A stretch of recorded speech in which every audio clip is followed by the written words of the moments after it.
Why, hello there. I've returned. Moida. The horning. The horning.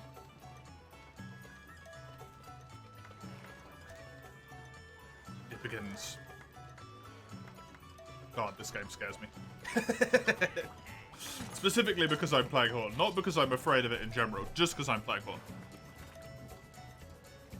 And I'm scared of Horn. Right, Lagiacrus is my quest target here.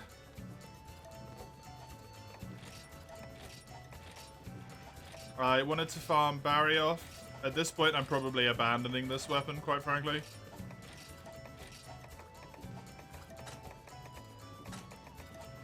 Right, let's do it. Maybe I should be scared in general. Why? Copy, why?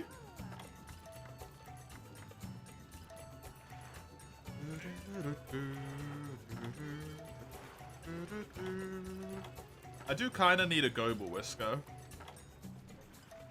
Here.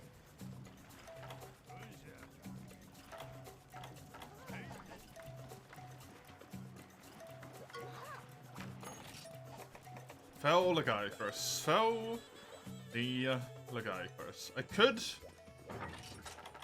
distract myself and do a Gobel first, but I think I'm just going to go straight into it. Do I need anything in particular? I have potions, I've got some herbs. Wouldn't be a terrible idea to have stamina stuff, but I think it'll be fine for low rank. Let's just do it. Let's just do it. Don't just do happy bees. Tell me. Tell me.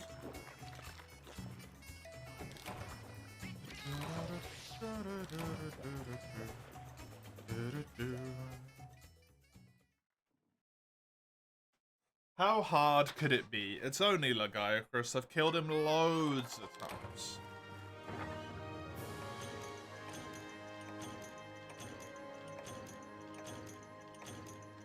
Loads of times.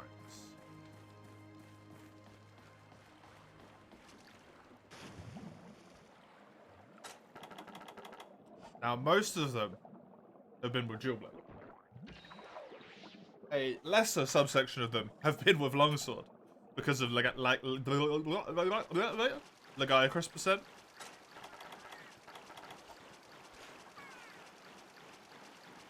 So, I don't know how to kill him with Horn. And I need to do him underwater. Precious little horning experience underwater. Although it seems to be almost exactly the same. Movement speed buff probably gives me an advantage over most other weapons.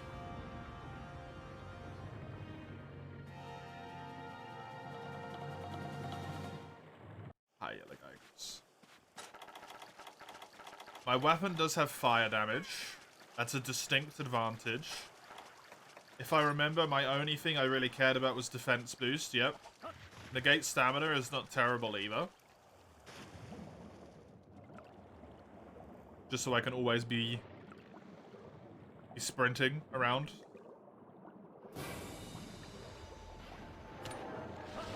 Fuck. I missed him.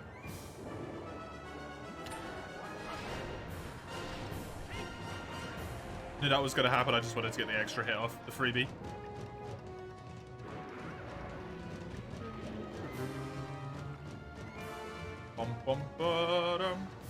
Anyone's quick underwater. If you get the song off, yeah. The boy himself is here and he's real. And he's ready to kick my ass. Oh, blue is on my circle. Okay, that's convenient. That makes playing defense really, really easy.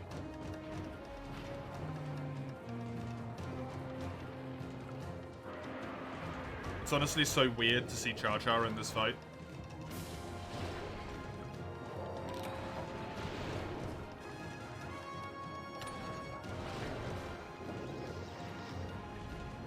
Amount of times I've done this relatively recently without Char Char. It's just like, he's not here. What do you mean?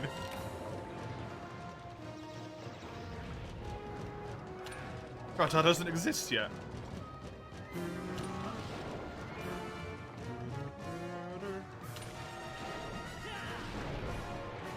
That was incredibly wonky, but it worked, so I'll take it. I believe it was this. And then circle. My blue note. I'm gonna do this real quick. Don't know if it's gonna hit him, but I just want out my inventory.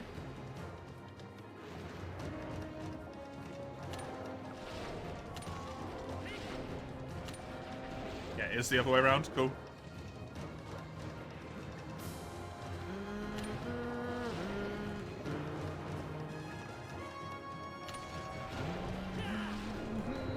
I missed.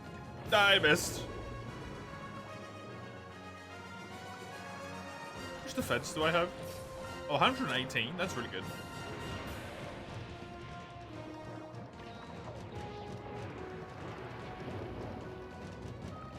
Thank you.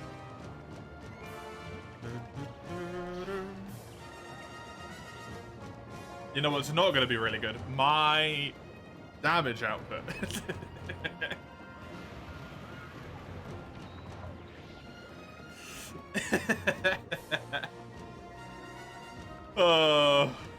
When you get into the realm of the monsters that I have not fought as many times, like Rathian, while she is a real monster, kind of fought like a million Rathian over the years, right? She is just in like every game.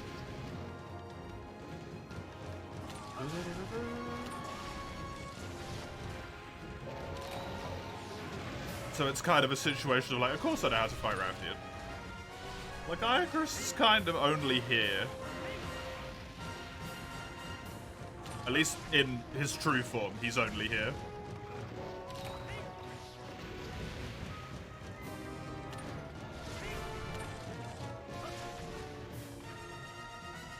You have at least one ticket of every deviant of every level. That is horrifying for me. I assume you mean for, just generations, because you were talking about porting your save before. Not for GU.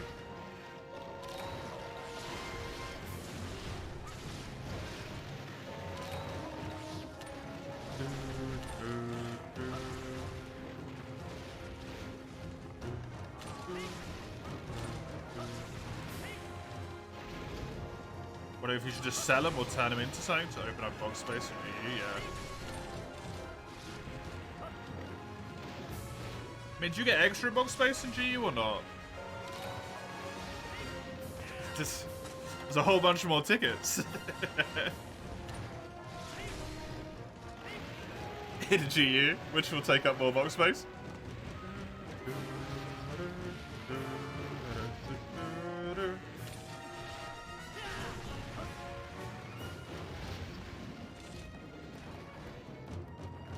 Because you got all the pub plus ones and stuff as well. You get, but it's only 4 pages, which is not enough.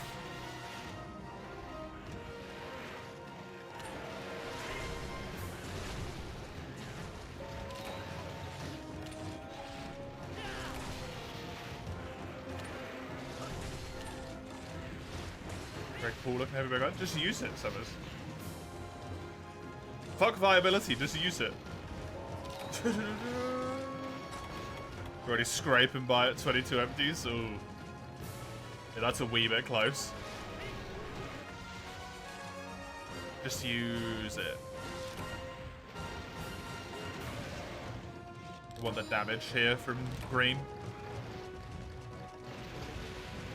Not dealing with the sweet spot bullshit.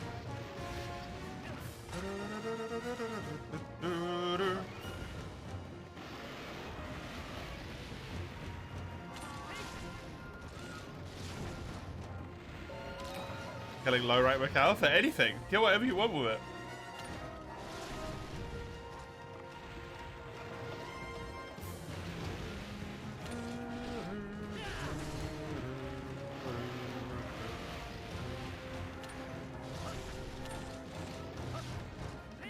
Turn them into weapons would clear more than one space. It would, yep. I mean, you might as well, right? Just pick one of the designs you like and then build it. You have no Deadeye 2. Well, time to kill a Deadeye 2. So you can make the weapons all the way up.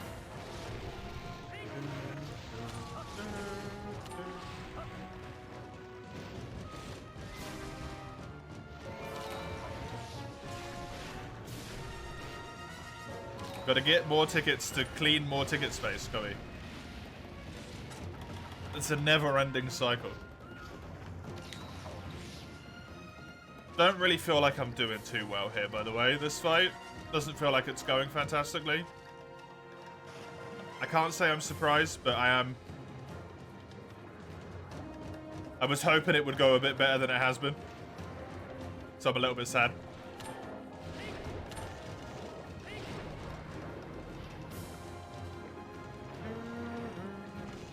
If I can kill him in like 20 minutes, that's still happy days as far as I'm concerned.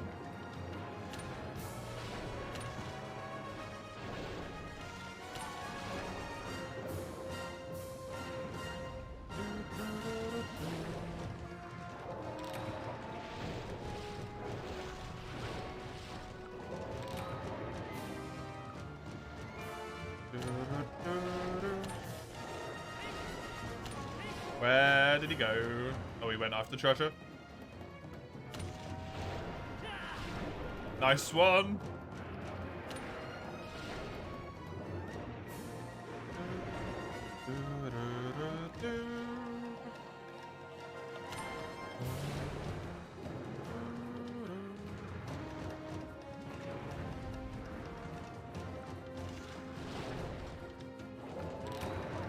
Nice. Good swim, good swim.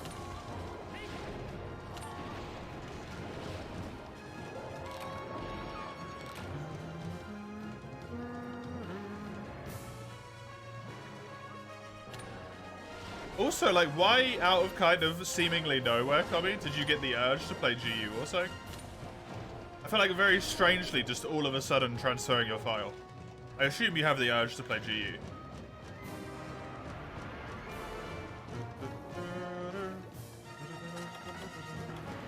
Oh, I suppose you might not be able to do it in a few days' time, actually, right? Maybe? Is that the reason?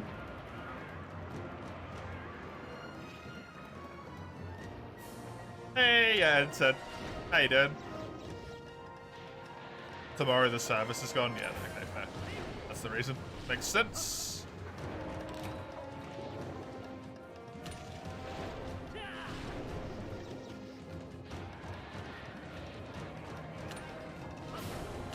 I don't know if I'm particularly good at swinging it, but I know how to do it, yeah. Is that a limp?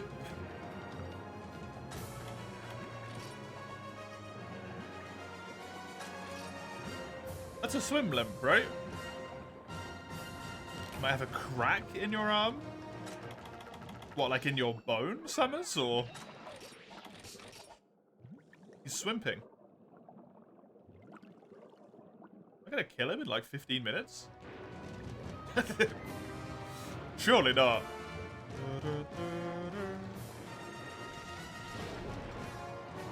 You're doing pretty terrible, but the stream's gonna fix it. Sorry to hear it, and I hope it does.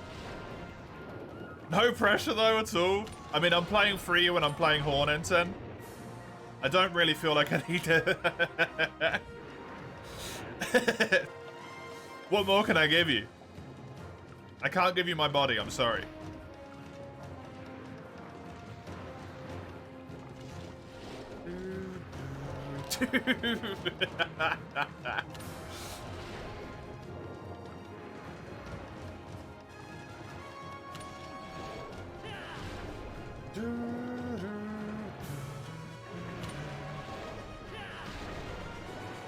Nice, nice. I got the back break and everything.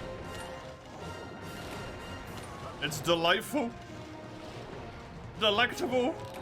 Lagiacrus. You're gonna die. How do you feel? In your last moments, sir, please give your opinion. How do you feel on dying to me with a hunting horn? Charge out with the clutch KO. So I've got into, like, shoutcaster mode. Shout with the clutch, Cleo. He goes in. He plays the defense song. He needlessly plays the thing. Encore.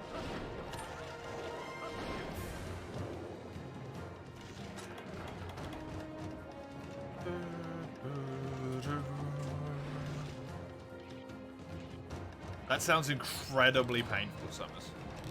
Are you okay? You're not in, like, agony right now? You have 4 deviant sword and shields, maxed out, 3 of which you don't think you ever used. Yeah, that does sound like GU, alright. Slash just Gen. As an entirety. Both generations and GU. It takes a while to get on land, right? He swims, he swims, he swims, he jumps. He lands. Sort of turns around a little bit, and then he nestles in and goes to sleep. Good.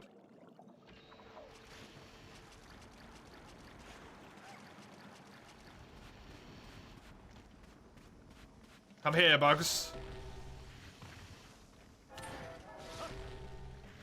Right. Fine. Yeah.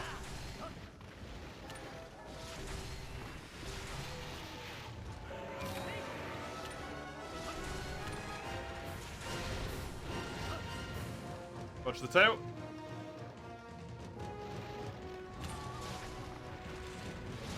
I'm gonna play this, even though it's essentially pointless. Why not? Infinite stamina.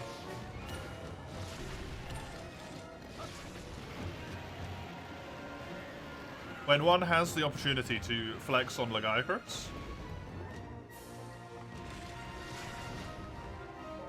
one must take it.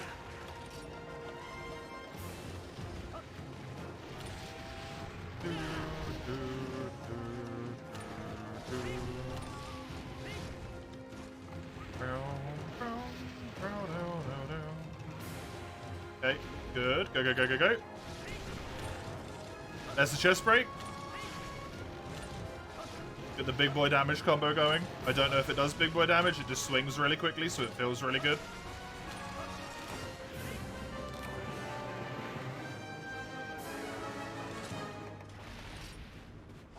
I killed him in less than 15 minutes.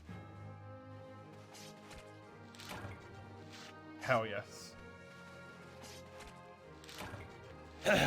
Easy peasy, Lagiacrus. Easy peasy. To be fair, I did build a weapon specifically to kill him, but that's not important. I beat Laggy percent. It only took me 12 hours. Woo! However long I've got on my save file, I don't know.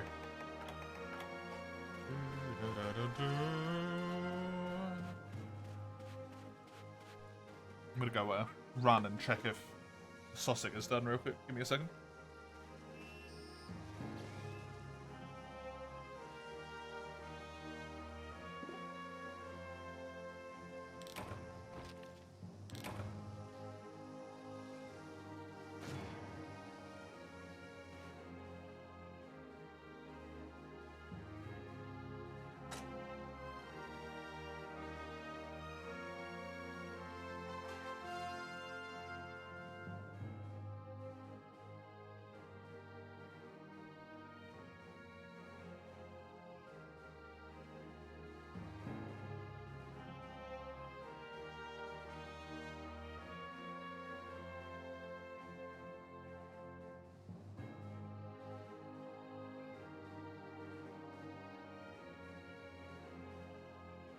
The sausage was done.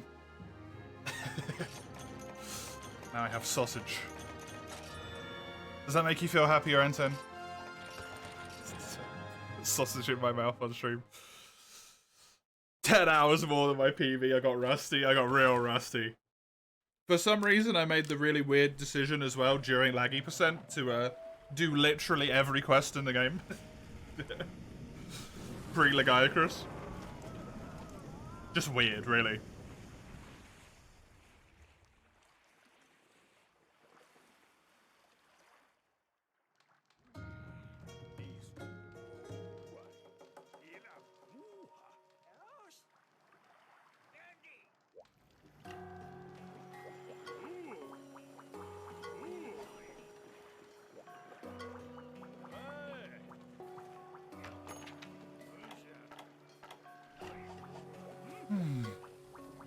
Delightful.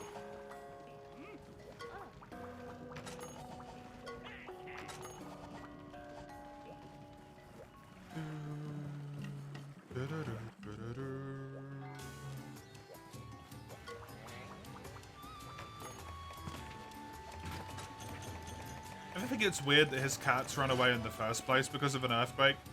But then Moga has like the biggest earthquake of all time and his cats don't run away. Right, that's a little bit strange.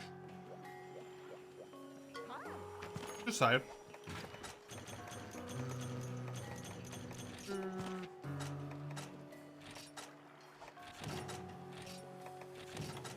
Don't try to apply logic though.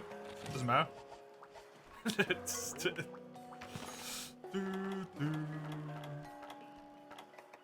Logic's silly. We don't do logic.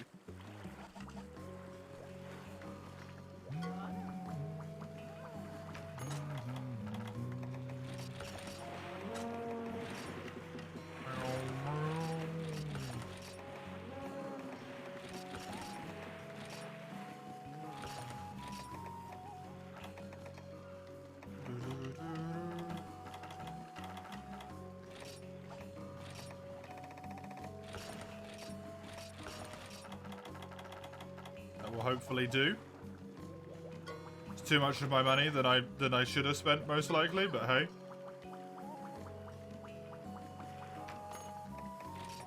Harvest of Volcano, Lord of the Seas, capture Laggy, get the powder stones as well. Oh, the powder stones.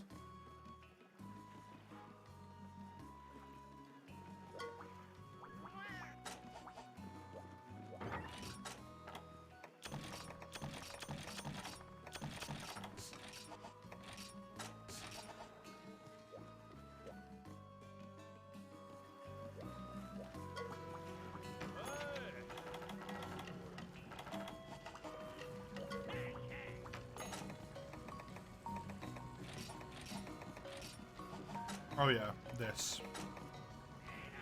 You can straight forge it, but you do need a Legiacrus tail.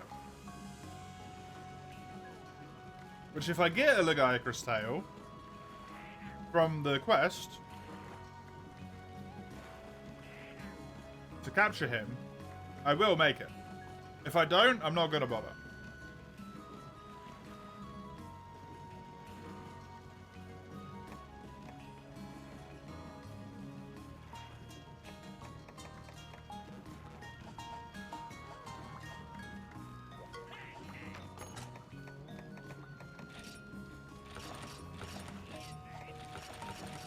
Having Psychic on it is really nice, though.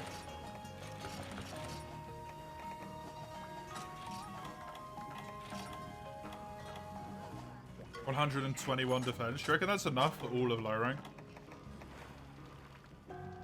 Probably, right? Probably get up to high rank with that.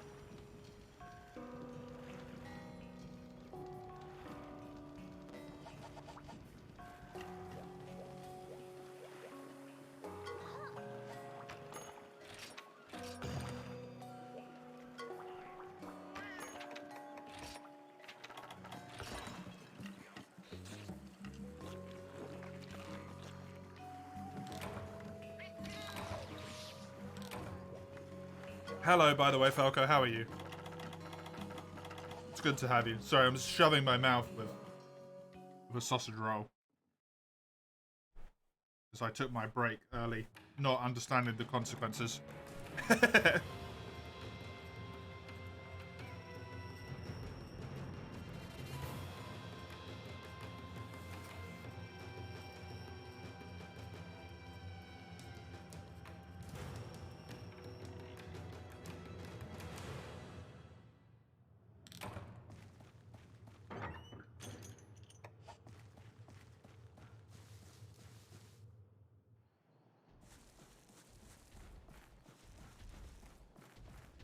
I should do this. Just in case I need Hercules roams for anything. And this is purely to gather, so it makes sense to do it now. What are you thinking, Cubby? What are you thinking?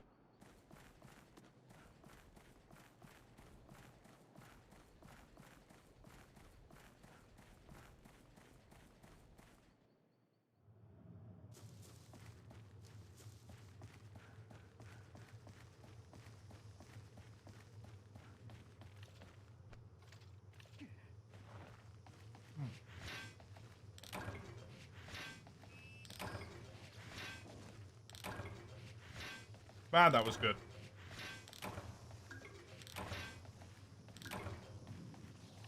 Man, that was good.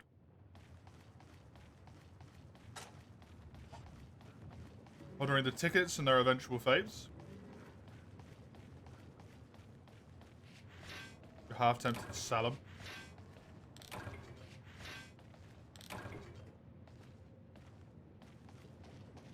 I mean, let's be honest. Do you actually give a shit about any of the weapons, and will you ever use them?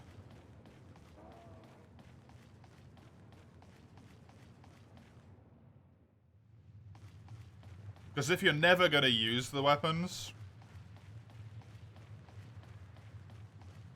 and you're not going to continue to upgrade them, it's just going to clutter your box, right?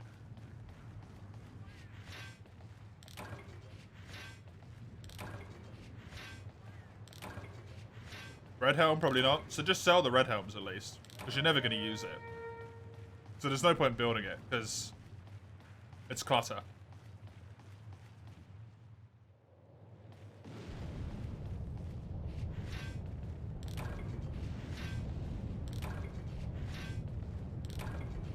Crystal bit, that's a hammer. Subject yourself to additional crystal bid farming in the future? What is wrong with you? What is wrong, Coverro? Don't do that. It's not worth it. It couldn't possibly be worth it.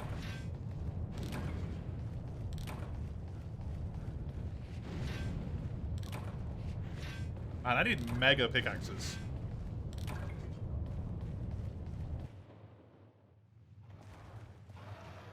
I am blowing through these things. It is wild.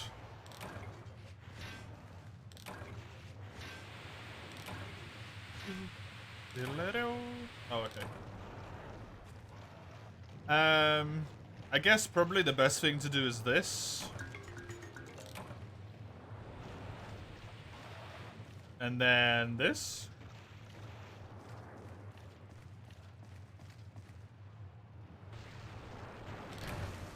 What are you doing?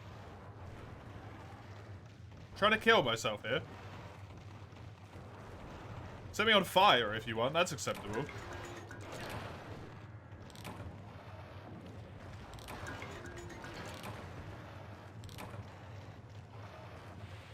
Oh, run into this. Doesn't this set me on fire?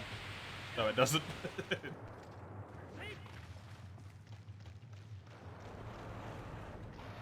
Imagine coming across this scene. Guy just killed Lagiacrus. The village wasn't saved. He immediately goes on a mission to the volcano on a harvest tour. An unimportant mission. Climbs to the top of the volcano and then just starts burning himself to death. It's like, oh shit.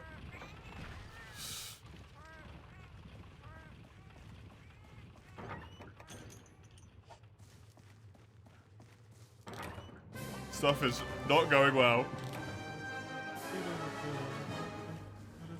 Village is not getting saved either. Not anymore.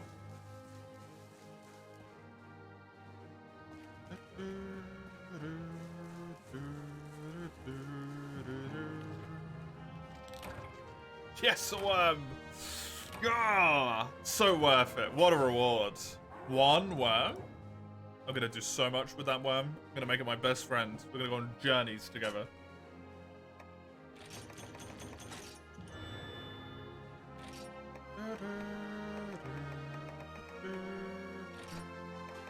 Then I can take the gathering one, I suppose. Cannot get a good decoration to save my life here. A charm, I mean, sorry. I don't even have gathering, I have speed gathering, right? Yep. Yup.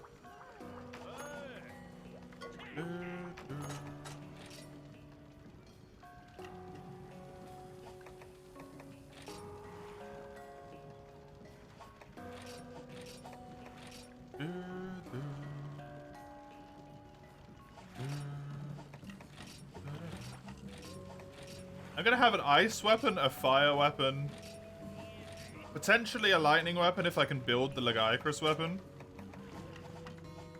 Did I just accidentally elemental horn myself? I somehow managed to do that. Well, it's 2 powder stones in the village? 2?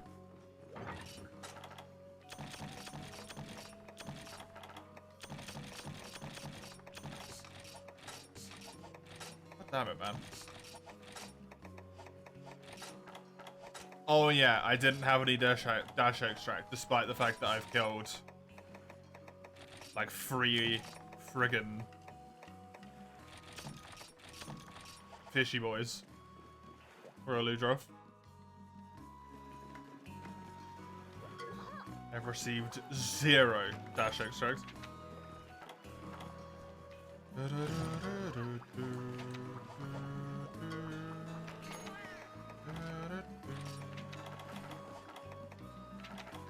Bell.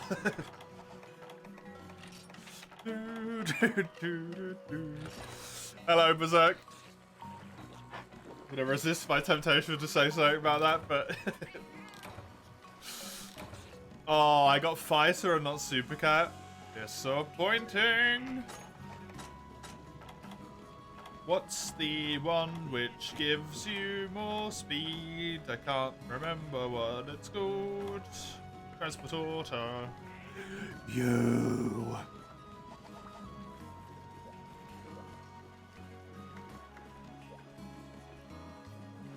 It all comes back to Royal Ludroth being a pain in the butt.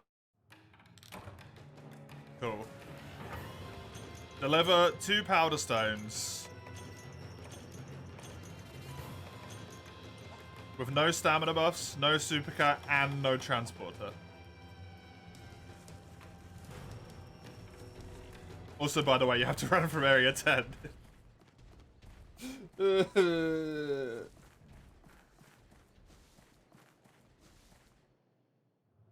This quest, by the way, must be pure agony in a speedrun. In a speedrun, this must suck.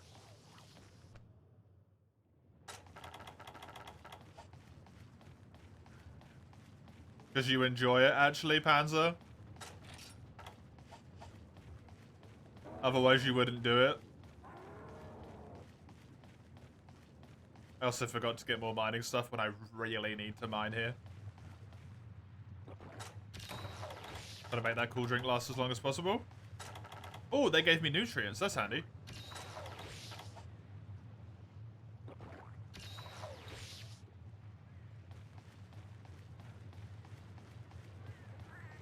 I don't know what Clash Royale is. But good luck. Do speedruns even do this quest? You have to do this quest, don't you? For CDS%? Isn't this a key quest?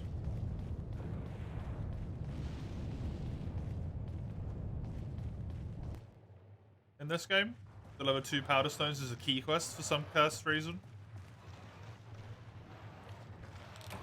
You can do this or another quest. There's only one quest in there, which is capture Legaicus, though.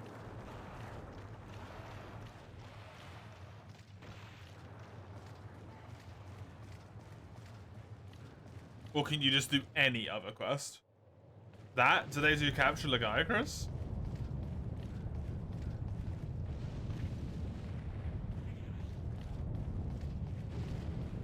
I suppose it might be quicker.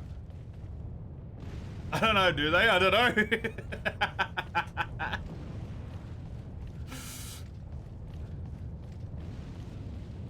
I never have the patience to sit through a full speedrun.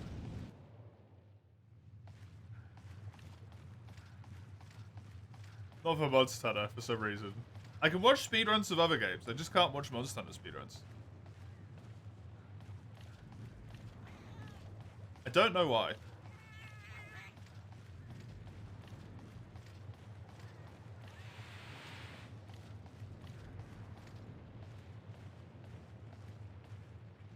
To be fair, I don't really watch Monster Hunter at all.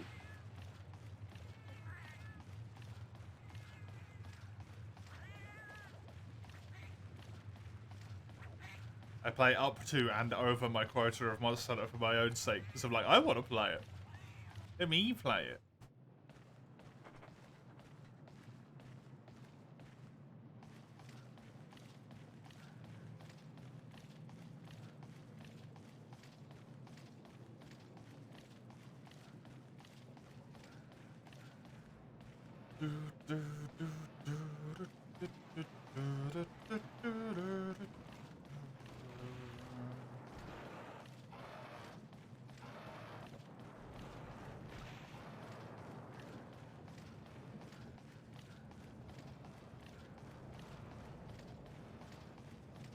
I mean, from an actual standpoint, if you have dash juice, I imagine this quest is probably quicker than doing an entire Legiacrus. This maybe takes like, what, 10 minutes? Capturing a Legiacrus is probably longer than that.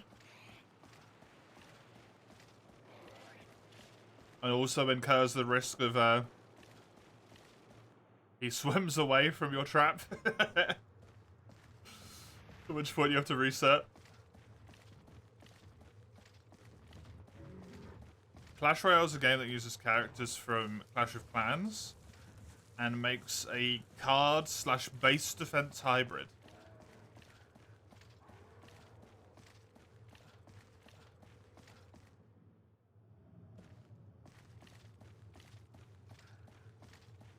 Interesting.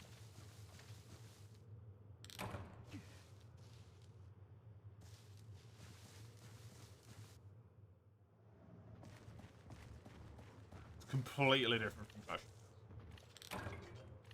Wild. What a weird concept. I mean, if it works for them, then good for them, I guess. It was very, very strange.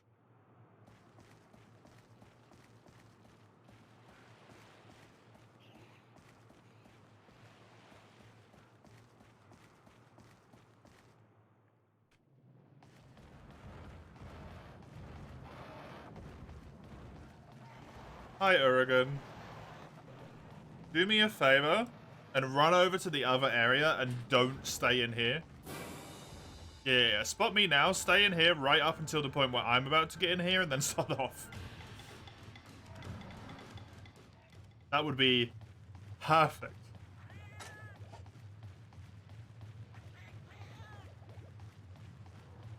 I really thought a lot more of my health would regenerate by the time I got up here, by the way. Whoops. I thought I'd be a lot better off than this.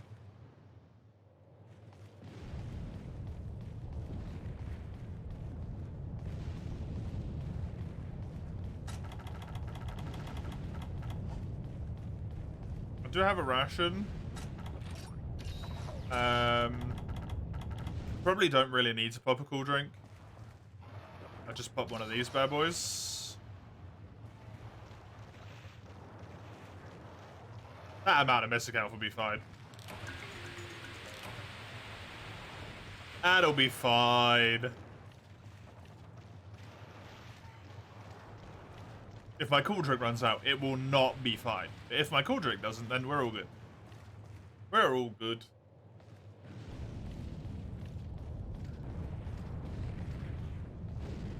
I can't remember. I want to vaguely recall having like a brief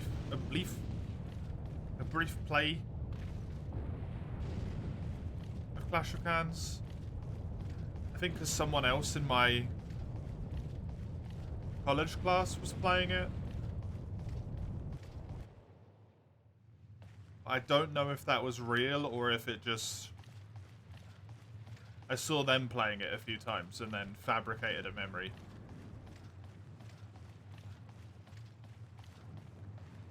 Because I don't really recall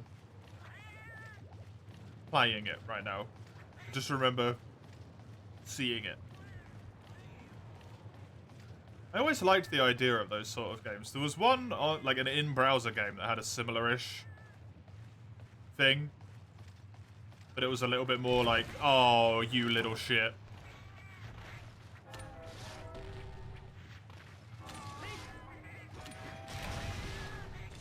little bit more in-depth. And like proper villagey.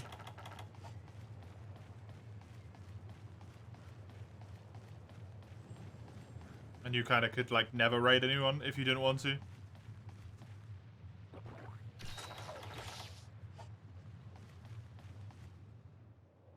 Never got very far with it. I don't know why. But it always really interested me. But I can never get very far with them. I think it's usually because I get like raided once. And then I realise that I'm absolutely terrible at setting up defences. And then I'm just like, you know, I might do something else. Instead.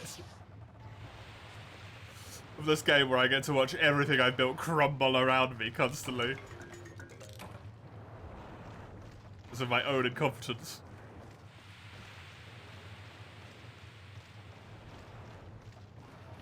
I imagine Clash of Clans is very different now than what it used to be back then.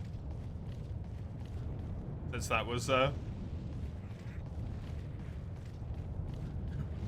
while ago. 10 years? 11 years? 12 years? Like 11 years ago?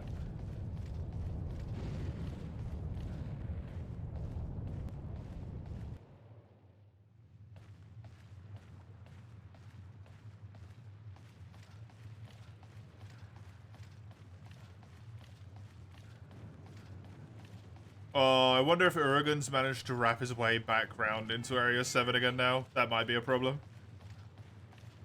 Because that cat made me drop that. A powder stone.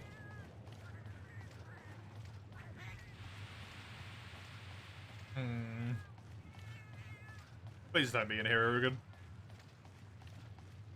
Otherwise you're gonna kind of crap on all me plans. And I don't want that. I don't. Good. I just gotta hope he doesn't appear when I'm halfway through the goddamn area now. Then roars at me and makes me drop it.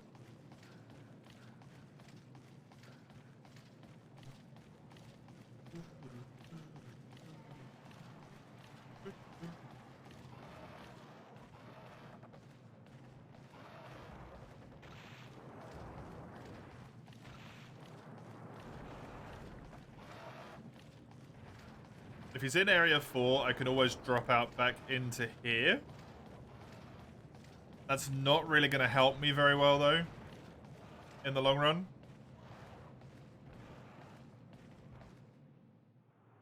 He's not in here either. Fantastic.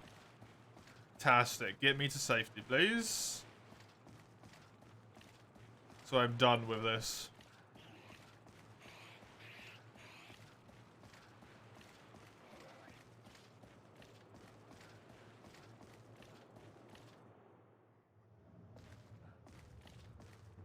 This absolutely riveting quest.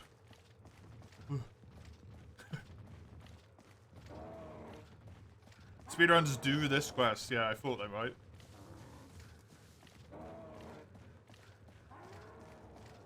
Did they use Mega Dash? Or something? Or do they just go?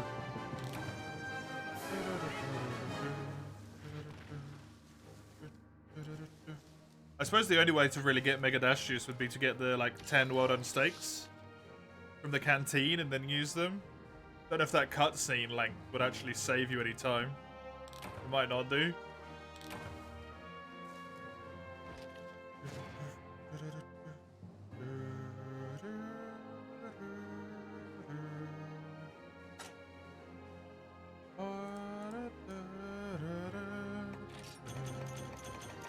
My first dragon toadstool.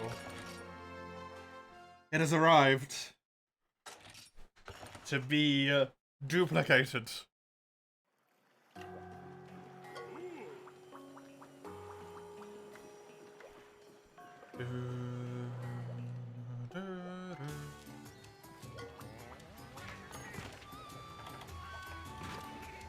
No, why is everyone in the middle of farming? I needed someone to be done. They've all got one turn left. Fine. Fine.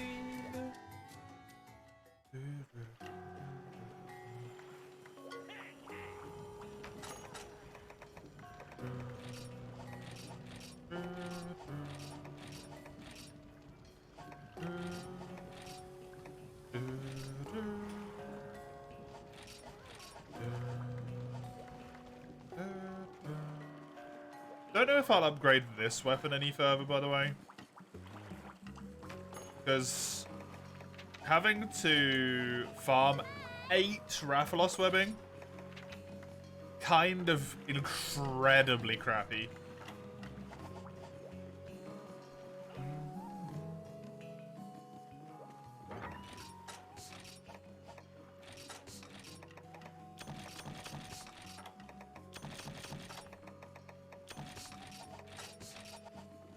Grab more nets and more pickaxes.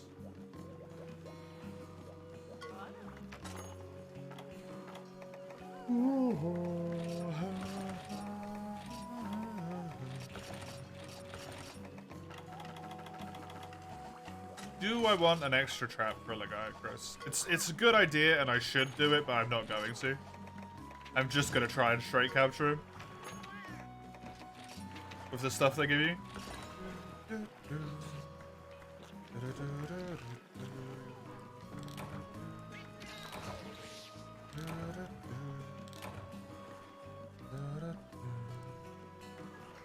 The docs say nothing about it, fair enough.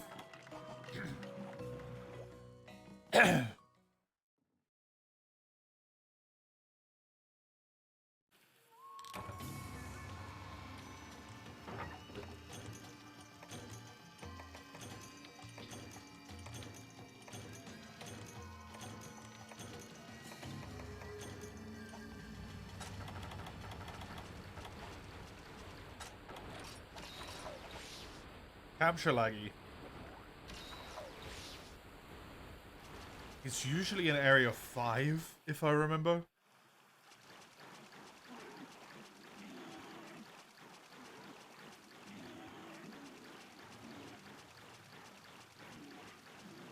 Hopefully he's in 4 on land, but he won't be. Since this is forced capture, I do have that chance of just happenstance giving me a tail. If that does finagle itself into existence, I will then also do the go ball for the hide and also for the whisker that I need. Then I get a fish upgrade and I also get the Legiacrus weapon. Which now at this point I almost kind of want to do just for the sake of having a fire, a lightning, and a ice weapon eventually, because it's funny. Accidentally making myself into an elemental playstyle.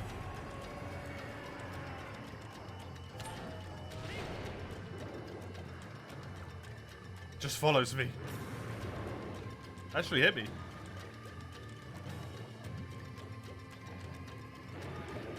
Man, fighting laggy here just isn't right without the music.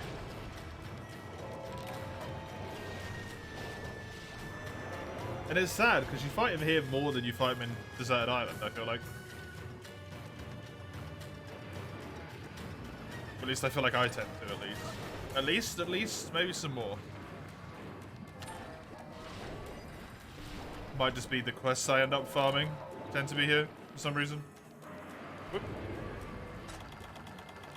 Probably a low rank because this one gives you capture stuff for free.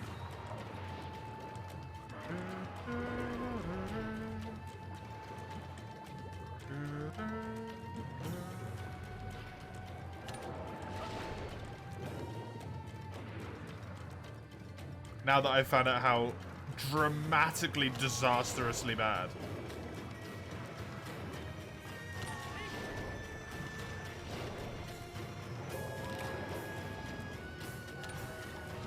the things are called. What are they called?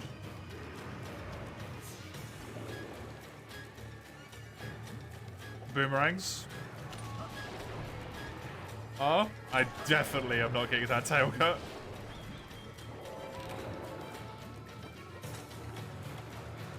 You have to slot a skill to be able to use the boomerangs, basically, because they're so terrible.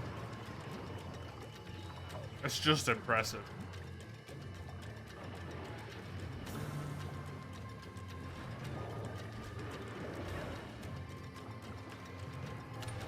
I swear you use them at some point in 4U for something. I don't know why. Maybe you don't. I don't remember them being that bad.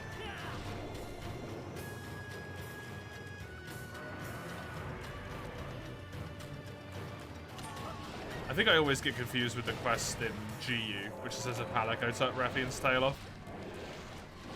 And you have infinite boomerangs. Might be thinking of that one.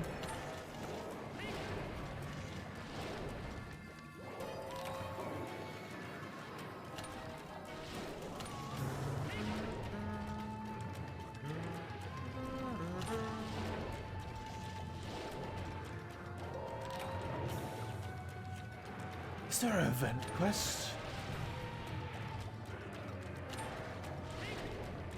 Or like a special quest? An episodic quest? I'm just insane, don't mind me. Wonder how many monsters 5-star's gonna have in it here. It's obviously got Legaioverus. Rathalos is going to be in here. He probably has a capture and a kill quest. Duramboros is in here. Don't know if he has a cap. Agnactor will be in here. Diablos will be in here, yeah. Uragan as well. Okay, it's got quite a lot. Never mind.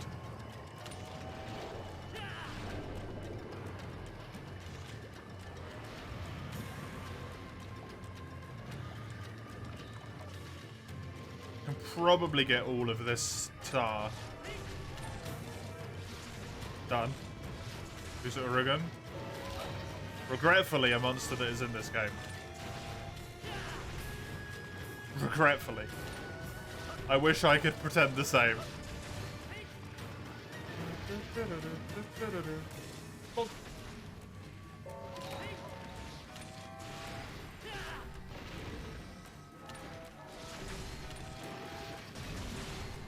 The monster that roars is just what he's going to be forever. For me now. The monster who roars.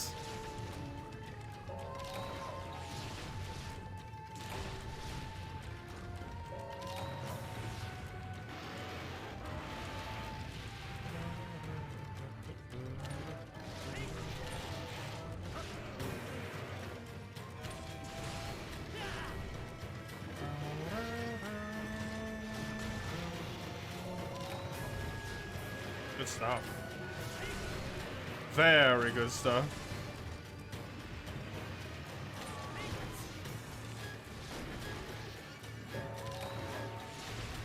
Not only did I hit the stomach with that, but it counted, or the claws, right as he was about to jump in. There goes the head break. Delicious. Kind of pump for free arena quest, actually. The Rado death against Kieran wasn't necessary.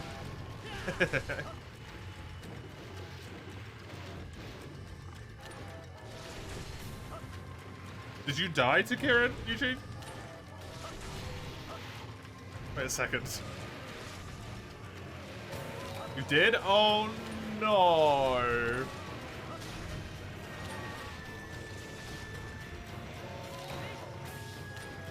Stun, yeah, that's what does it. That's what does it. Thunderblight is lethal, man. That's why I put no berries in my item set. I don't know if you got hit by Thunderblight, but I imagine you might have done. Thunderblight is bad.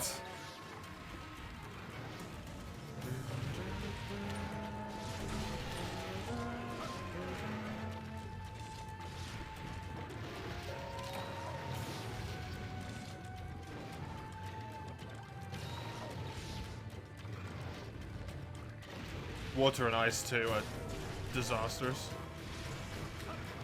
potentially.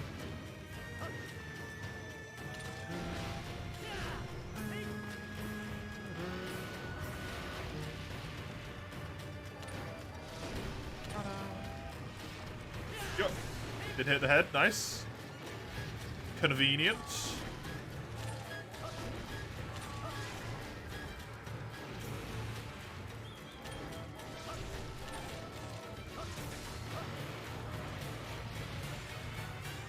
Let me re-up this bad boy.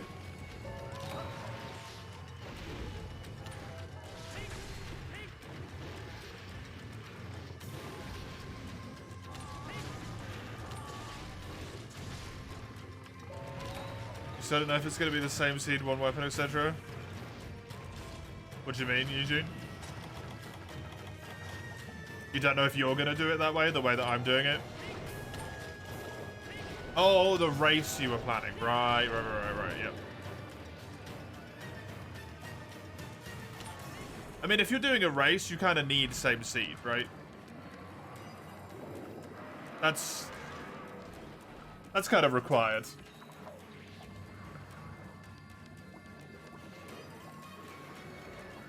It's not much of a race when it's permanent. Yeah, exactly. That one doesn't really quite work logically.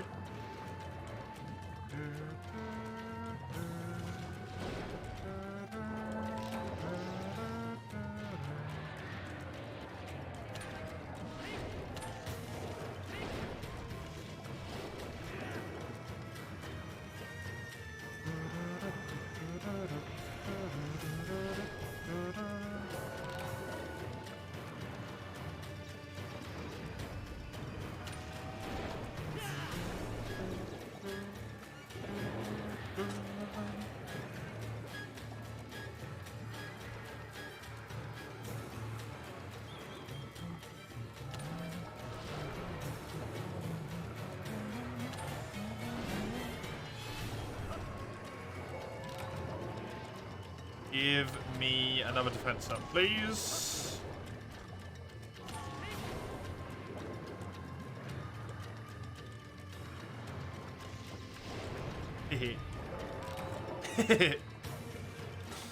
Put a sneaky little hit off there. Whoop.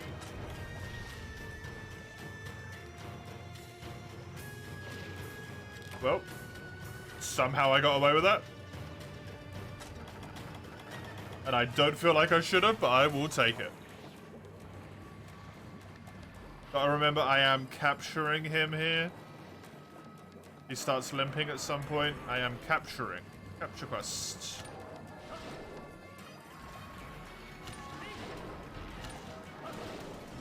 Means you do not kill the monster.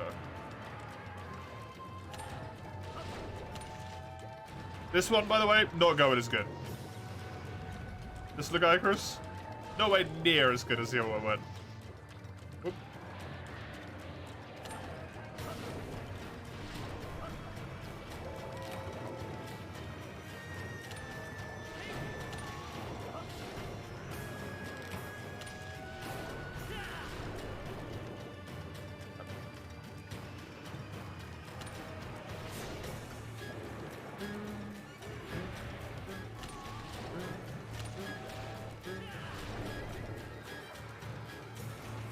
I think I managed to get my horn put away there.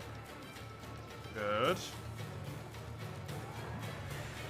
Randomizing alone, you'll stay true to all of my logic. Oh, Christ.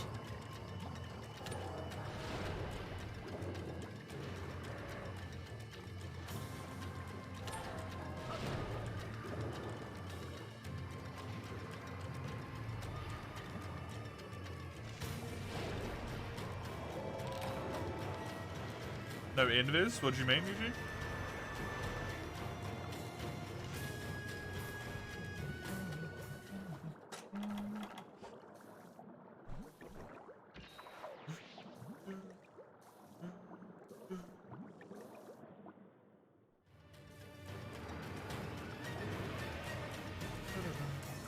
Oh, investigations. No. Because investigations are not randomized, and that feels like it's kind of against the point of the entire thing. Being able to do stuff that's for set quests. that's kind of against the challenge. And in theory would allow you to get access to every single monster anyway. Whereas you sometimes just cannot do that.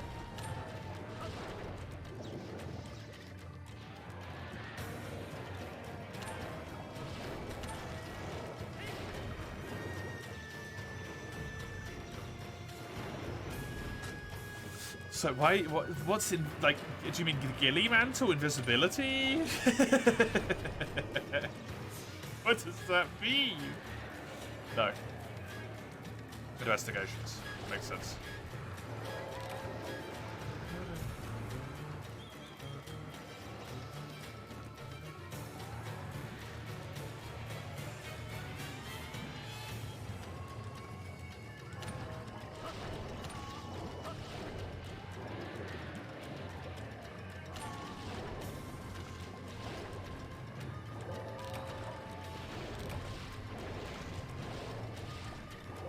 That's a normal swim. That is not a limp.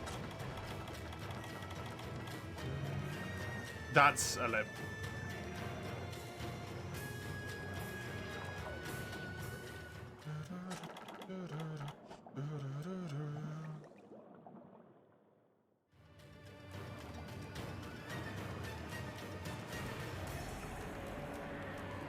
Any other questions? Yeah, I mean, it's relatively straightforward, right? Hey, you General. How you doing?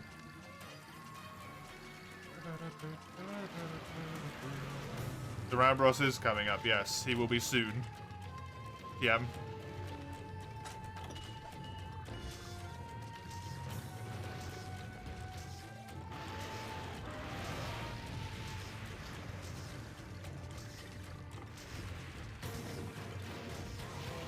Bonk.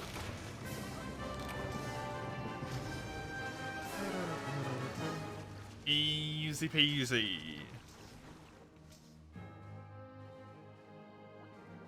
Durambros should be the quest after this one, unless I do actually get the tail that I want here from Lagiacrus, and then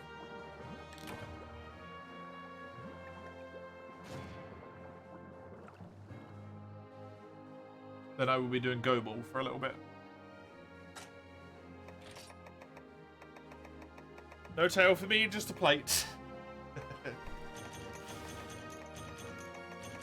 So, no Lagiacrus weapon, which is a shame, but hey. It's how it is.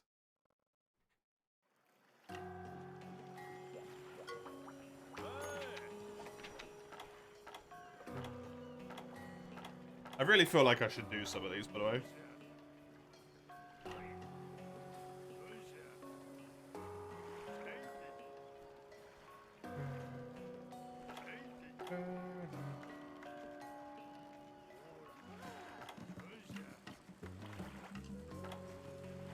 The fluffy mask isn't important. The super shroom box is monster fluid.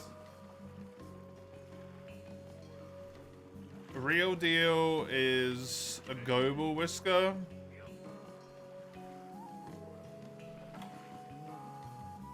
Field of Dreams isn't really important. Milk Run, Mega Nutrients and Pale Extracts is Giganox.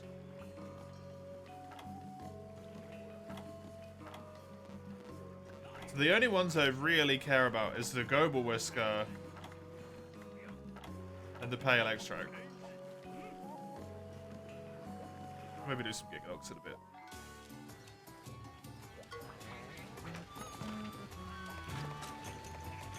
Scab the tail with boomerang strats. I tried to do that to Baroth.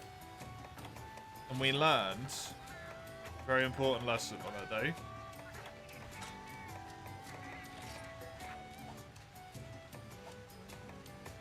Which is that apparently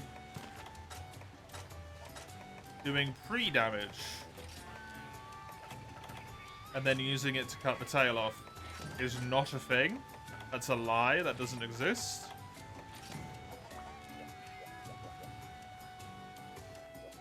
And also, boomerangs are really bad. Like, really bad. I did not know they were that bad. They are terrible. Really? Yep, doesn't do anything. I hit Barroth's tail for like 5 minutes on a quest. And then threw 5 boomerangs at it until they all broke.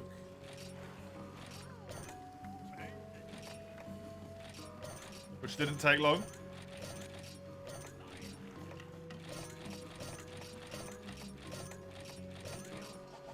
And none of them broke it. Which they definitely would have done if they were able to do so after attacking it for that long, right?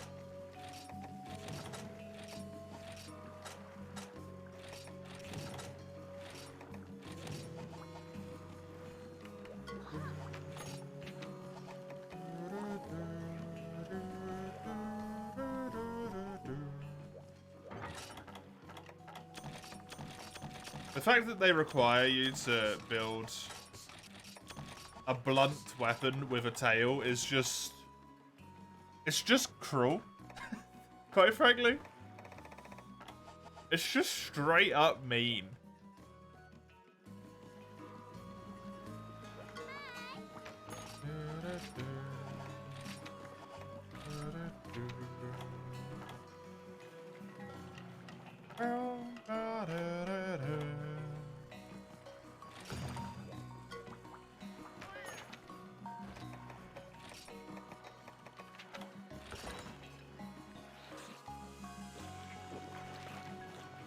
The bonk main life. I mean, they change it eventually, right? But it's terrible.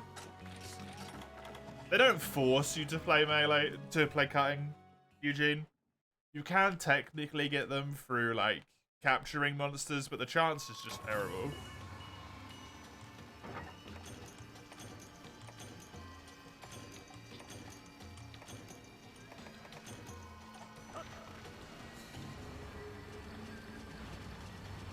Sounds damn good, Chisel. Bit of pizza in the oven. Good shit. Guess that's why something like Charge Blade exists. Not in this game, but don't.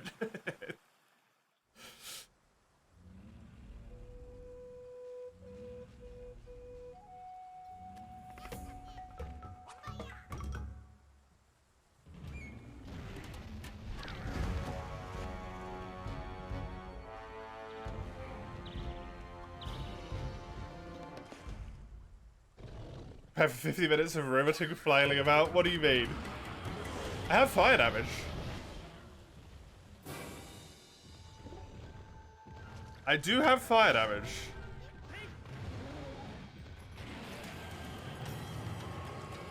The pyramid was there before? Yeah, the pyramid's there.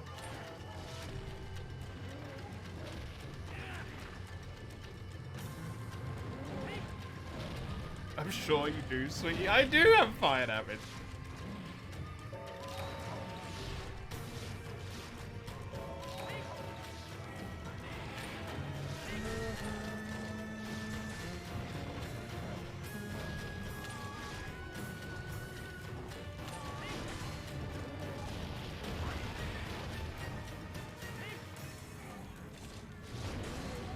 Good.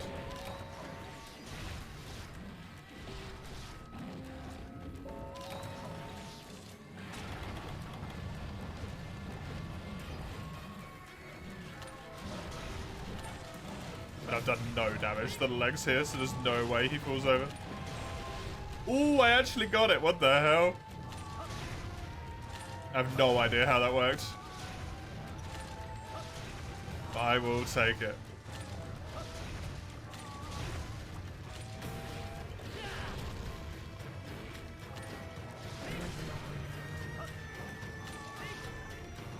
It's the fire damage, that's why. Guarantee it.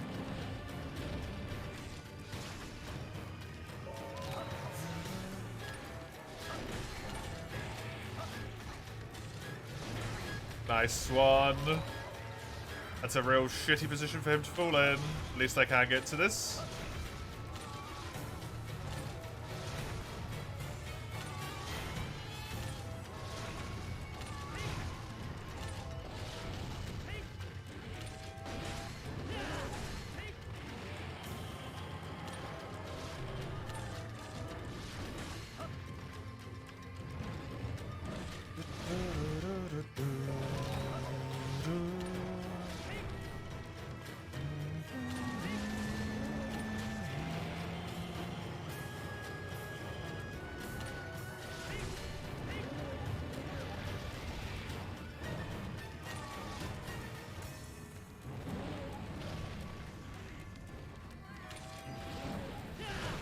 We traded. That didn't even look like it was gonna hit me. We still traded.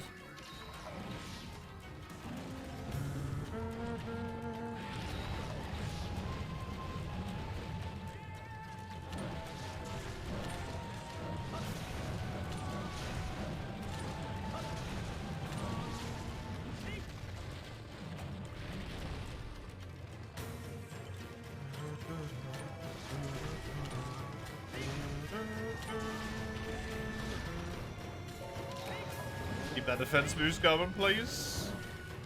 And a thank you.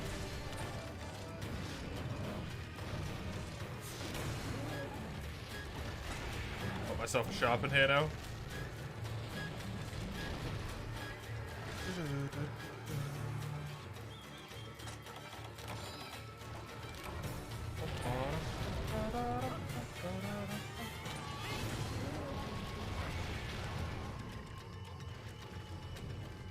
The bits and bobs with Char and Kiamba was really cool. Would have been everything needed to spice up the story like that. What do you mean?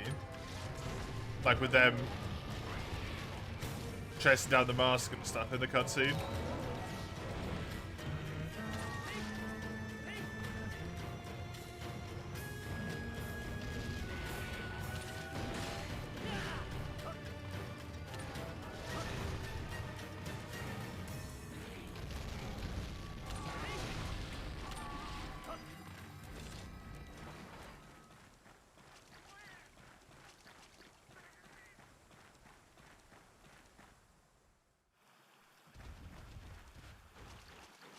Jar heading off, then his quote-unquote special quest, you don't set up the typical quest board. Go ahead and come back. It's fair.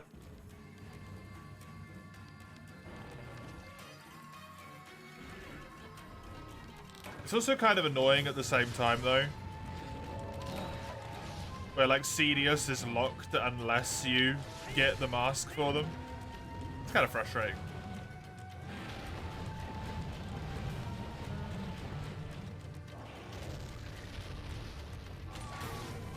You literally cannot progress without them.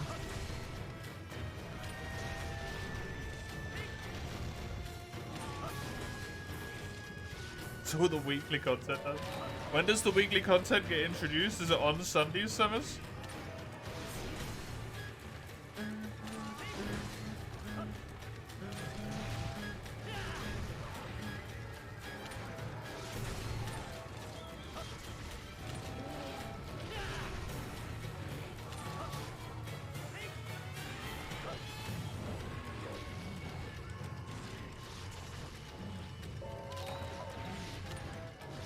Days and 18 hours, okay. You didn't just smash through it in one day, which is what I thought you might have done. You wouldn't need it? Yeah, exactly.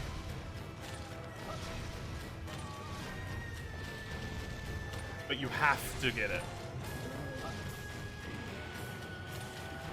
to do the quest, and it's a bit frustrating.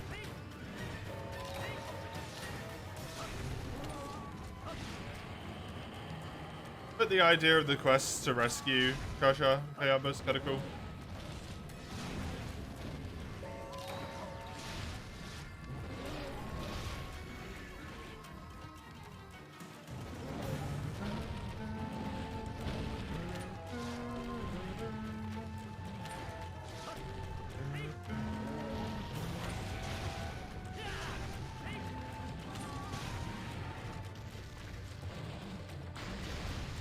Ooh.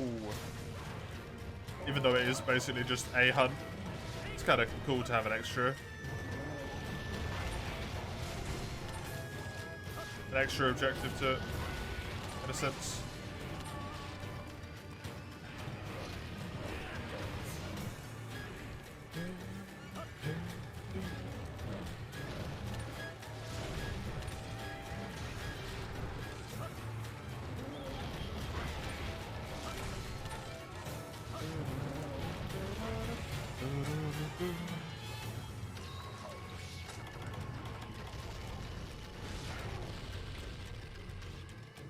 I really should have paintballed him.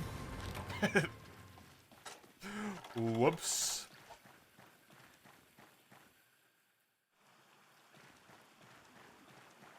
So the quest description would have been somewhat included into the quest itself, but in a more serious manner.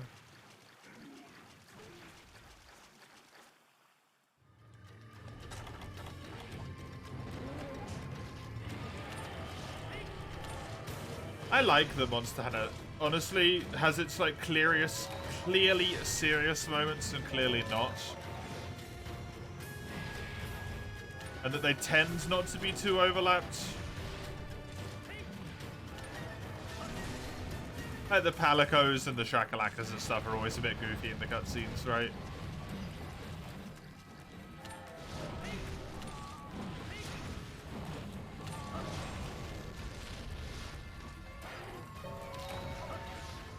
But they tend to not, like, undermine the danger of how the monsters feel.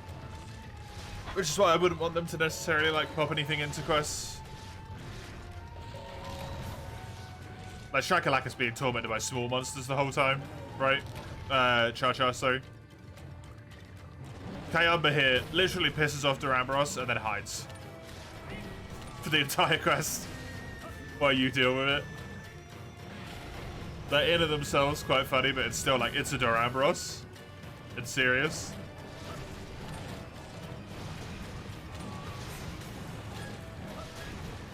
And small monsters would pose a threat to something that small.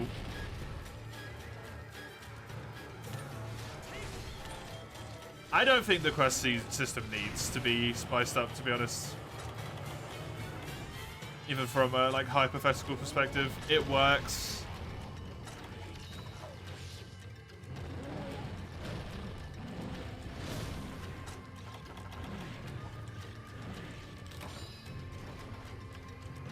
And they spiced it up a sense in Rise, where they just took like delivery quests out of the normal quest list for the most part and put it into villager requests instead. And it's just not the same when you go on an egg quest, right? But you're on an expedition and you're just delivering to them to the camp randomly. Just don't feel right.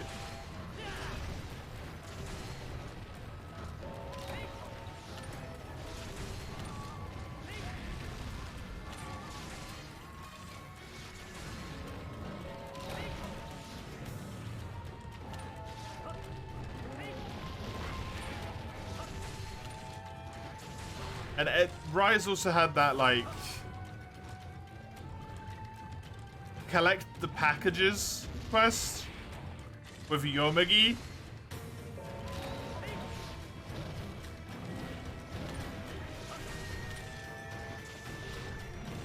Where you just ride around on the Palamute and pick up a whole bunch of stuff from the floor.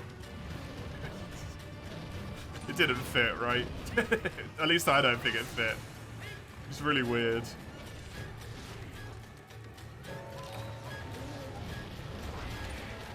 I think for the most part, sieges were a big flop as well.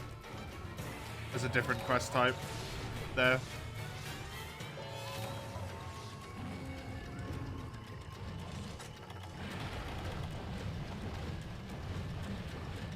Rampage wasn't good.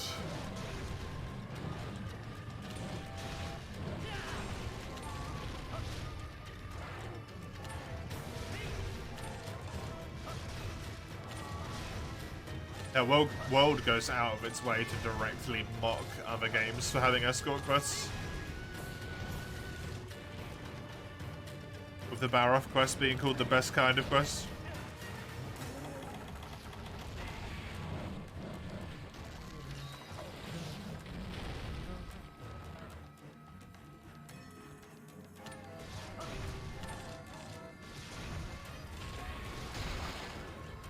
Also, Capcom makes Dragon's Dogma 2.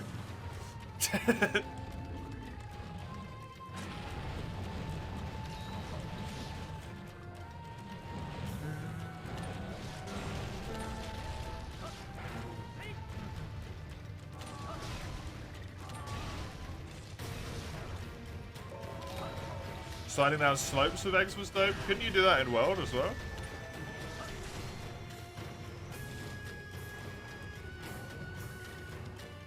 Off the top of my head.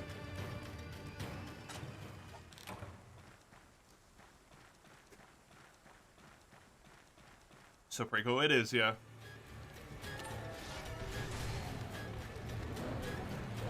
I didn't like in Rise that you could just wire bug with them.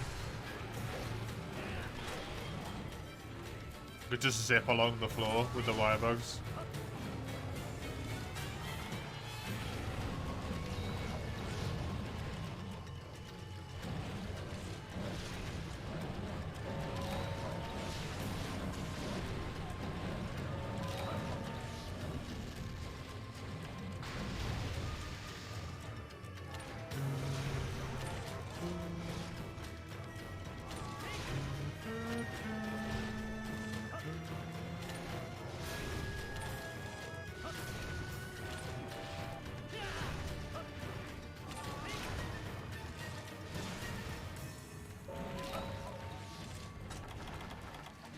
Yeah, it was added in the world because you do it on the Rathian quest.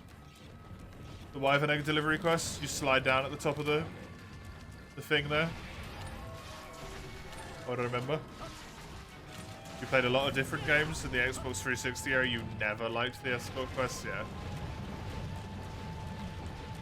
They're just tedious, right?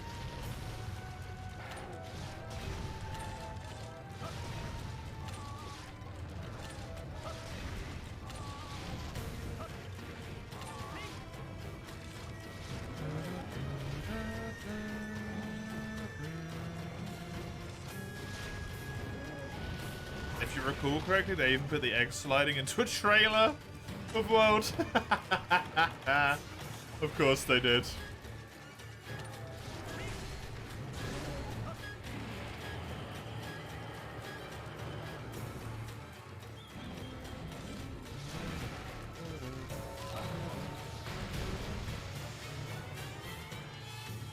It sounds exactly like the sort of thing they would do.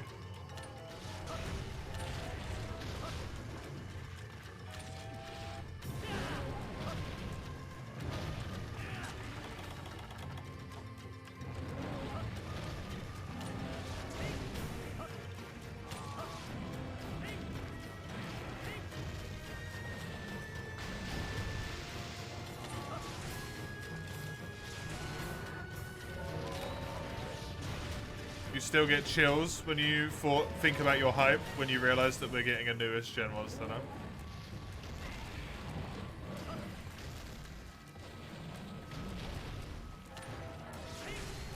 It was a good time, yep.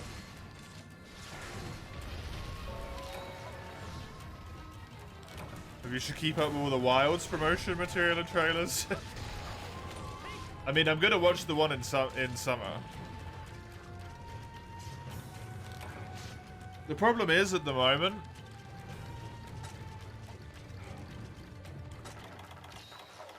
based on Rise and also Dragon's Dogma's release, I don't even know if I want to buy it, like, early on, at the moment.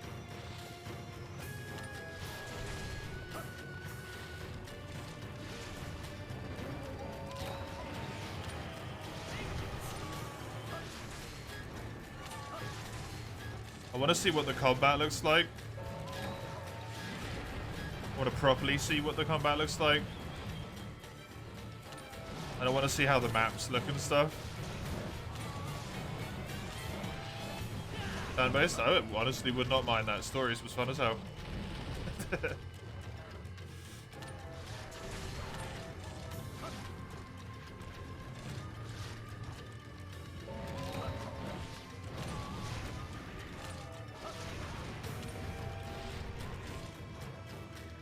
I'd prefer turn-based to open world.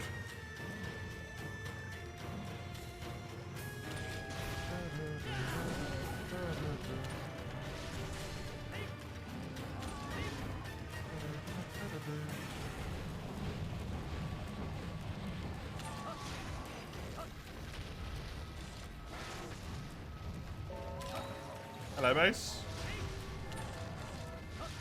Welcome.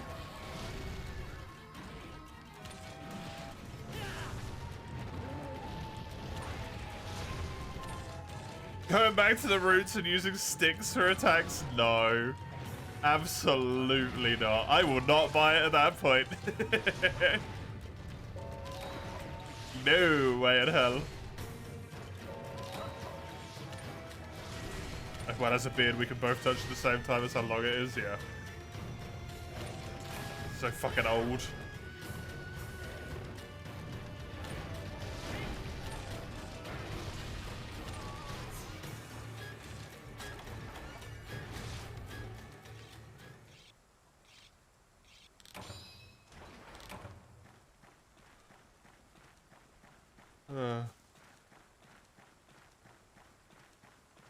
Hey, Smash Bro. Welcome. Make that shit a card game? Yo, I'll take, like, Gwent Monster Hunter.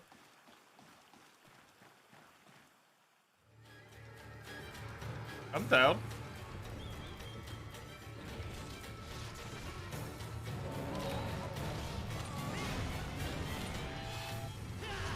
Gwent in The Witcher 3, not Gwent as its own standalone thing. It got too annoying. How was the peeing? The peeing was fine. I am currently at, I don't know what chapter I'm at, but I'm just before you go to Krut again. And everything's all fucked up and monstery.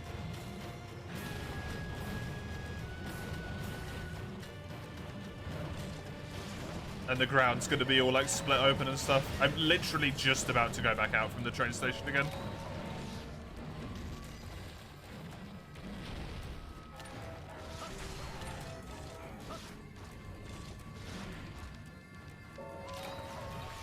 Let's release a special controller you need to buy to play the game. Sounds like Capcom at this point, honestly.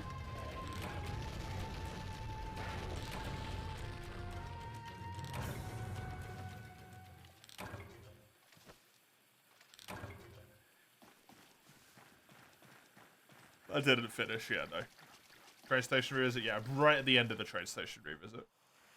Right at the end.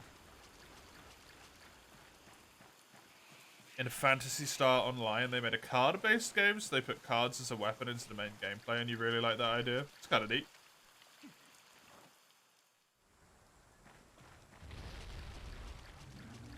Two-thirds of your Witcher playtime comes from that alone. Honestly, probably same. I always got so excited whenever I got to go to a new place and play Gwent with someone. Like, oh, there's a merchant I can play Gwent with. Hell yeah, dude.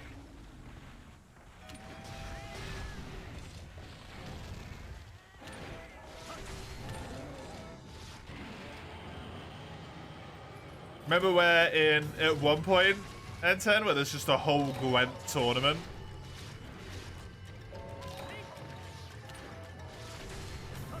Hogging out my fucking gourd, man.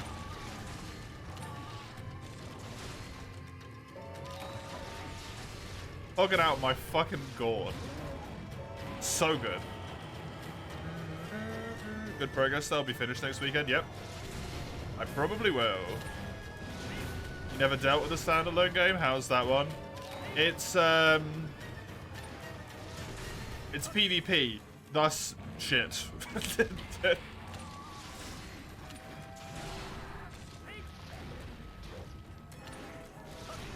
You do remember the gates of heaven. Nice.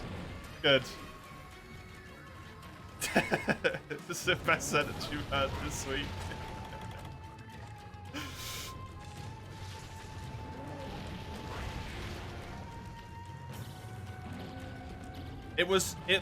They took Gwent and they put more rules into it and made it a little bit more complicated and stuff, which wasn't necessarily a bad thing, right?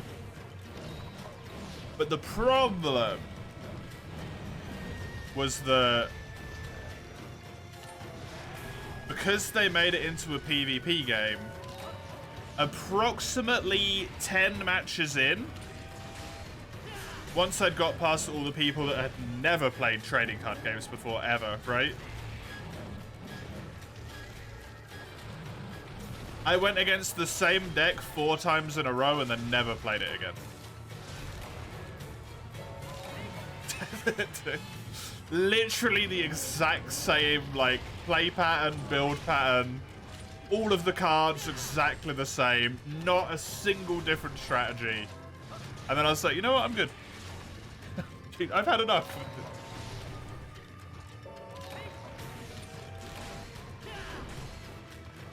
I can never play trading card games, man. They're so boring for me.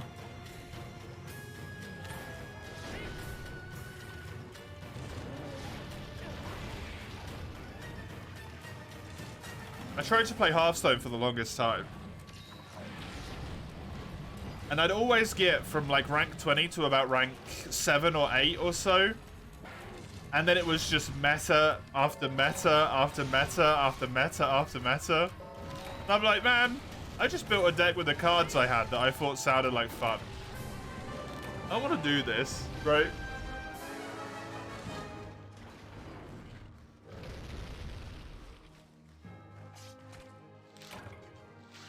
I want to do this. And there's a One Piece card game.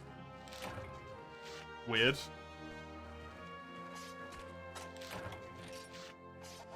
"24 minutes, not too bad for this tanky bastard."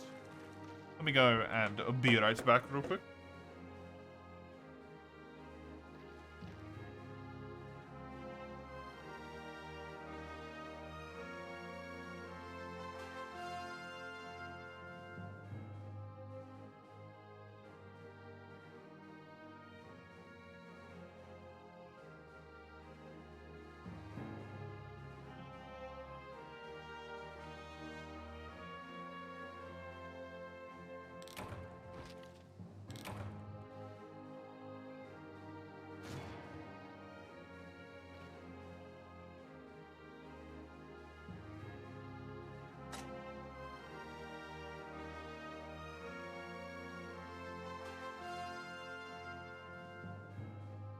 My minus hotkey wasn't working to unmute me. That's weird. I want to play The Witcher again just to play Gwent now.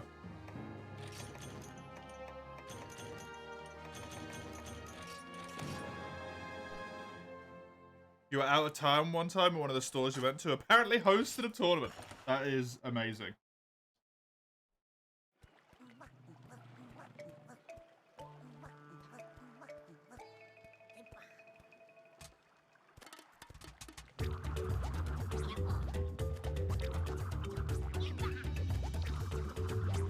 How do people like Gwent so much? It's incomprehensible. Because we spent the time to actually learn how it works, Mace, and then found it enjoyable, as opposed to looking at it once and then saying, I don't like this, and giving up.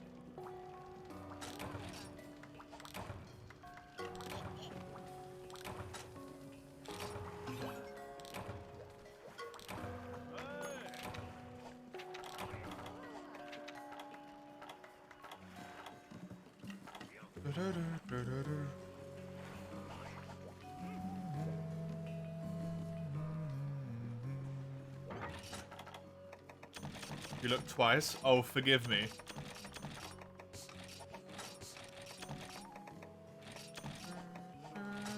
Once of each eye. Separately to each other like a frickin' lizard.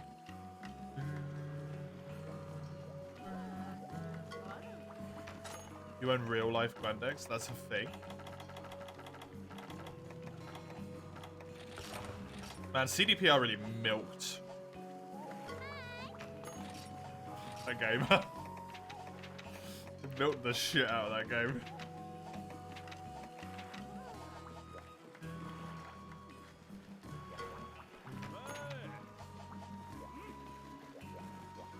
I'm gonna go kill this loser off in the forest. I should probably eat first.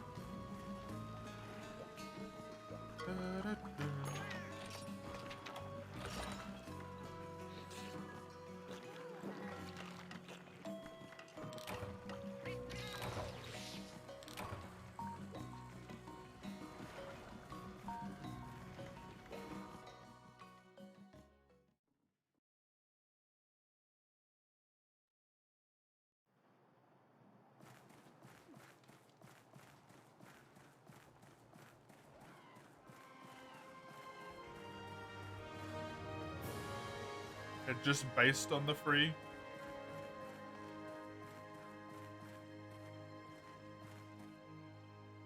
What's up, Sag?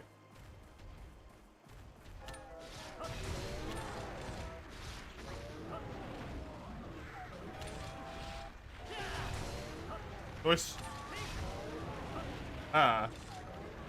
Get voided.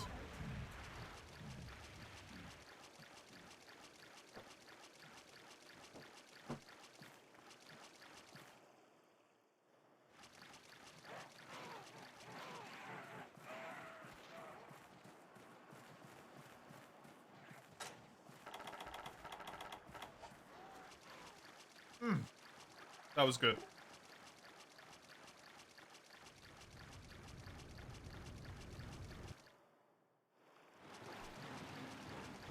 What am I eating? I was eating some sausages. My old man did a barbecue. And I went on break early. Because I found like a good natural stopping point in Liza P.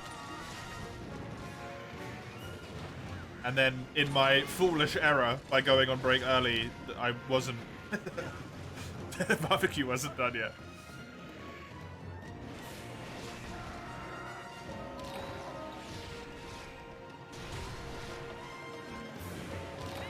So I've just finished off the last bit of it. And it was toasting.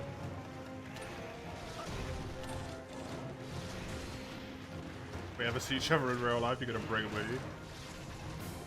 I'm sure I'll be in Germany at some point in my life. And then at that point I'll be like, hey, I'm here. Please don't kill me.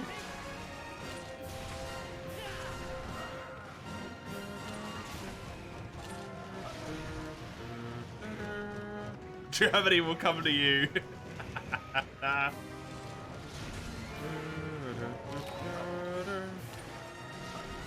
The entire country. Make sure I pass through the Netherlands on the way.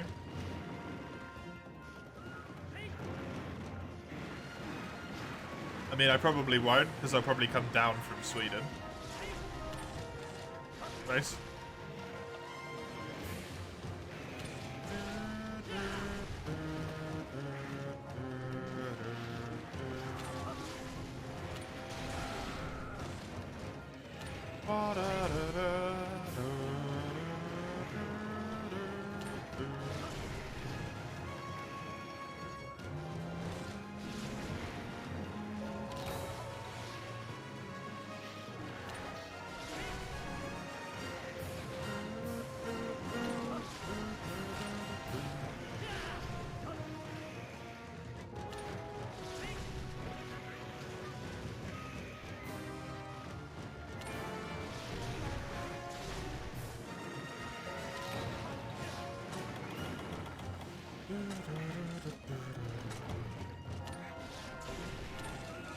And before me in real life as a shy little cutie.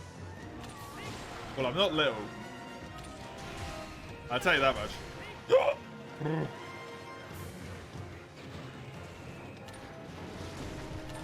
If I am, I'm 6 foot tall.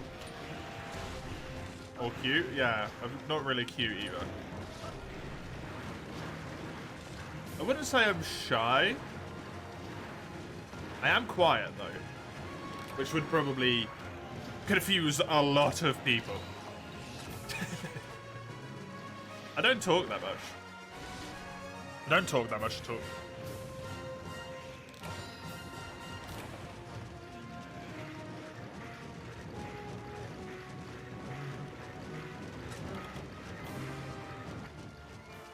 I'm introverted, yeah. I am.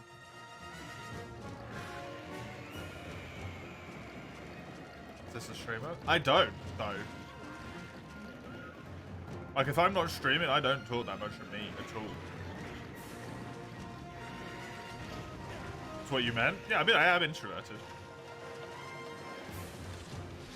Introverted doesn't mean I'm, like, incapable of social interaction, though, right? So, I can hold myself.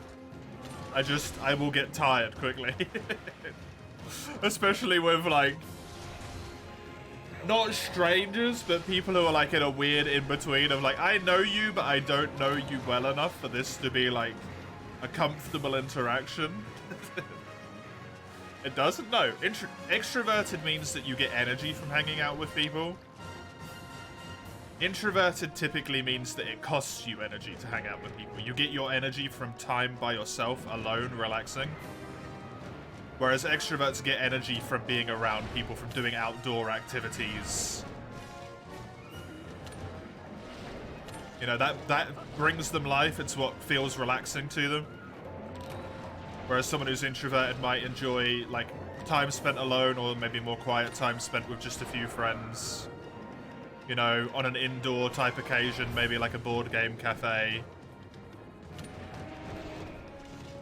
Or just hanging out at home.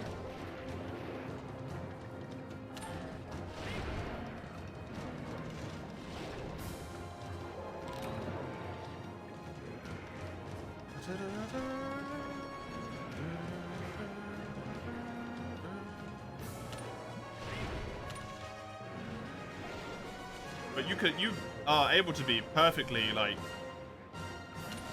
socially capable.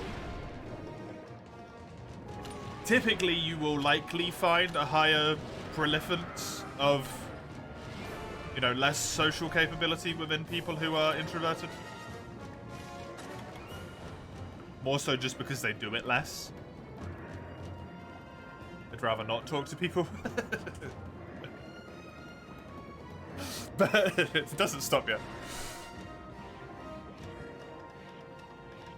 You can also be a socially inept extrovert, yeah.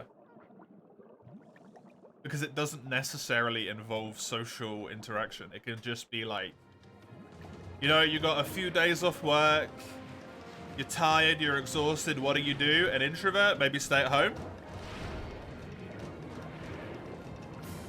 Maybe chill. An extrovert, they might go fucking rock climbing. Like, don't necessarily have to talk to anyone to go rock climbing. The extrovert does drugs, yeah. Heroin. I have to add those. That it describes both extremes, yeah. Yeah, that's very much on the edge of each range. Like,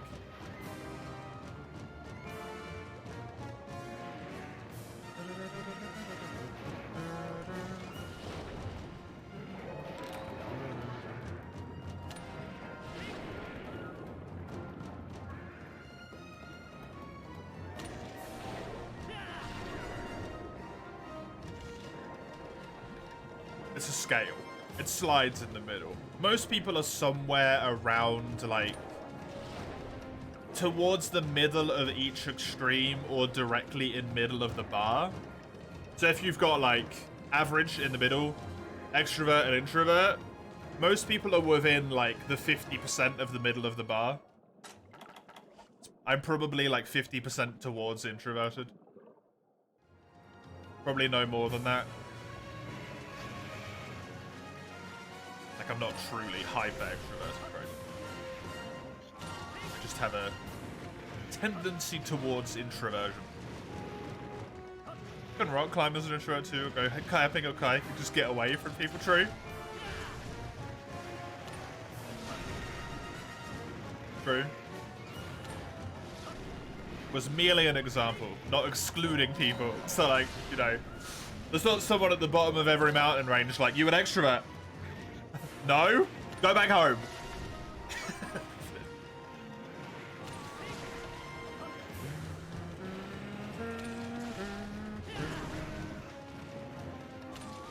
Although, that would be slightly hilarious. You'd sign a contract for that explanation alone.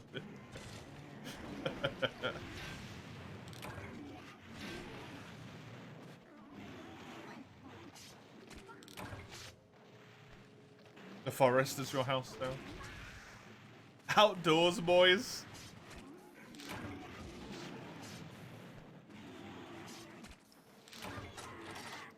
Please do not move into the forest unless you have been trained in survival. It's actually incredibly deadly to live away from society. Something very simple could kill you. Literally, if you get a cut and you don't take care of it well enough, and that cut gets infected, and you don't have antibiotics, you are probably gonna die. Welcome home.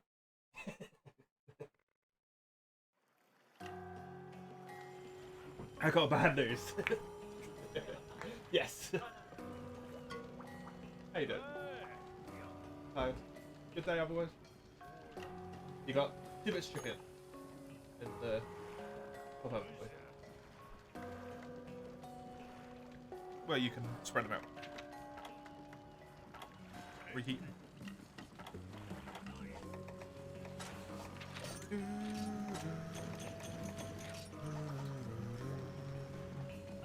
Better than socializing? Not really. Also, you know what you don't have away from society, Mace? You know what you cannot do if you're away from society? Absolutely whatsoever.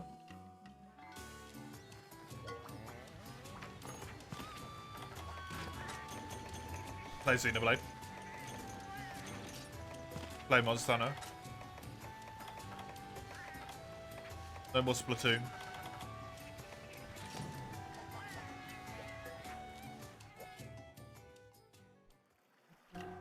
Any introvert born after 1983 can't socialize. All they know is climb rock, camp in forest, work, be bisexual, eat hot chip, and lie. That's an incredibly specific range.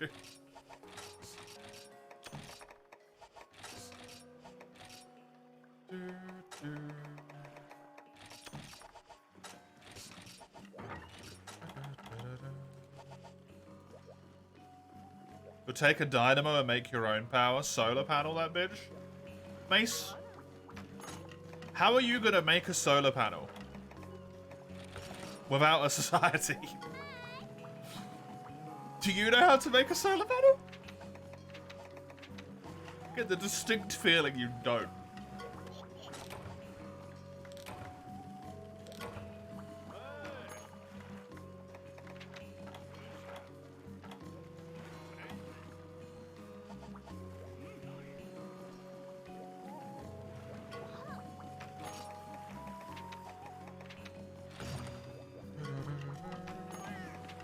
Also, you have to do maintenance on it.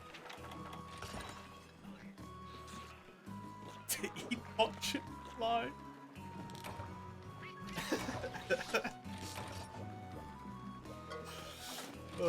Something about that tickles me.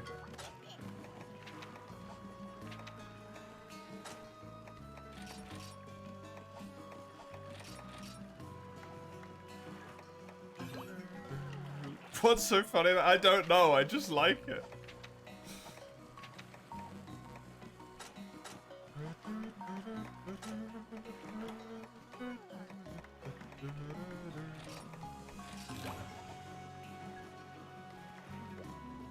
Something about it tickles a part of my brain.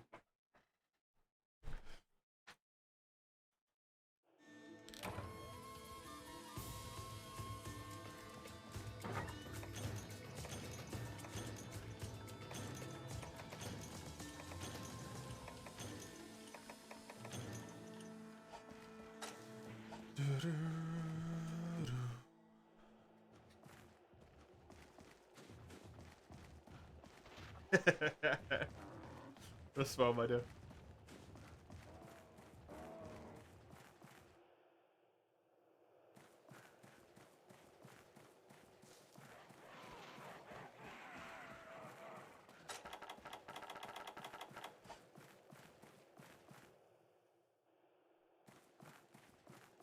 You haven't had Pakis in forever?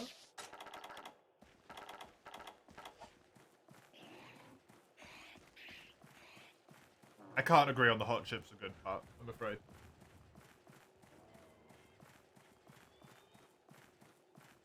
Not for me. My baby constitution would like to disagree on the note of it would immediately burst into tears. As my existence is cursed. So that bit, not necessarily a fan of, but hey.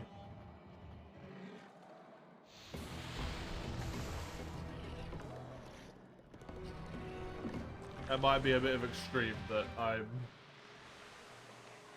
limited to and other people are not. Nibble, yep.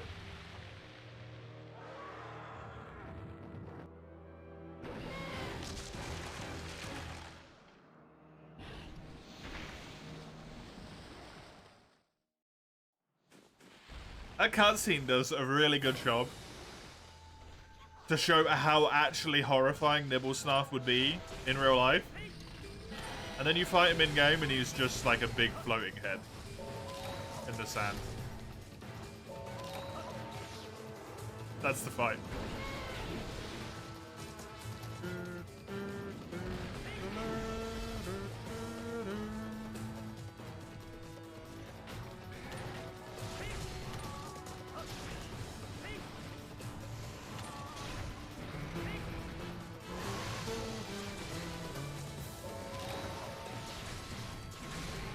And all that's done, when I said giant floating head, made me think of Legend of Zelda, Wind Waker. Now I want to play Wind Waker.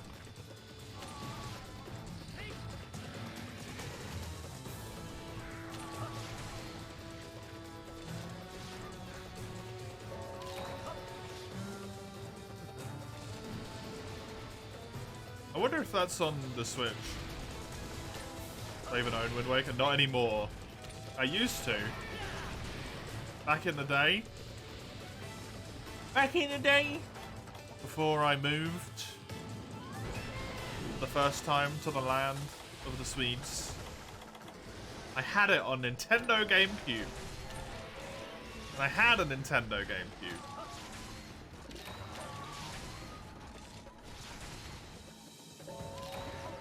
And then I never owned a Wii U, so I could never get HD.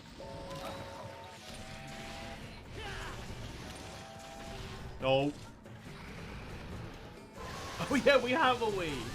Amazing. I forget that every time.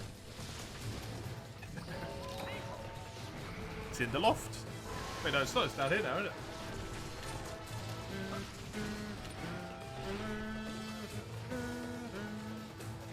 Yeah, I was wondering if it would be on the Switch emulator services, but I don't know if any GameCube games are on it. Technically through backwards compatibility. Yeah, true. Wind Waker HD was so gorgeous. I've never played it. I really want to. But since it was only available on Wii U and the grand total sum of buying a Wii U was for like 2 games, one of which I already owned, didn't really feel worth it. You own Twilight Princess GameCube, Ocarina of Time on the 64, Majora's Mask on the 64, and Wind Waker on the GameCube. I had Twilight Princess on the Wii. Man, I want to play Twilight Princess as well. What a good game. I like Twilight Princess. I know a lot of people did. I know it scared you when you were younger.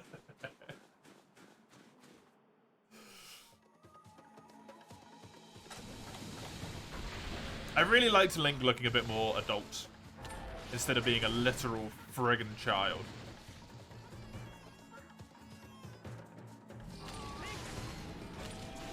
That struck a chord with me a lot more with Twilight Princess.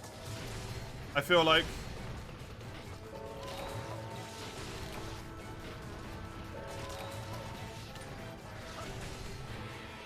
he looks, yeah, more adult. He's not a child, he's a teenager. Which I enjoyed more because I was a teenager, not a child.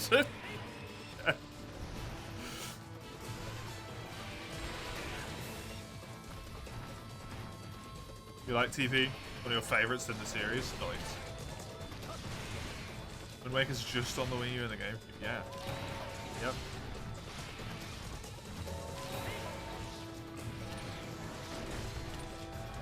Grabbed it as an impulse purchase. It was 13 USD.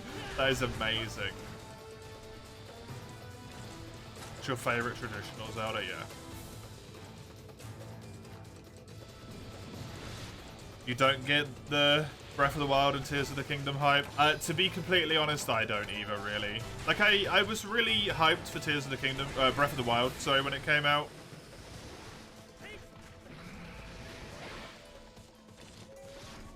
And I had fun with it.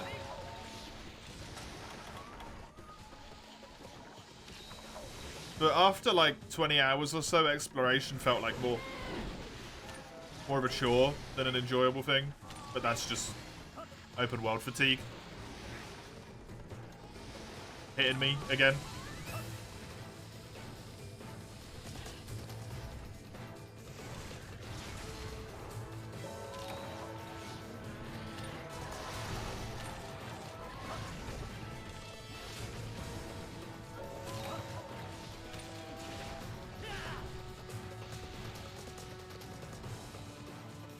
Whereas the traditional Zelda games, I feel like they're a good length.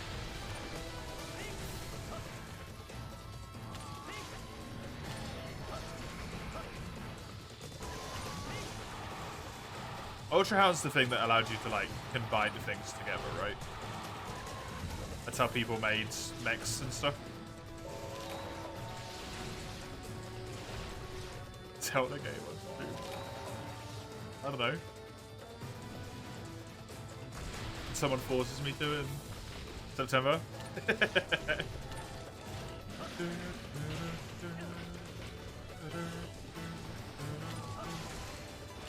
Because I'd have to buy it again. Because I don't have any of them. Well, technically I have wait, do I have Ocarina of Time HD? Yeah, I do. Which I've also never played. Actually, that's not true. I loaded it up and got past the intro. Like, shitload of dialogue, and then stopped playing. You have Skyward Sword, which I've also never played.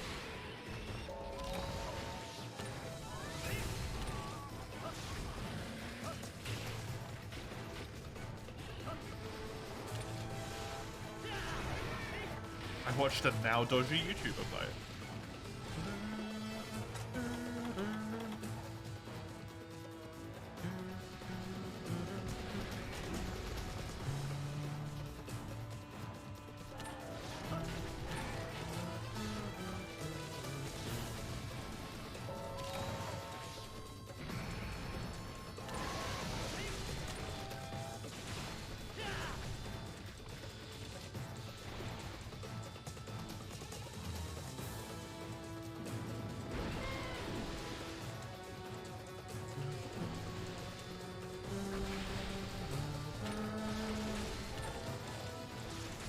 You had a lot of fun with Breath of the Wild, did the mainline, saw the credits way too empty, you didn't feel any desire to play Tears of the Kingdom when it came out? I didn't feel any desire to play Tears of the Kingdom purely because I'd played Breath of the Wild, personally. And I know they've moved stuff around and the terrain's different and all of that because of the Sky Islands and the underground and stuff, but I don't really want to play full price for a game I feel like I've already played a third of. Right? Before I've even, like, looked at the game, I already feel like I've played a third of it. Upgrade system's gonna be the same.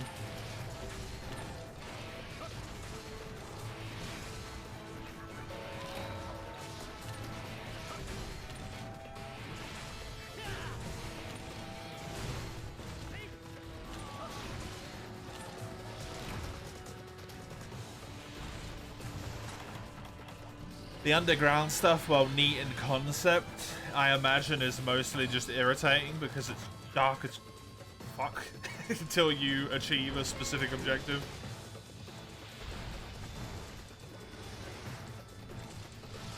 So that kind of lost its luster to me as well, that I'm like, not worth it.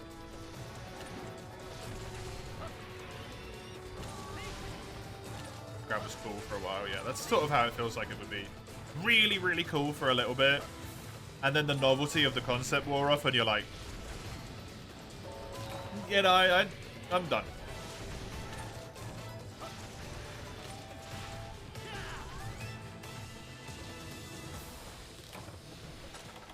I still think they're good. They have to be, to a certain degree, right? While the Zelda hype can sell the game to a shitload of people, and at least a decent chunk of them are gonna suck it off no matter what just because it's Legend of Zelda, the sheer number of people who have overall praised the game and love it would not be the case if it was actually bad.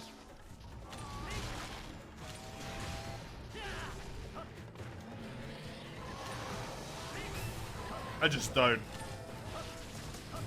enjoy Zelda as much as others do.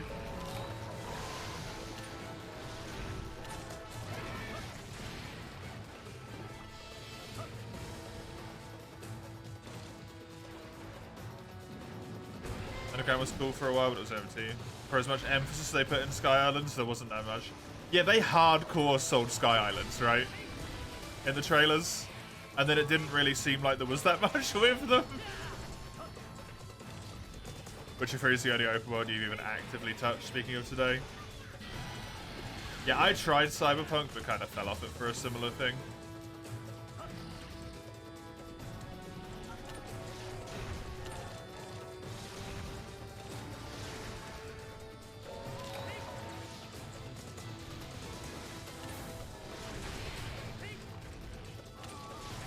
So I'm genuinely really worried about the next Monster Hunter being open world.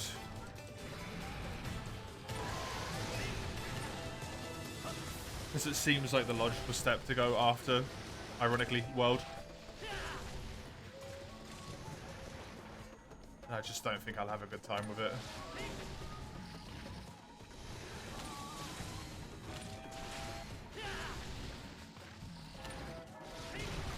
Your mum always says it's better to execute a stolen idea than it is to flub a new one.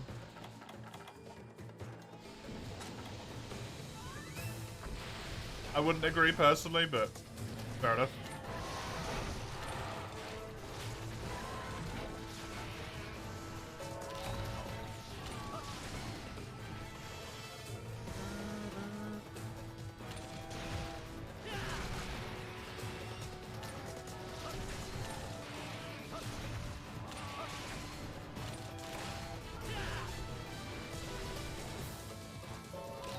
You're hoping the next Zelda will be traditional or not open world again? Yeah.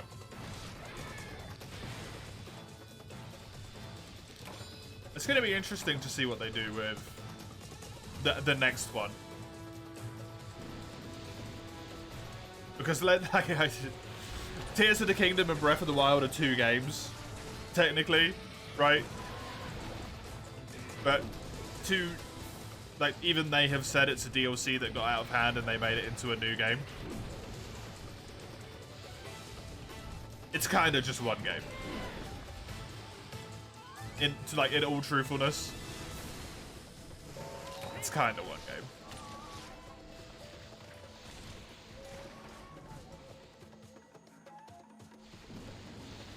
That they managed to get away with charging full price twice for, and no one gave a shit.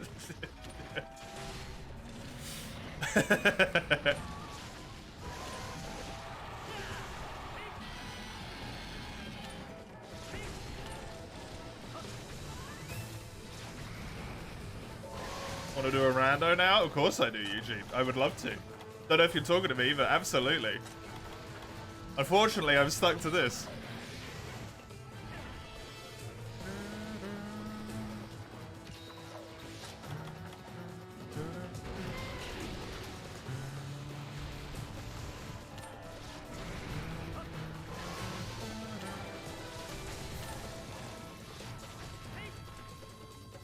But it was justified as a new game. I think they have actively said that it was DLC stuff, but there was so much that they couldn't put it as a DLC, even though that sounds like bullshit to me.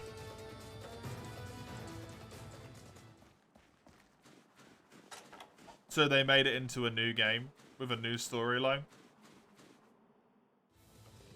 kind of, like, you know, kind of sound like they really wanted to cash in on the hype train that Breath of the Wild caused. And instead of selling a £20 DLC, they could sell a £50 new game.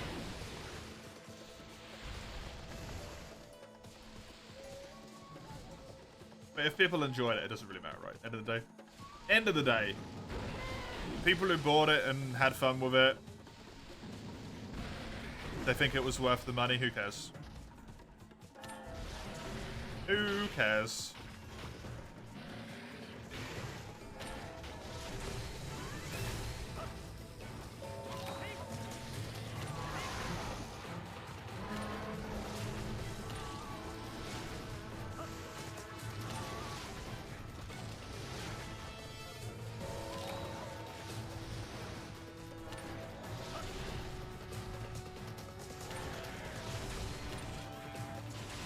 You're not going to replay it for a long time, but you loved your time with it? Yeah. Good.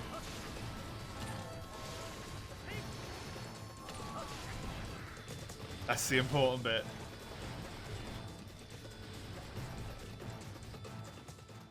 I feel like the games which are really, really crazy big like that, by the way, Tears of the Kingdom Breath of the Wild style. Just absolutely humongous games. I don't think they're meant to be played again, really. Because it takes too long.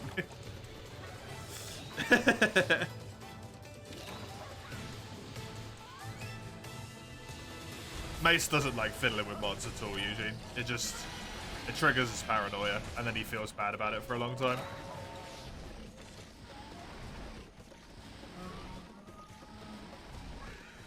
Depends on how you play. Yeah, you can play them in a way that like enables replaying, but I feel like the way that they are made does not take replayability into mind.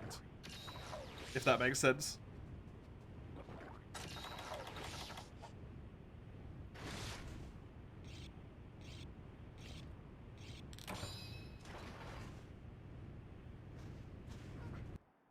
I honestly don't know what you're talking about, LaFish, but welcome. I know Jujutsu Kaisen translations, but I don't know who the bloody hell John Werry is.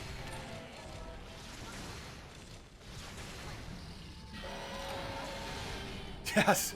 Did you enjoy all Shrine Space, or did you just enjoy wind bombing everywhere?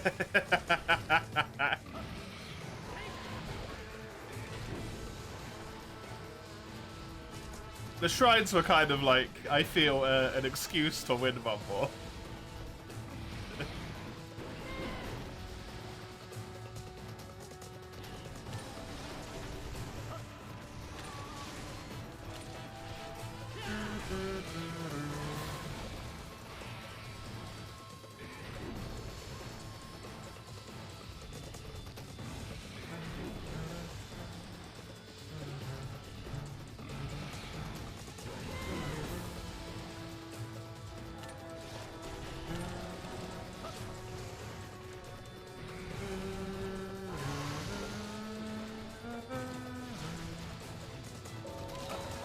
Mod games. If you bought the game, you want to mod them, at least things with custom mods and custom soundtracks.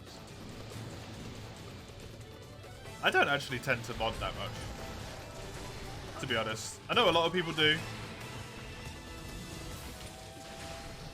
I don't do it because I like dislike mods or whatever. I just typically really enjoy like the developer vision. And then I just like don't change it. That's it.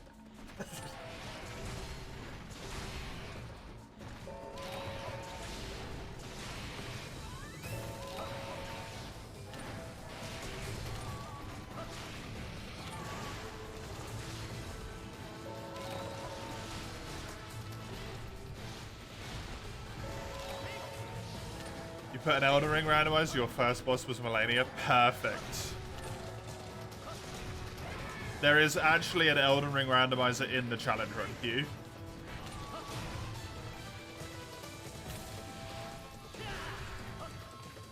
Really exception to FTL Slay the Spire.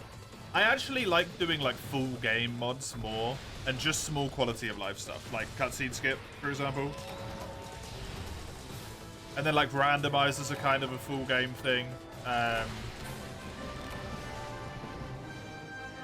Stuff like Long War, the FTL mod that you've talked about, which kind of seems to just like remake a whole bunch of stuff, right?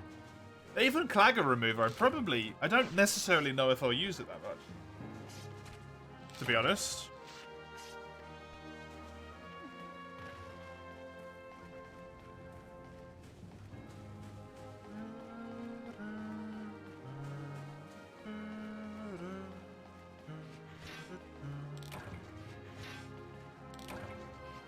That's the point, LaFish, where you reroll your seed.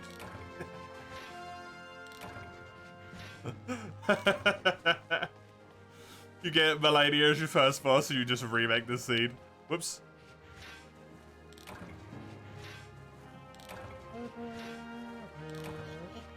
That's called Ice Mod, LaFish. Ice Mod Community Edition. I see. Long War's super good, Dawn. Long War is genuinely the best mod I've ever played.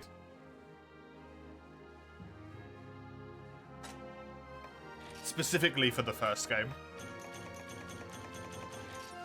The second one I don't know about, but the first one is so good. They say again, world feels better that way, but that's just you Instagram.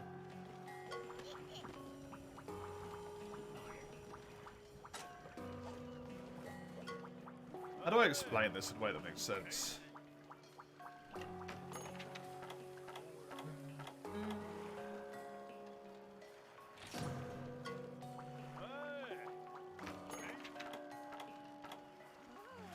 It's not about making the game like feel better or feel worse or anything. It's purely a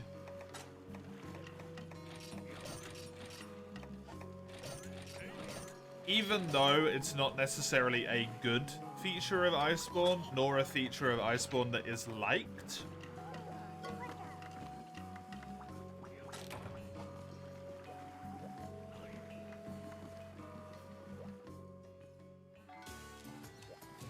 it feels like if you remove the Clagger, you are no longer playing Iceborne. In a sense.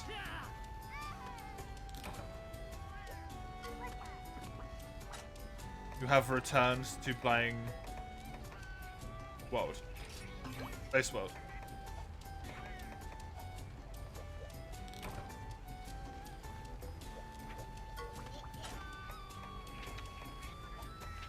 And that would feel very like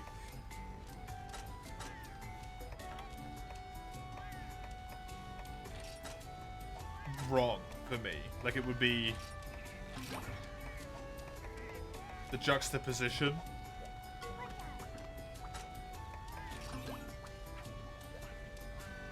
would feel messed up.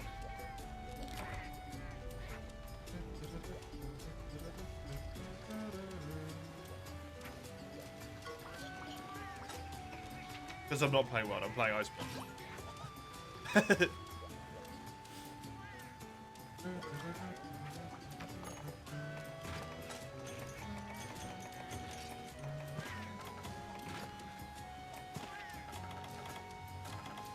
I know I'm not explaining this in a good way, but I hope you get what I mean. Can't believe they made a Slay the Spire multiplayer mod and it actually works. Yeah, that's insane. People are crazy. Well, you managed to not fail the test because your teacher put a bit of effort in for your grade. That's nice. Teacher saw that you tried, even if you didn't necessarily get it. That's good of them.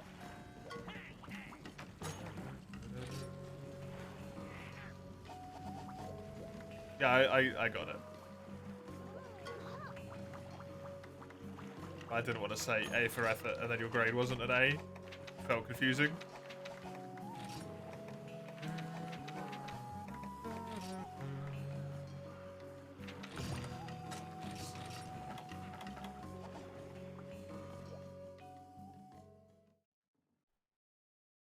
You put a halt on the other games you've got, LaFish?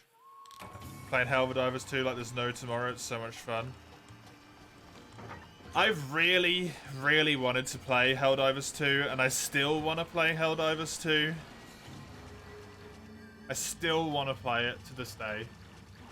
But I don't know if I want to pay all of the money for it and then not have anyone to play it with. And then not really have a lot of time to play it either. Last month, I had no time to play it at all because I was streaming so much. And then this month, I'm streaming like a ridiculous amount of time as well, even though no way near as much. So I just don't really have a ton of time to play it. Makes me sad. I feel like it would be up my alley. Up my alley? Up my alley.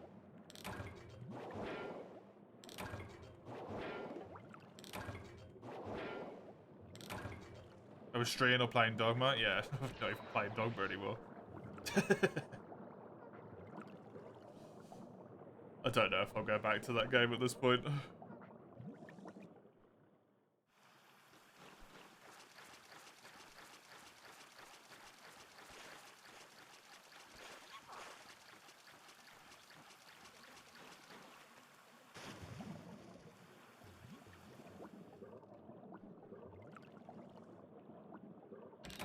Are you gonna finish it? Probably not, no.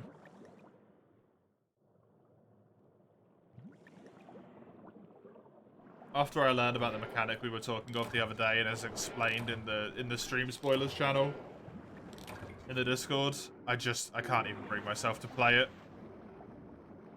I can't even bring myself to play it.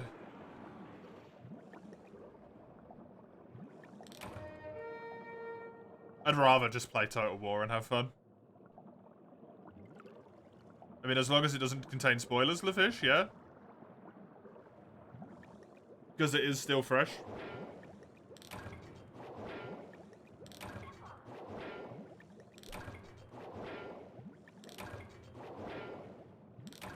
I'm not connected to Capcom.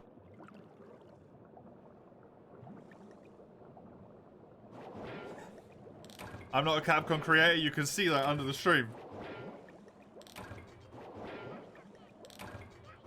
You're allowed an opinion, right? Even if I was a Capcom creator. I think it's more damning to them as a company if the people they had streamers who were affiliated with them tried to squash any discourse about the game. And not have a genuine conversation about it. That would show more on the line of, like, a cover-up rather than anything else, right? That just shows bad communities. Seen a dude on one stream get sniped when he criticized the game on the spot? Yeah, that's just a bad stream. If people can't even talk about it.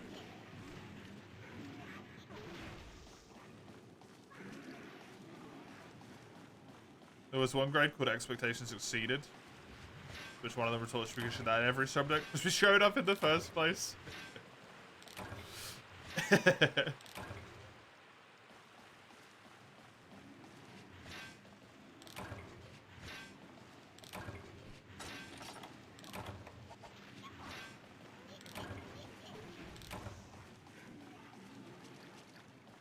I would say that that's not good streamers.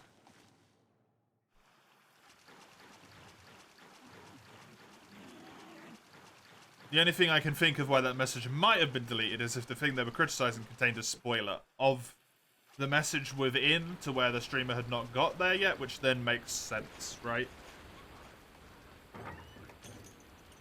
If part of the criticism is like, this specific mechanic fucking sucks,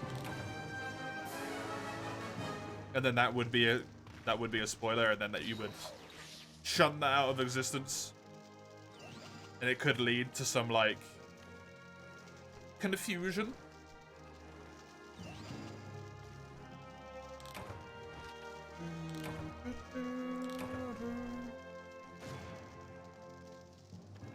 MH3U has 6 to 9 people watching it right now. Just thought I'd share that bit of information with me.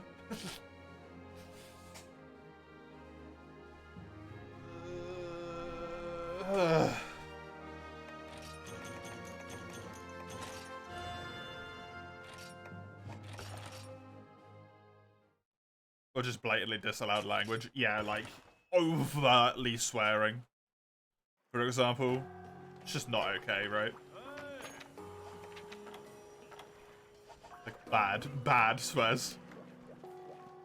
You dislike the game due to performance issues. Having to Nouveau anti-cheat plays a factor into the performance issues. The final nail in the coffin was microtransactions in a single-player game. Yeah. For what it is worth, and I'm not defending them,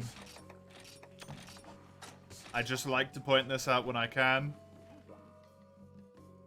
To call those microtransactions is wrong.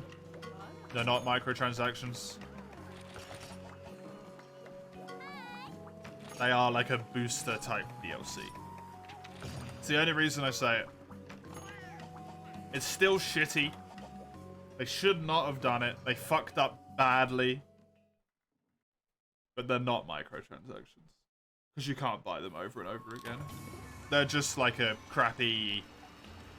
You know, sometimes where people are like, you know, buy the extra edition and you get all of this shit for free at the start of the game. It's that. It's like scummy...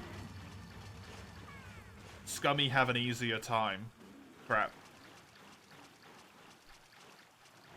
Still a perfectly reasonable reason to destroy your enjoyment.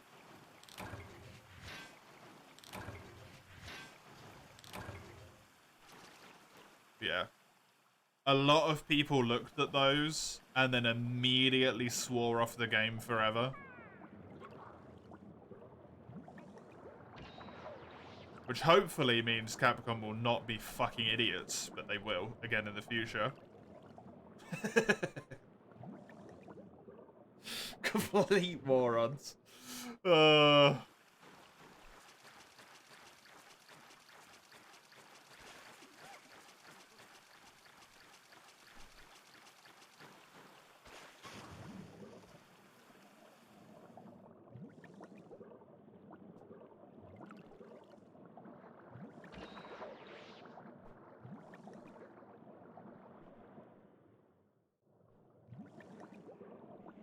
100k gold in Xenoblade Chronicles 2. Oh, in, yeah, whatever DE is for owning Xenoblade Chronicles 2 and you never used any of it. Definitive edition, maybe?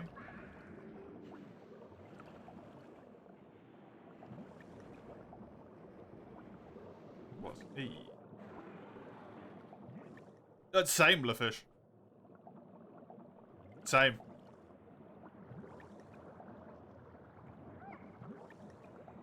The state of Rise's release, I've said this a few times, sorry the people who hear me repeat this over and over again.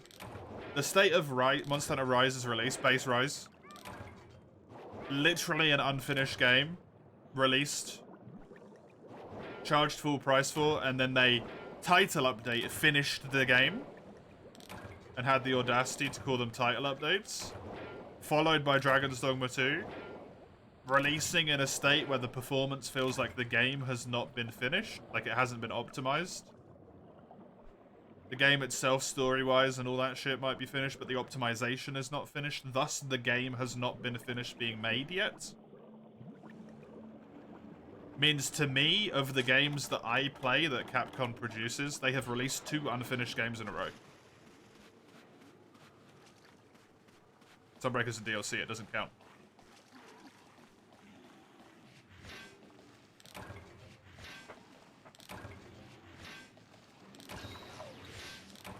It doesn't look like a great track record for Wilds, right? Two unfinished games in a row.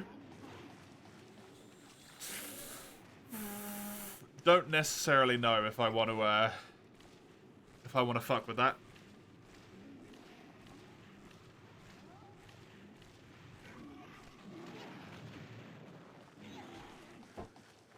And then also, while I do primarily blame the community for it, I don't blame Capcom for it.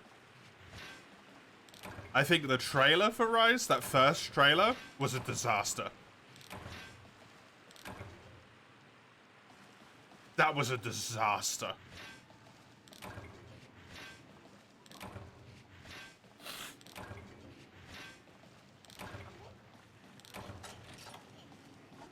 That did nothing but make my expectations worse. Because that felt really rushed and released just to shut people up. Just see what the first real trailer says and wait for the release, which is miles off. That's the problem, Eugene. It doesn't matter anymore, right? We can't just see what the trailer's like and then wait for the release. Like, they've damaged their reputation. By doing 2 releases in a row that were so devastatingly bad, whatever trailer they do, and then whenever the release comes out, like, I'm not pre-ordering it. The trailer could be the best Monster Hunter trailer I've ever seen. I'm not pre-ordering the game. They have actively ruined their own chances because of the games that have already existed and the way that they've handled them.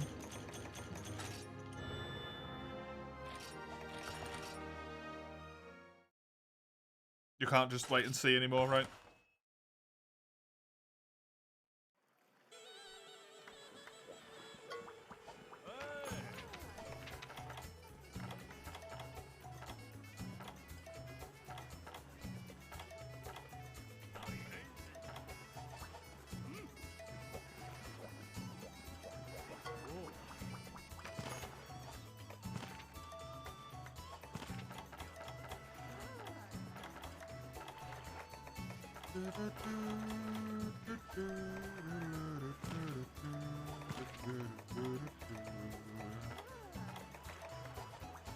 News dwelling over a game you can't even play.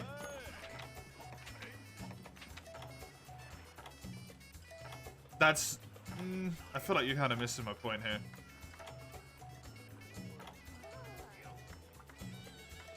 The issue is, Eugene, even if I could play that game right now, if you said to me, at this moment, right, you can play that game, would you get it? Based off their last 2 releases, I wouldn't.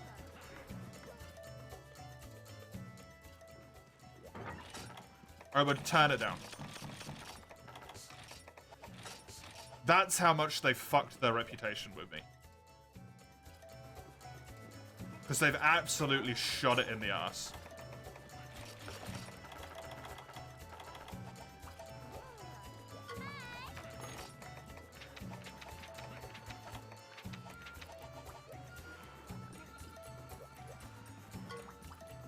Pre-orders come from hype. There's no hype without trust. Yep.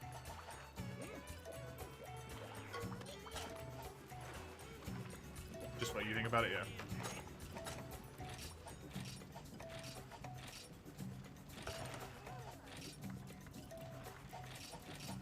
And they hate me, huh?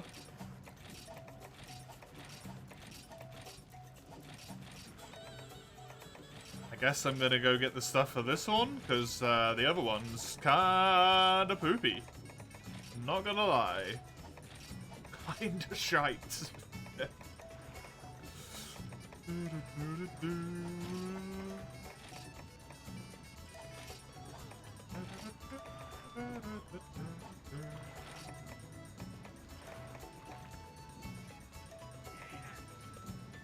It doesn't matter about the fact that it's out or not.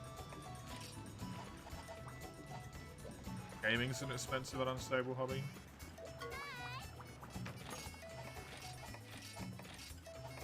I don't know about that.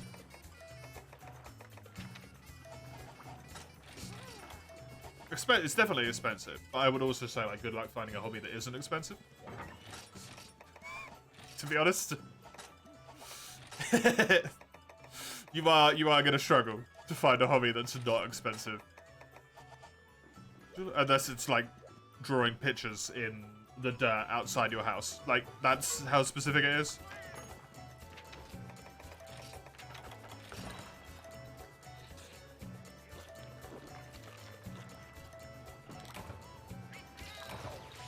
I don't know if I would say the hobby itself is unstable, as much as I would say the specifics of the hobby are unstable.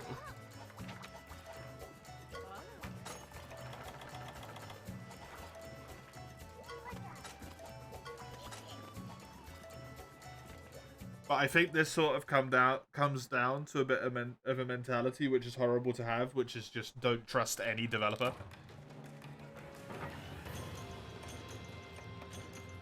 At this point, there's always going to be great games. There's always going to be some fan-fucking-tastic games to play. Great examples for myself within, like, recent times, right? Dave the Diver, not even that expensive of a game from a developer I've never even heard of. Was one of the most fun experiences I've had in the last year. Just absolutely fucking amazing time. Same thing with Liza P.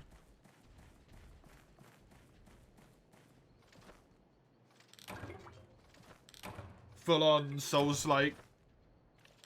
Wasn't necessarily super expensive. I think it was reasonably priced. It was like 40 quid or something. I can't remember.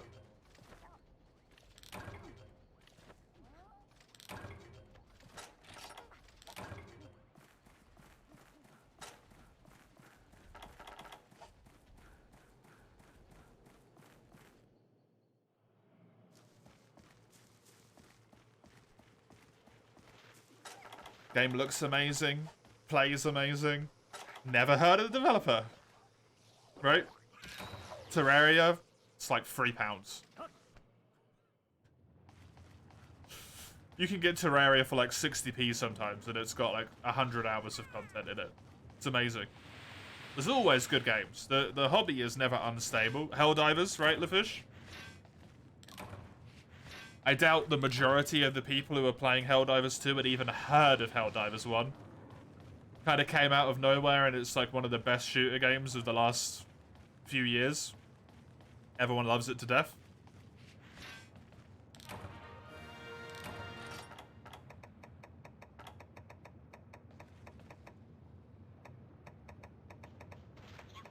Just to give a few examples, there's plenty of games that stick around.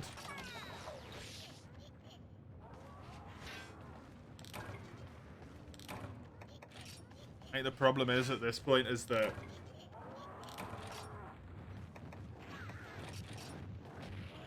games are becoming, and it sounds so stupid to say, it's become an industry. It's not, you know, a group of people who had a shared idea and then start working on a game and complete it and then release it. Hasn't been that for a little bit. It's been this, like, the shareholders invest in the company, and the company wants these people to make this game within this time frame to get money to feed the shareholders.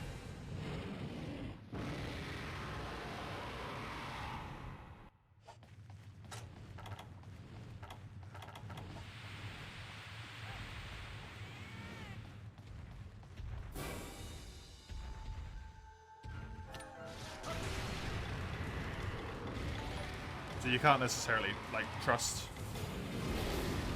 any publisher to make a game that hasn't just been made for the sake of making money. Hey, Kaiser! Thank you for the follow. I appreciate it.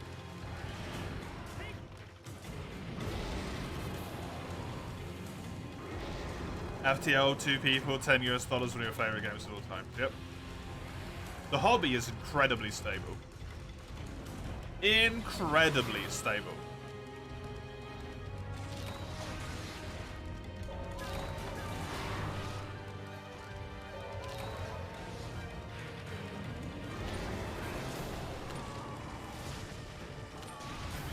There's always good games to play. Might not always be good games to play that you want to play at any moment in time, and the games that you wanted to be good might not be good, but, you know. The same is true with TV. Any other media that you would experience rather than, like, directly take a part in yourself, right? Any other hobbies, sorry. If you read a book, if you watch a TV show, if you watch movies.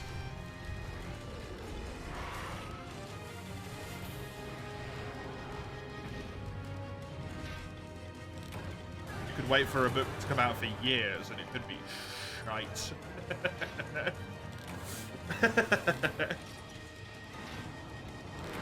It's not a game-specific problem.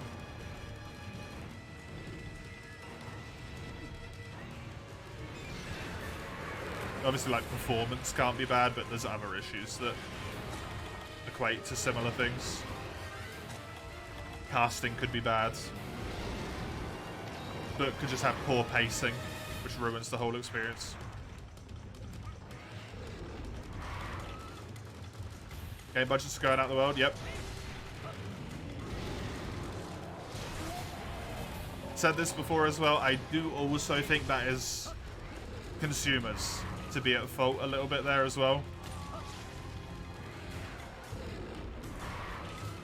We've kind of ended up in this cycle of like, developer makes a game that looks good, everyone expects every game that comes out after that point to look at least that good. So then all the developers have to spend shitloads of money making their games look that good. Which means the budgets go up. Which means the costs need to go up. And then because the budgets and the costs keep going up, less people can afford to buy the game. Which means the game doesn't make its money back, so the cost goes up even more. It's this like self-feeding loop of disaster, right?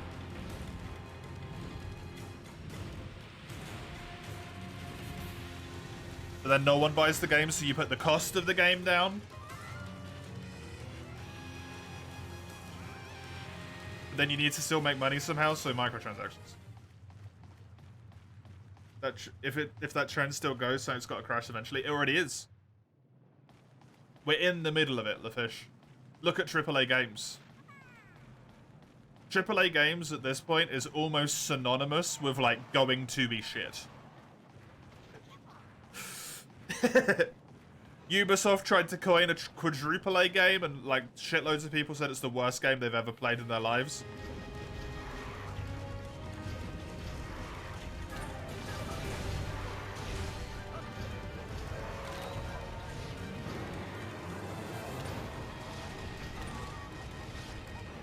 AAA games, if it keeps going, will cease to exist. Because no one wants to buy a game that's that expensive that turns out to be crap.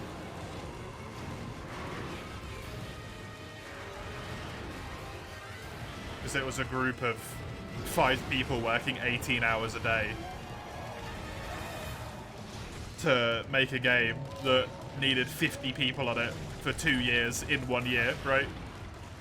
It's just not going to work.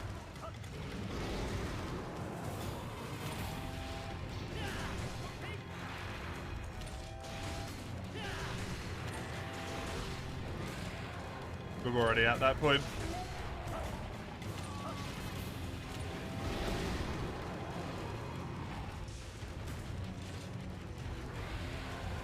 Way back a friend was reading something out loud. What does JoJo, Fallout, and Persona have in common? Ah, fuck, you're not sure if it really was JoJo. JoJo, Persona, and Fallout. I don't know, delusions?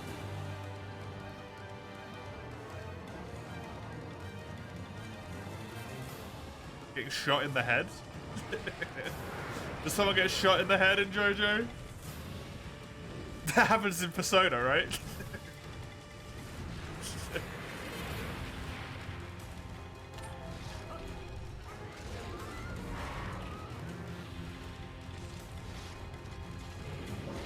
I don't understand that.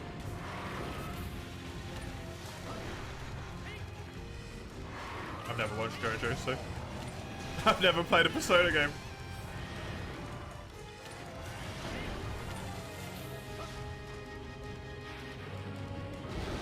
Persona 3, that's how they evoke. Yeah, I did remember. Someone said it the other day. Probably so.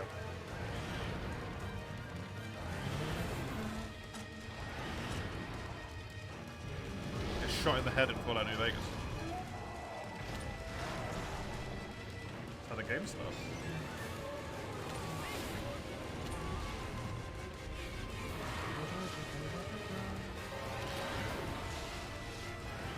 Persona 3 wasn't the one they redid originally, right? That was 4.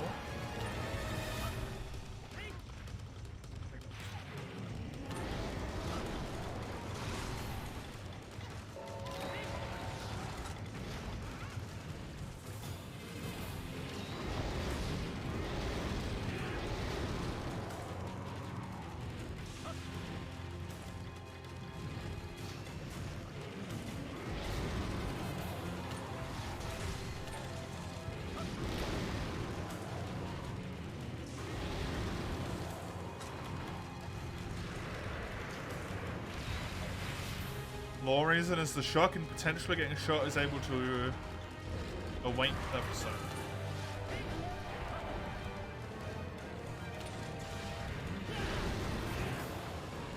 The Americas must have so many persona people. No wonder this game needs to take place in Japan.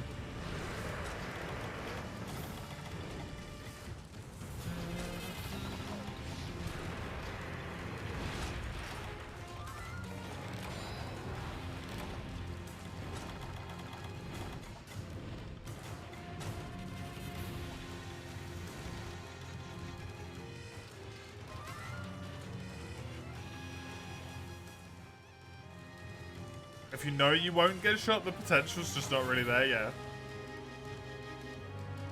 Like, after a few times, you know you're not gonna die anymore, right? So, don't work.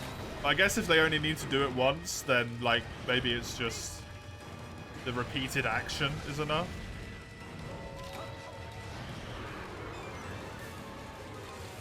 Also, where the hell do a bunch of kids get their hands on a whole bunch of guns? Japan. They're fake guns? Yeah, then it doesn't make any sense, though. You're not getting shot. You know you're not going to get shot by a fake gun. Or do they not know that they're fake guns?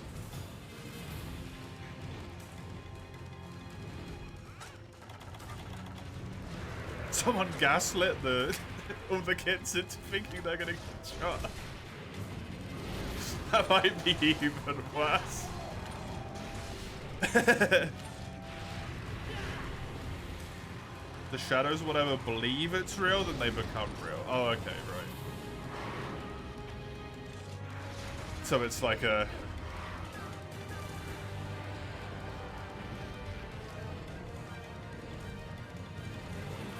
It's a fucky-wucky situation.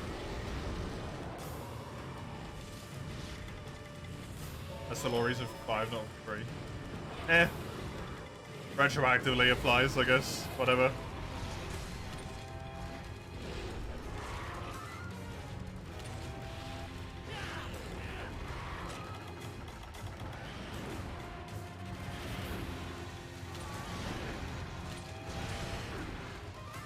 Do they use guns in number 5 as well? Oh, really? I thought he just ripped his own face off. I thought that's how it works. I know he has a gun, but doesn't he rip his own face off? They don't use the guns to evoke? Yeah, exactly. They just have guns.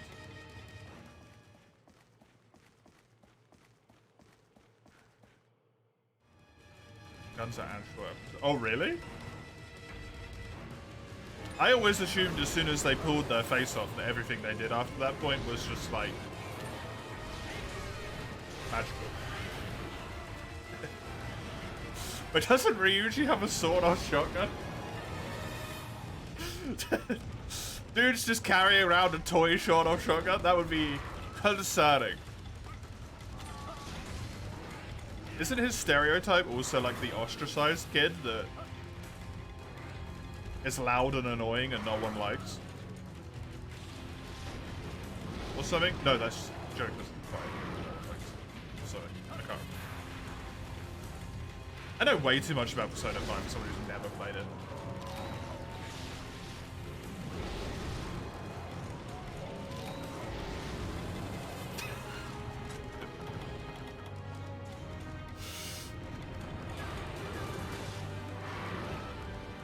Even if you don't like the typical experience. I don't know, I've never played one. I probably don't like it just because it's JRPG. And it seems incredibly time consuming.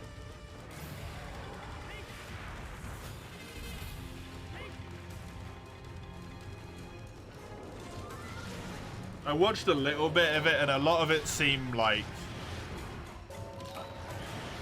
travel to here, to go talk to this person, to travel all the way over to there, to talk to this person, to complete the quest, to then travel back to school, to go to school, to get asked questions about Japanese literature, which I don't fucking know. Which means my character then gets turned into a dumbass because I don't know questions about Japanese literature. The lessons actively improve your skill points.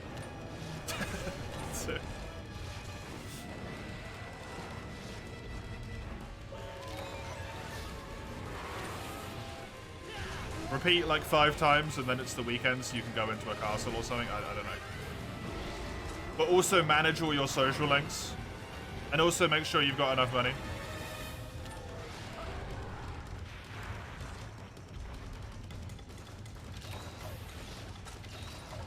Isn't that all Persona games? Yeah, I mean, that's what I'm getting at.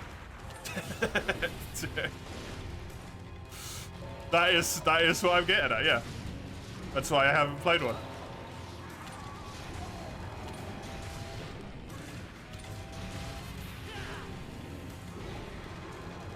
You want snackies? Best I can do is packets of crisps you don't like.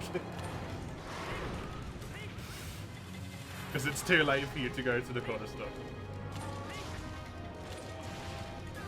There is the chicken. If you want to do a chicken fry. And you could have a packet of crisps at the same time. It's not snackies, no, but... Strikers is sort of a Warriors game, but it's more Persona than it is Warriors, unlike Hyrule Warriors, which is more Warriors than Zelda.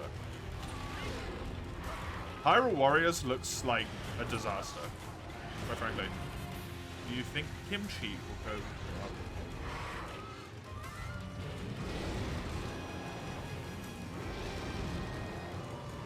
I'm not eating it if it doesn't. I'll tell you that much.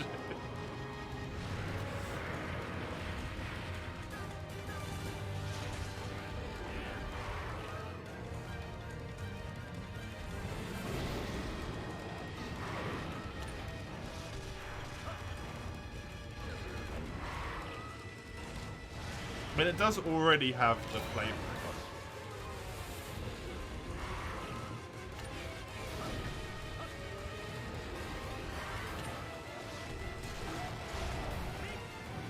You want the crunch? I mean, you can have some of the crisps. I'm offering them to. I think I still have one more ice cream if you want to go and get it. It is just milk. That crunches. It has a shell.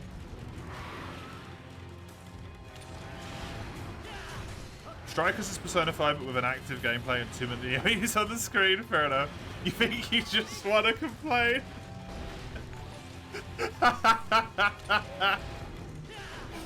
Hey, Shadow. Thank you very much for the raid. I appreciate it. Let me give you a little bit of return there. Thank you. How was your stream? What were you up to? Hello, bro. What happened? How are you? Welcome, welcome. The story's more important, yeah.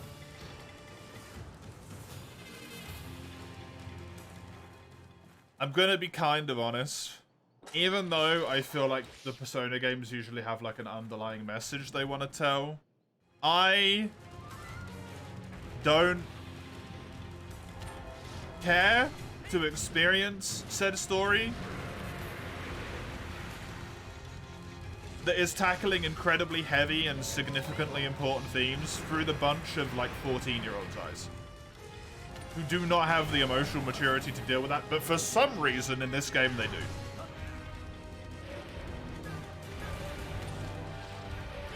I think in Persona 5 they're like 18, they're older. You get my point. I just, like, I want to play a game with people in it, not children. A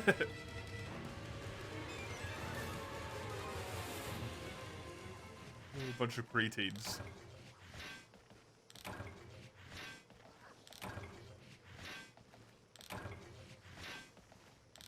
Found an infinite money glitch in Tactics Ogre Reborn, so you're a god. Nice one. Anytime anything comes up, just buy it. Just buy it. Nice. Very good. Very good. Rolling in cash. I understand that's the law reason, Eugene, but as a human being, that's bullshit.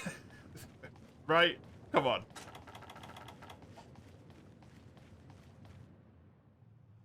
But then they go and act like completely normal teenagers during the days. You could never go back after that, dude. Yeah, why do none of the adults have it?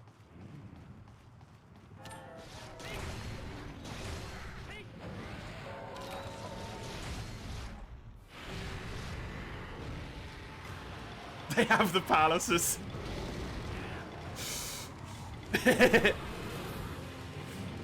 You become the evil. You either die a hero or live long enough to see yourself become the villain.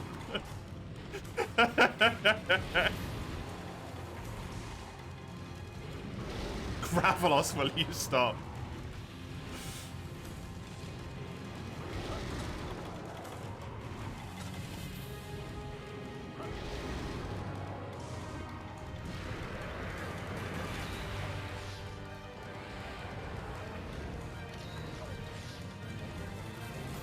To JRPGs for teens get special powers. I just don't want to play as a teenager. I don't want to be a teenager. I'm a 28-year-old man. I had enough of being 16 when I was fucking 16.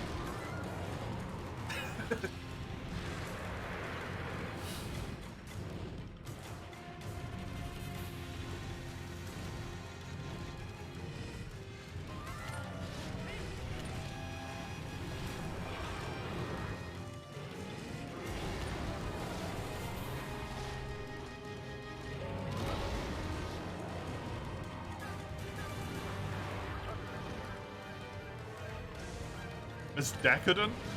Decadence. Lovely, lovely decadence. I mean, no. Don't sound all decadent.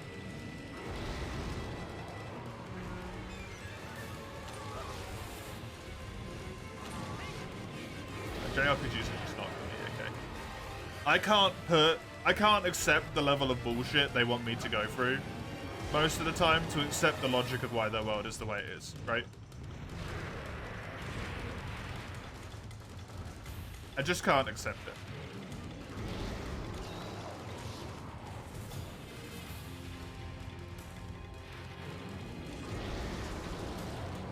I'm willing to suspend reality a little bit. I'm not willing to pretend that the entire world just doesn't make any sense. Like, there's not a single good adult anywhere.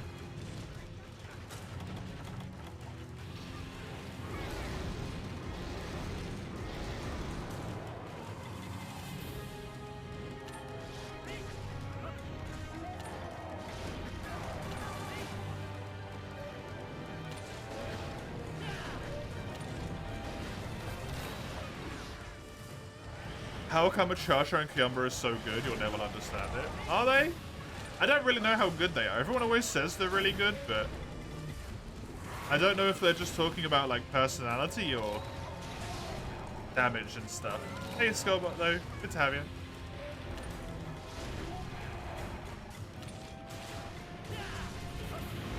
What is it that I don't accept? It's just too many, like, leaps of logic for me.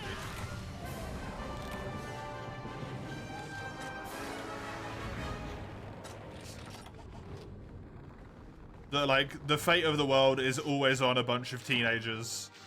The teenagers are allowed these, like, specific things because they've sinned the darkness of the world and accepted it within themselves and ripped their face off. But then they go back to being completely normal teenagers. Like, you'd be scarred for life. Right? It would ruin you. You would be miserable.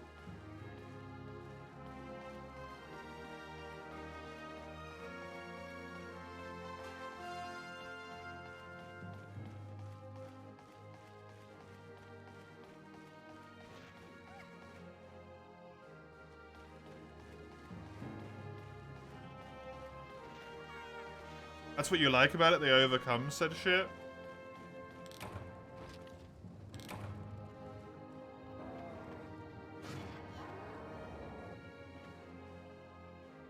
I like character development when character development happens for character development reasons. I haven't seen a lot of Persona, right? I have not seen a lot of Persona. But I feel like it's kind of a situation of you beat the palace that's associated with the character and they're magically fucking healed of every scar in their entire life. I don't get it. Maybe it's not like that, but isn't one of them like sexually harassed for ages? By Kamoshida. And then you do the palace, and I don't know if it's ever mentioned ever again.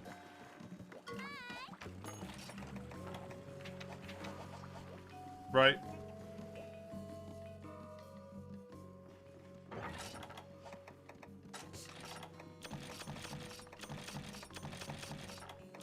It doesn't quite track with me.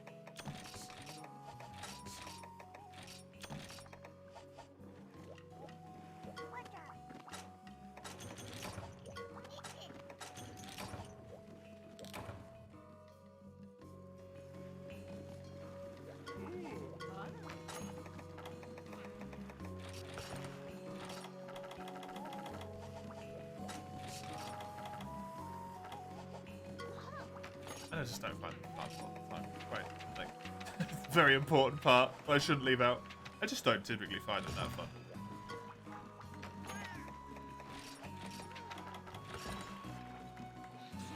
I find JRPGs simultaneously very overcomplicated, but also undercomplicated at the same time.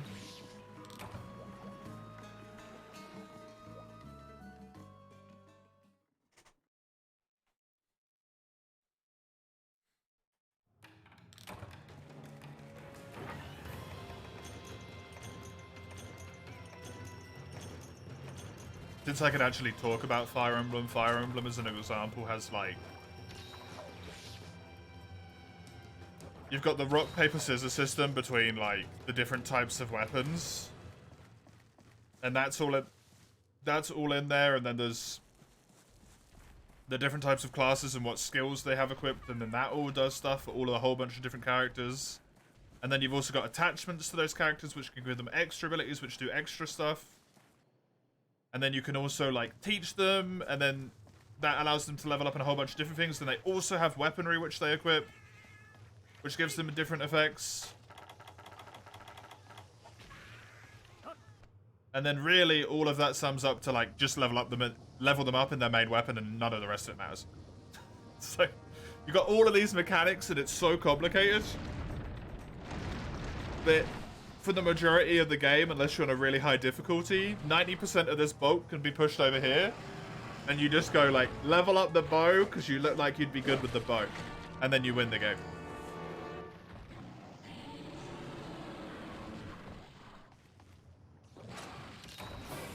Obviously, that's Fire Emblem. That doesn't necessarily apply to all JRPGs, but...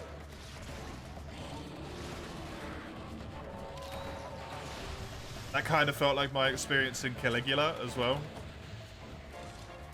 Choose a few characters that you like. Maybe plus one more. Level them up. Ignore the rest of them because they're irrelevant. Right?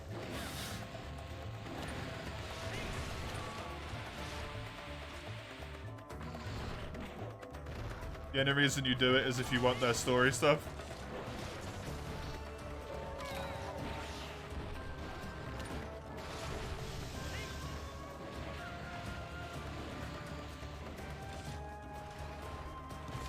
Free House is an outlier in that regard. Bows suck in nearly every other game.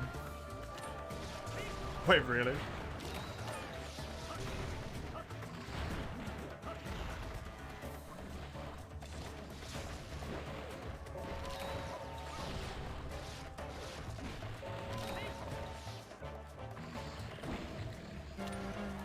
The harassment part of Anne feels like it got blown away, no pun.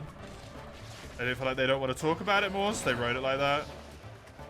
Futaba, for example, has a whole 10 levels of social link dedicated to her getting socialized, even though her heart got changed. This is the thing. Does it come up outside of those social links?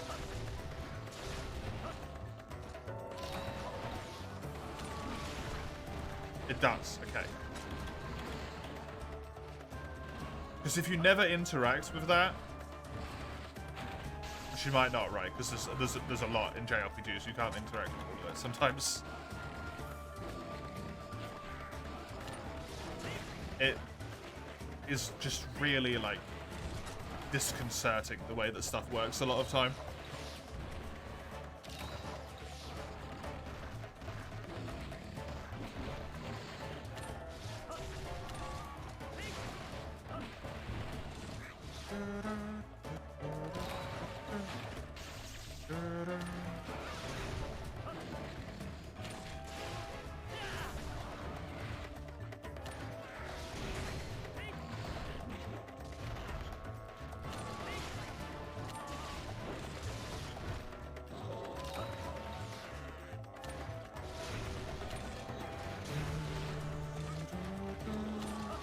That's the problem you have with Fire Emblem in general supports. Is the game has permadeath, only a select few can be on screen, everyone else is just there, yeah.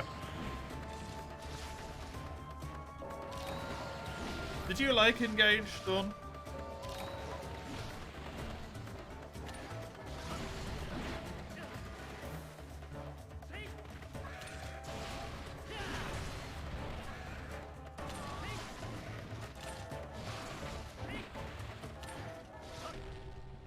Yeah.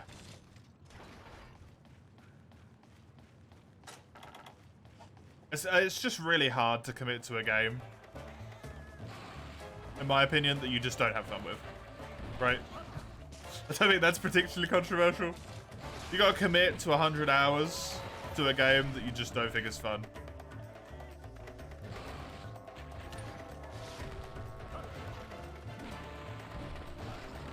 I can do it every now and then, but the story is very mid. I mean, the story wasn't really great in Fire Emblem Three Houses either, I would say. It wasn't terrible, but it wasn't good. So that's about what I would expect.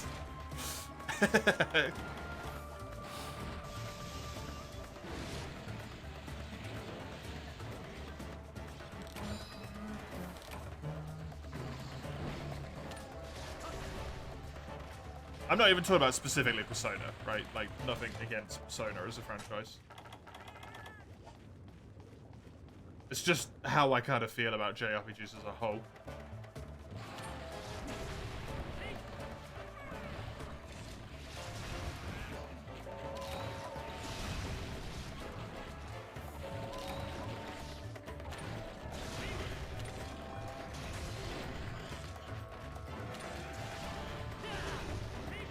They made the weapon triangle matter a lot more. Cool. Very cool.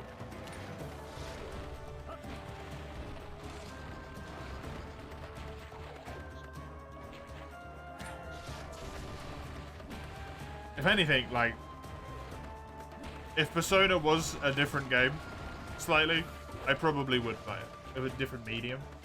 From the sheer amount of shit I know about it. Despite having never played it. I also really like the music.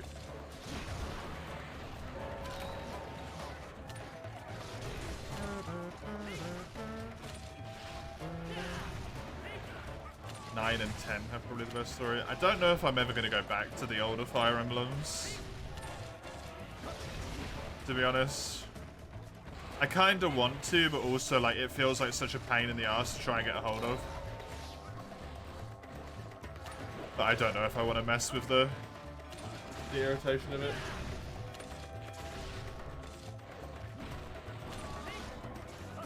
Playback Strikers is more hack and slash.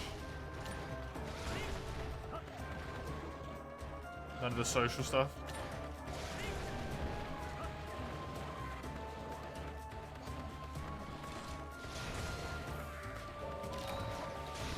It's a bad time to say I'm not necessarily a hack and slash person either.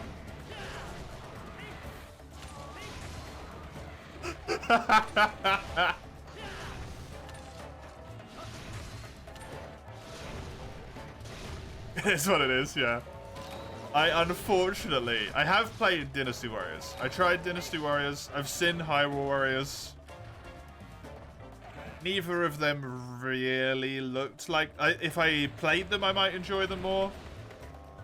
The Dynasty Warriors I played was, like, terrible. It was half translated and seemed really poorly made and crashed all the time, so...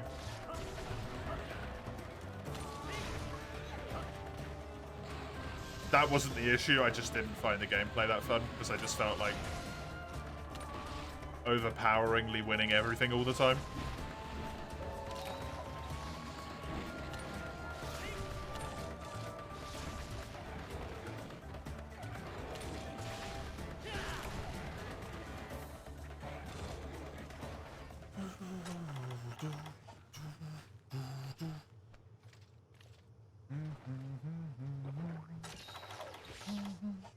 Fire Emblems and Oddsus, where usually the story and gameplay are never great at the same time. Yep. You get one.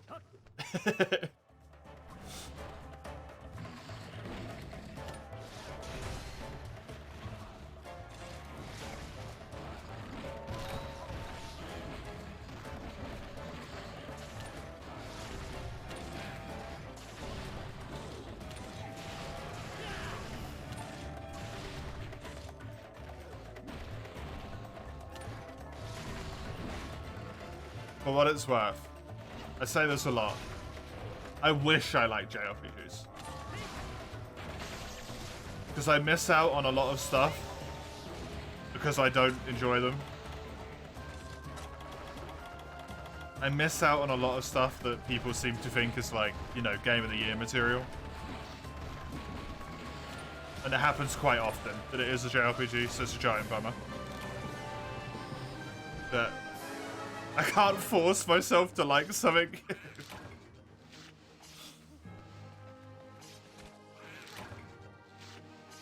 Strikers, as you said, isn't really a Warriors game, and it's pretty tough if not played right.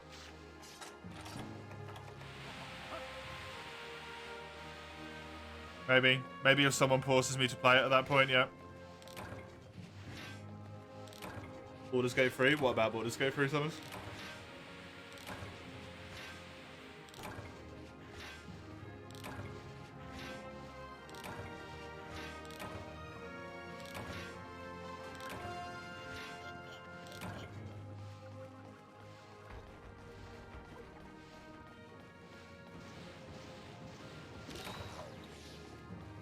Baldur's Gate is a CRPG. Computer RPG is what it's called.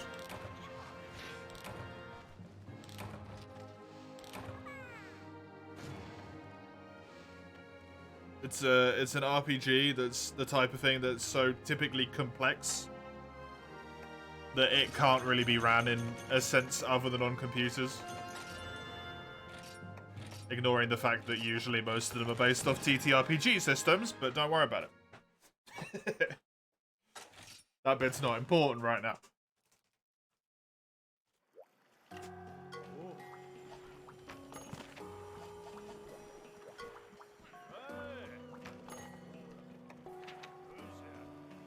I enjoyed Divinity 2 until it just got like... Didn't even necessarily get too much. I kind of just almost like tuck it out, I guess. I don't know, I just stopped playing it. Stop.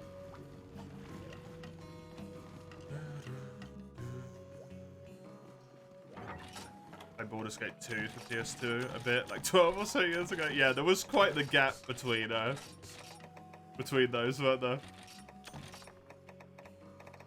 Just a little bit of a gap.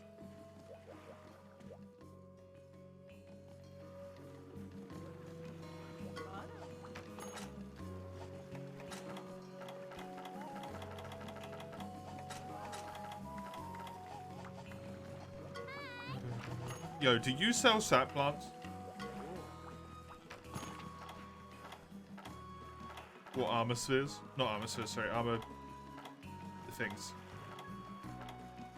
He doesn't. Crap.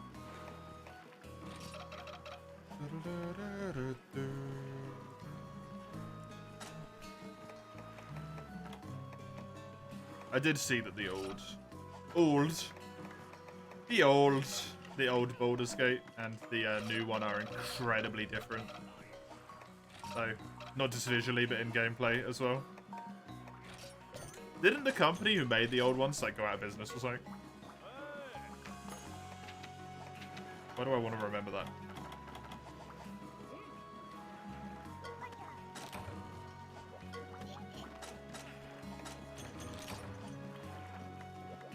No clue. Don't know why that's in my brain. It is though.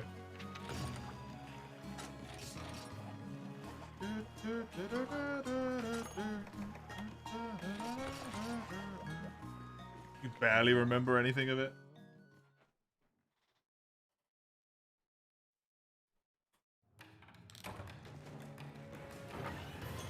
Those games are massive.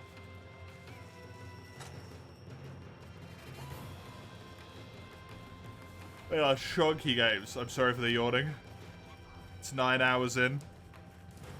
It's getting to the point where there's going to be yawning central. We're going to be yawns a lot. Google said it was made by BioWare.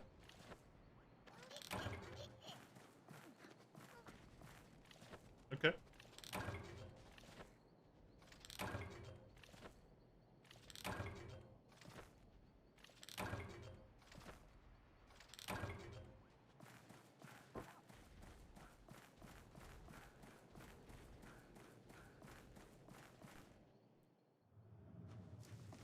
Baldur's Gate Dark Alliance, dude. That's a hell of a title.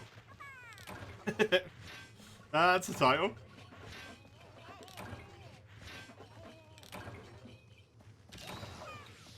Didn't even have that right. Yeah, it's been so long.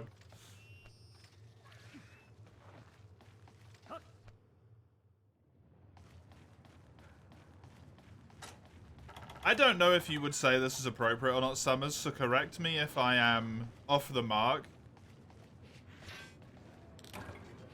Isn't Baldur's Gate 3 essentially the equivalent to playing like a TTRPG, but just on a computer with a preset campaign and with no friends around you? You know, like it is just D&D 5e.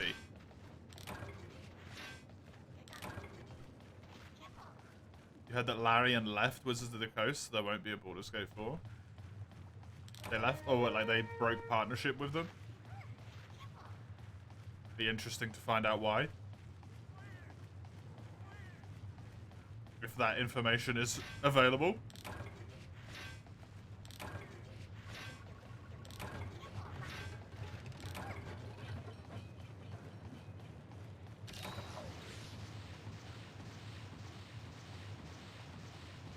If they'll make Divinity Original Sin free, yeah. Or if they'll make something new entirely.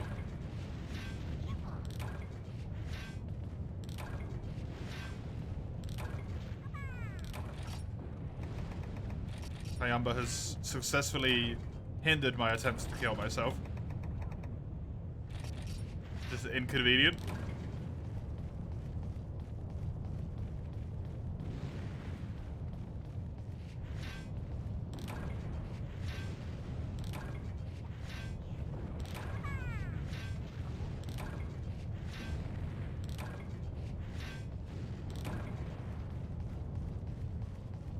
Wizards of the Coast? That's a hell of a long title link, man. What the hell?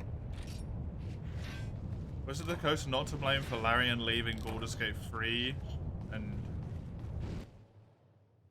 Dungeons and Dragons has been shortened to DD, I assume now.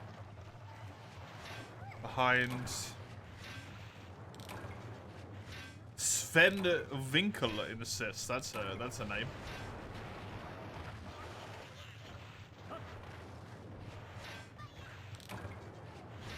Vinky? Vink? Should not say Vinky, that's not right. Vinker? Sven. Old Svenny boy. Sven lad. Interesting.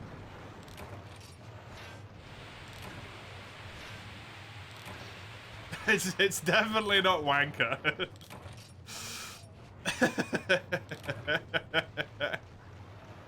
That one I can figure out by myself.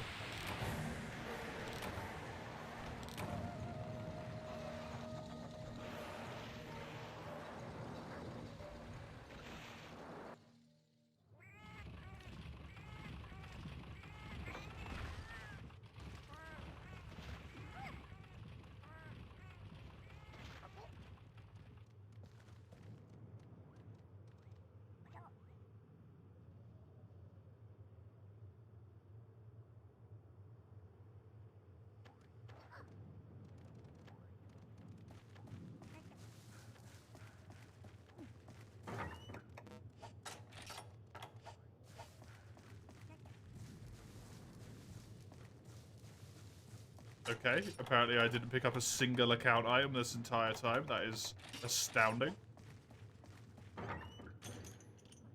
We'll just get me straight some 90 million for Hasbro. Boom.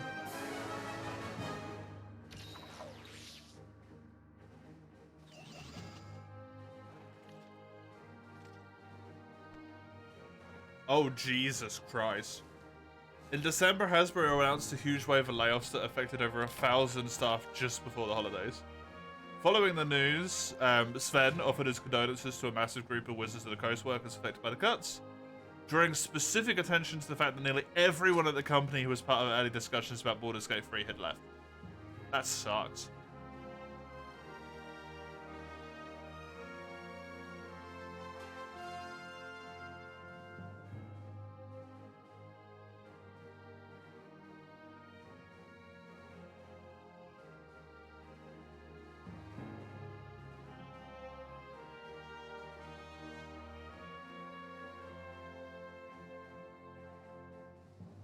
I mean, this doesn't read like bullshit to me. This kind of makes sense.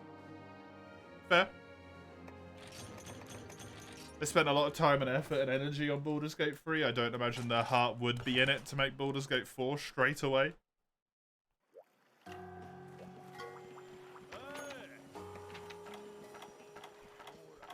That would probably be a wee bit exhausting. Hey, Matty boy. How's it going? Going pretty well, thank you. Going pretty good.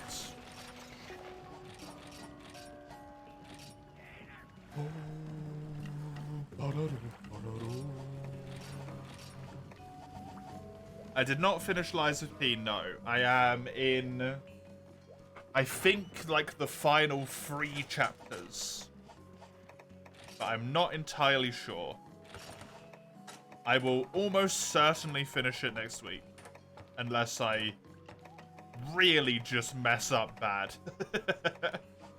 Which is not impossible. Entirely on brand. But now that I have the ability to dodge through red attacks, I feel like stuff like Laxasia and those harder bosses are going to be a little bit more reasonable to do now, because that is insane.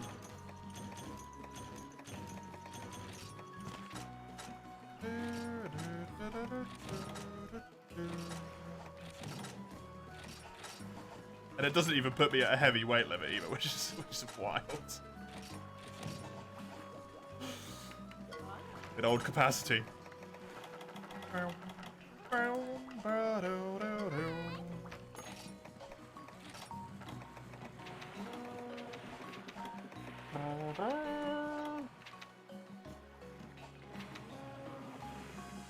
Dundra? Dundra. I need to do Barry off, so. Taxation on nameless gives me that much trouble, yeah. There would be a problem if I struggle that much.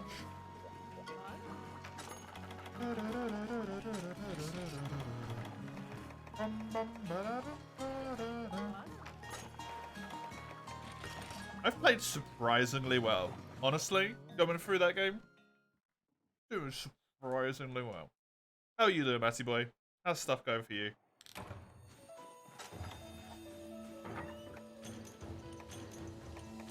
Are you saying you want me to struggle, Chisel, or you don't want me to struggle? I don't know, because normally you would want me to struggle, and it's Lies of P, so you might want me to struggle even more. But also, you might want me not to, because that means that we're going to get to Trackmania quicker.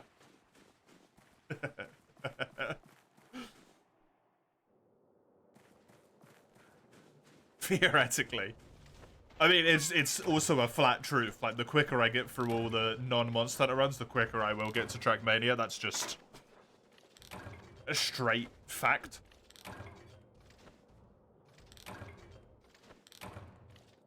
Black Rabbit Brotherhood 2 won't be that much harder. Yeah. I don't think you could force people into this, UG.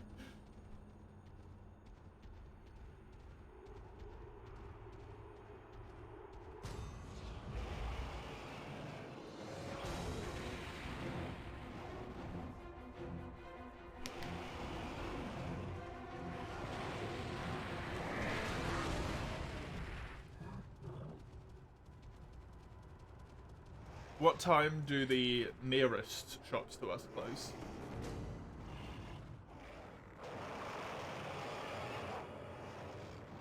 Oh, the next nearest. Oh, yeah, because it's Sunday. I was going to say we might be able to go after. If you wanted to get some snacks.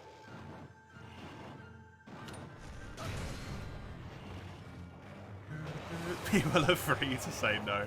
Doesn't mean you're not trying to manipulate them into saying yes. Also, I love that gif with that. They're free to say no and then they get punted into oblivion. Quicker I get to Calamity. Don't do that to me, man. I forgot about it again. Don't keep reminding me.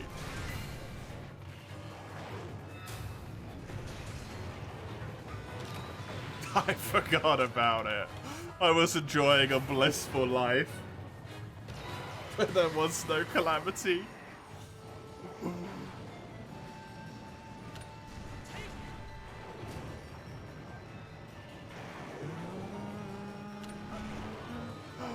I have red buff now. I can do damage up. Yay! Bonk. Attack boost. Oh, winky dink.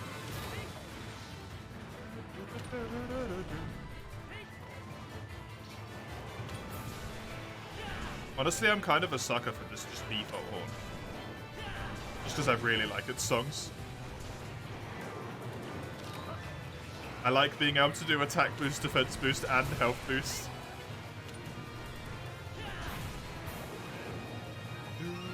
A stagger would have been amazing, yeah. KO was never going to happen. It was a little bit too early for that.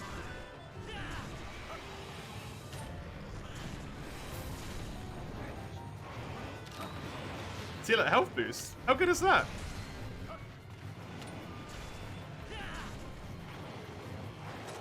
Do I have it? What are the other songs? A wind pressure negate? Neat.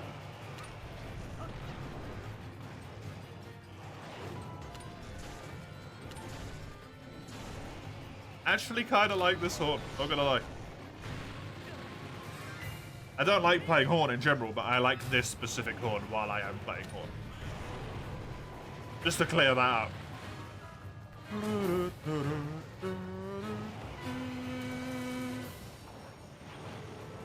Oh yeah, absolutely, Eugene. It's like Chisel trying to make everyone play Dark Souls 3. It wasn't gonna happen, but...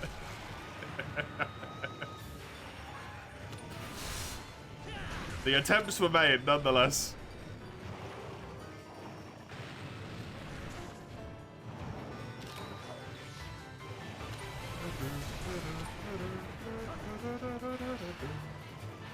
I'm doing mad damage.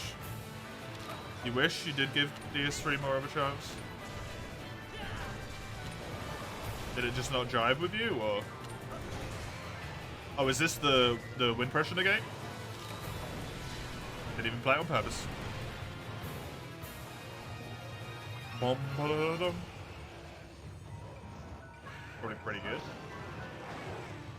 It is a good game. I feel like that's one of those games that if you're not like a Souls enthusiast, you kind of have to be in a certain mindset for, though, to be honest. Like, you need to be in the right brain space to play them. And if you're not, you're just going to slip off of it.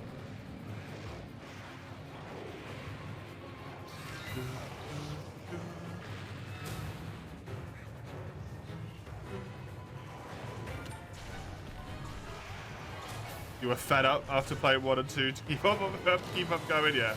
Then it's definitely worth giving it another go. You suddenly remember a 3U run I did quite a while ago? Was it the very first 3U run, Tommy? Where I played a little bit of Hunting Horn in that as well.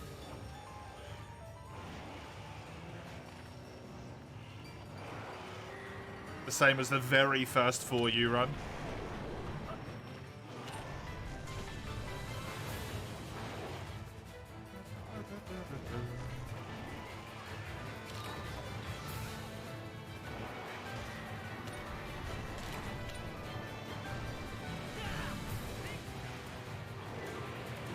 Joined in after not playing 3U yourself for a couple of months, and the first one was against Pickle. You joined my Hunting Horn. What a man! Why does this Pickle deal so much damage? Yeah, Savage hurts in this game. Barrioff's cute in comparison to Iceborne. You're speaking size. Yeah, Barrioff's a lot smaller in this game.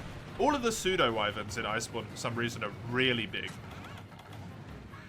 I don't know why they did that, to be honest. They made them friggin' humongous. All three of them. Barrioff, Nagakuga, and Tigrex. They are big boys.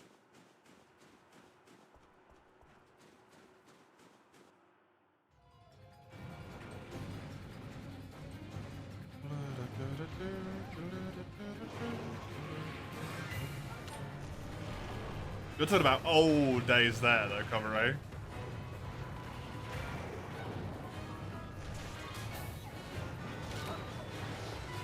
For me, fighting Savage Devil Show, that would have been the original time I played through for you.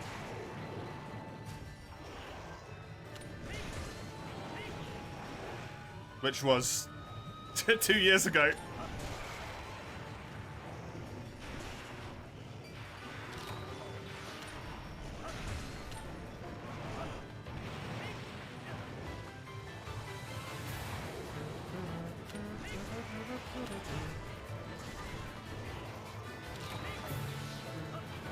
You wonder which one of the Terraria runs is going to be full first, by the way. How many is there now? 3? Stuff's faster and more fluid, like the weapons, yeah. I think they look kind of wrong, being that big, right?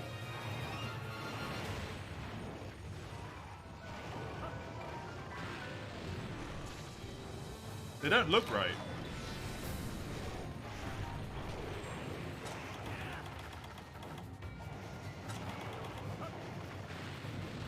Suddenly they're like roided out. So what the hell is going on? Especially Nagakuga, who's meant to be like a little bit more of a live frame and very like speedy and quick and darts out of your vision. Him being an absolute chonker doesn't make much sense.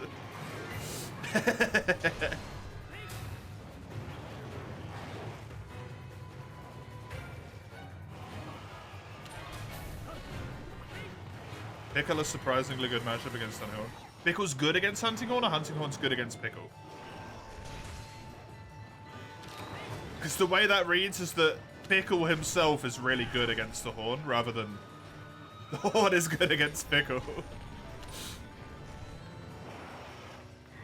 Hunting Horn's good against him, right? Okay.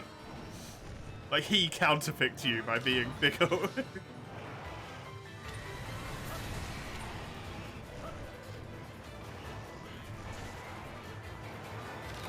Huh?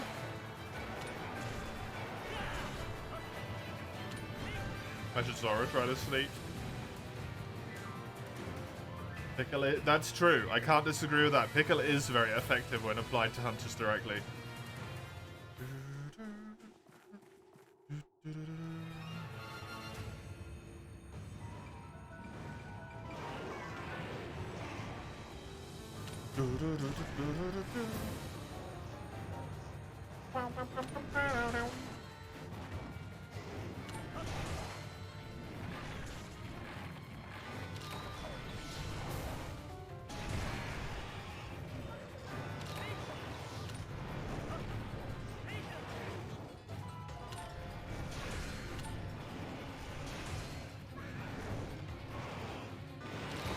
You know what's kind of a neat idea for a playthrough? I think I saw someone do it once. I don't know if Commie linked it. Of someone like living, like pretending to basically like live, quote unquote, in the Flooded Forest. In Wilds. In Rise.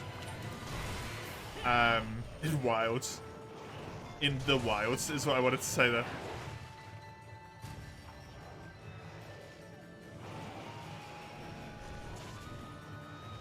I kind of like the idea of doing something like that, but in the Guiding Lands.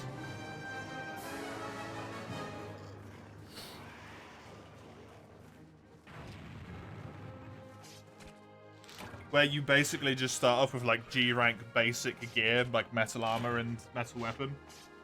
And if you killed a monster, you can maybe have like one bit about it.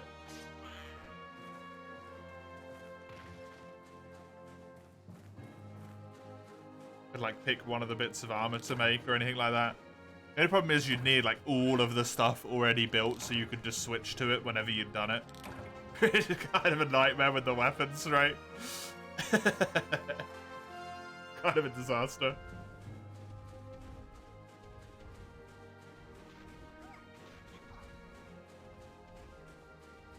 Only field items? Yeah, yeah. But you build yourself up from like a newbie hunter to someone clad in like full Rajang, basically. Or full Elder Dragon. You would just need everything built ahead of time.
You currently kind of live in the Guiding Lands.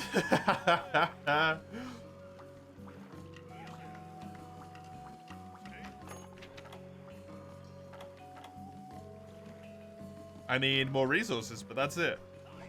I need 1,500 resources.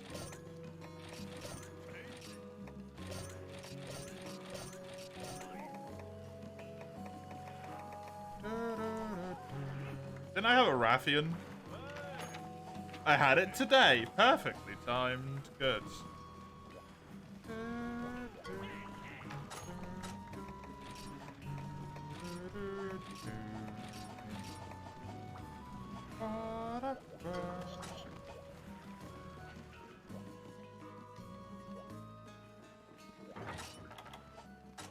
Isn't this game's village like so borked that you fight Cedius before you fight Akhenaten?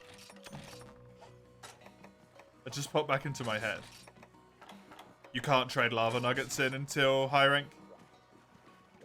Unfortunately. I don't even have a rig unlocked yet.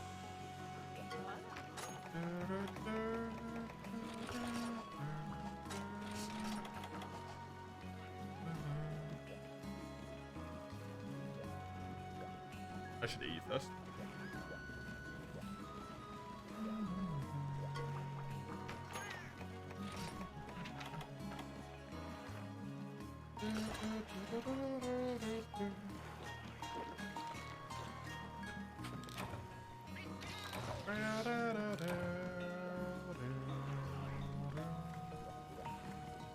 I was kind of hoping I might get done with 5-star today, but it seems like based on how long it's taken me to do most of these hunts. That's not going to happen. Unfortunately. Unfortunately. I don't know if I'm going to be able to complete every 5-star quest. I still have over 2 hours left, but Cedius is going to take me like 40 minutes, so... And then another 40 minutes at some point. Because you have to kill him twice.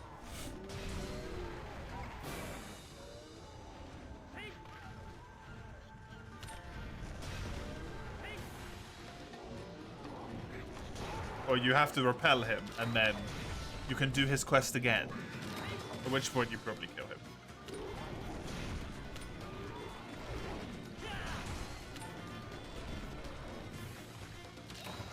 Or at least I hope I do. It really suck if my damage just isn't good enough.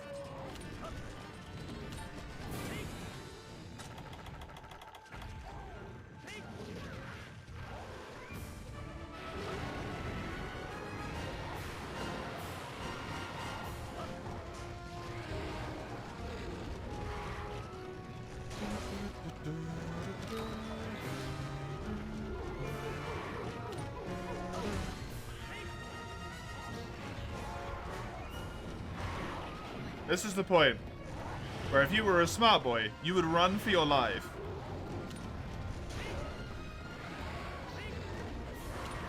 Alas, you are not a smart boy. You are a dummy.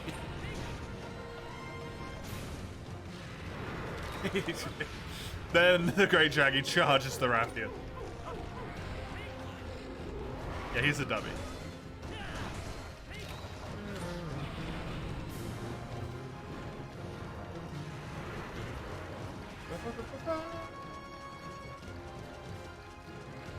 Great Jaggers, now I'd win.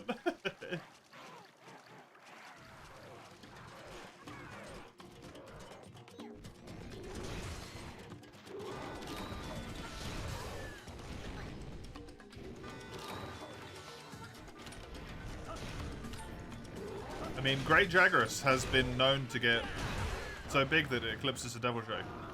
I don't know about Great Jaggy here. I don't think he gets that big, but Great Jagras is kind of scary in that instance. I hope Rathian gives you a lot of points here, because I need 1,000.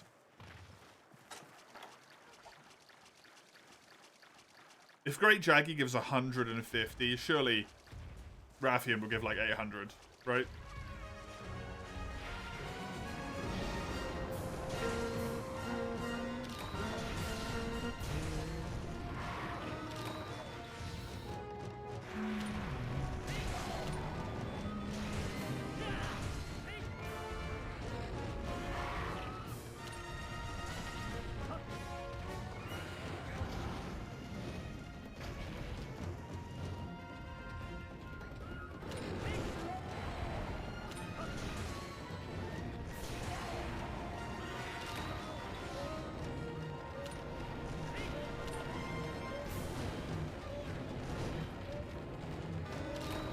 I don't know why I'm trying to break the wing, but I guess I am. Whoops.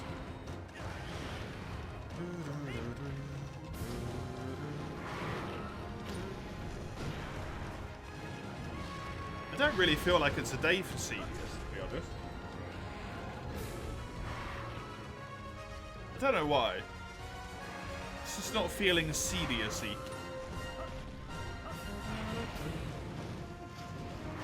Probably going to end up doing it. Just doesn't feel right.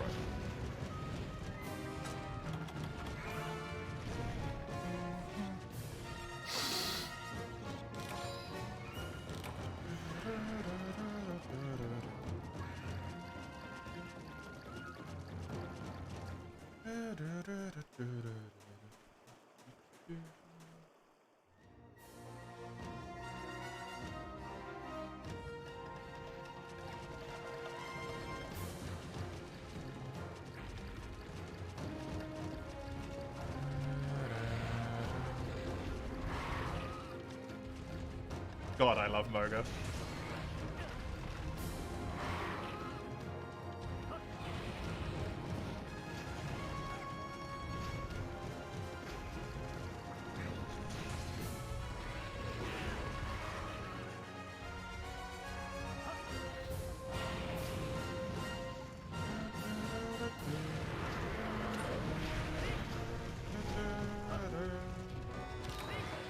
Can you stop hitting me, like, at the perfect time to be annoying?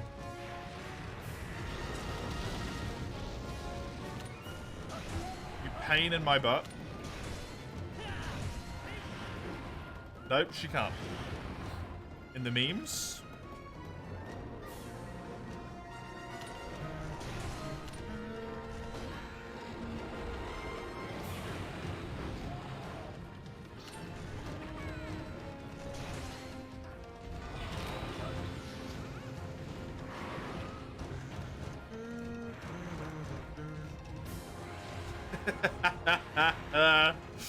Nice, Cubby. Nice. There is no protective equipment against the Devil Show. So I want another bit of chicken. If you won't have it, I absolutely will, as long as it hasn't been touched by any kimchi.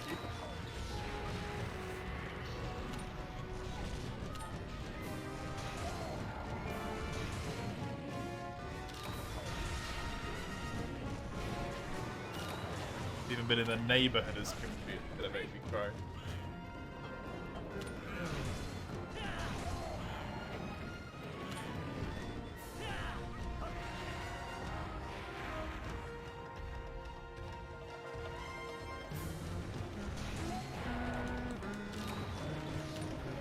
Kimchi infection, yep.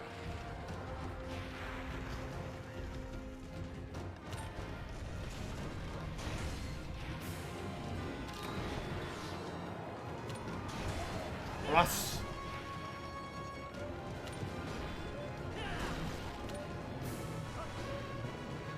Have a good one, Cubby.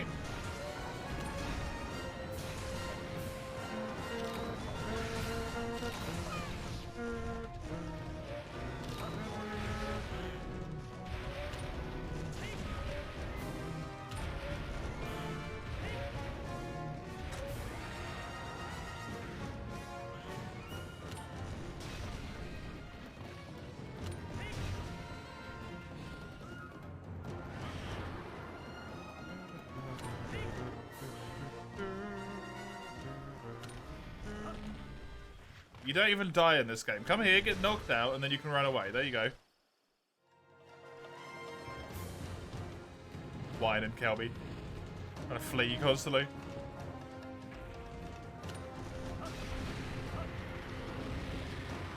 You're having way more fun than Cyberpunk than you expected to. Really? Nice.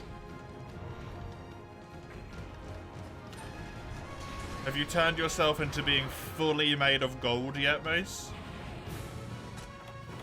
Visually, just purely gold.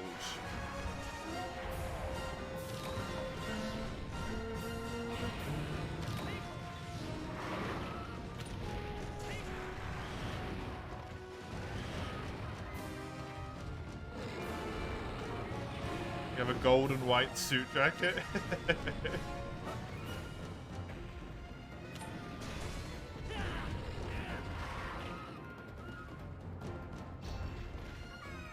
You need a golden gun as well.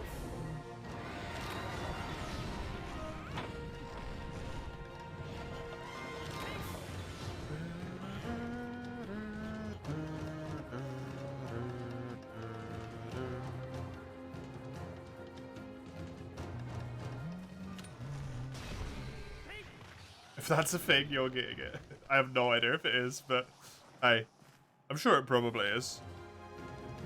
I haven't added like a lot of the most recent runs in there, Eugene, just so you know. So I don't think your Terraria one's been added that you mentioned the other day.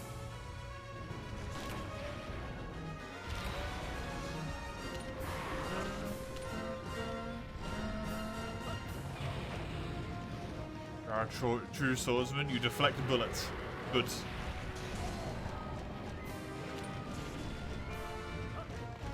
There is 3, including the one in the icebox. Cool.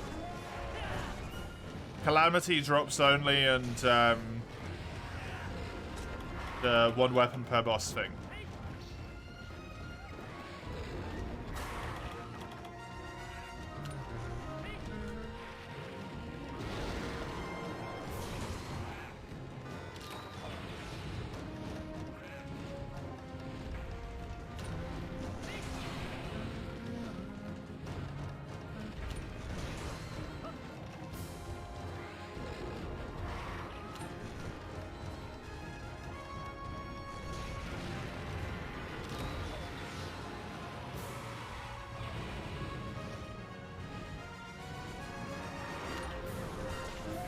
Ha!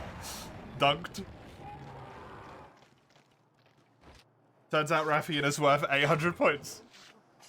Cool. Very good.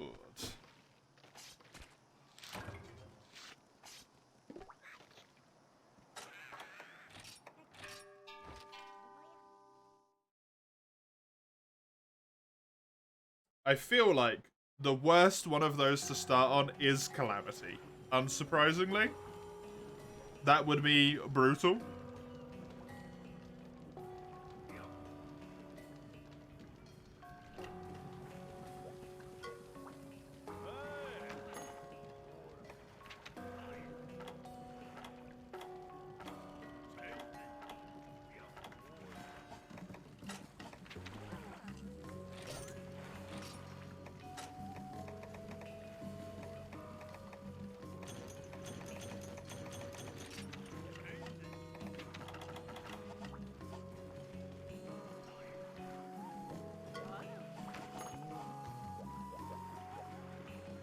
Can't change weapon skins, and that's even if there are gold skins, so...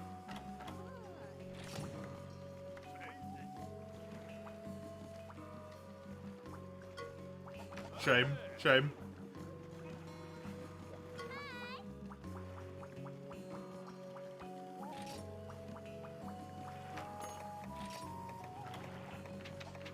There's Urigan and Eganactor. Never mind, you do unlock them before thingy. You still don't have every master's other stuff you can't remember? Oh god, there's so much stuff I don't have. I think I've got all of it on my main save. Surprisingly.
We may not have every badge. Well, bar 2.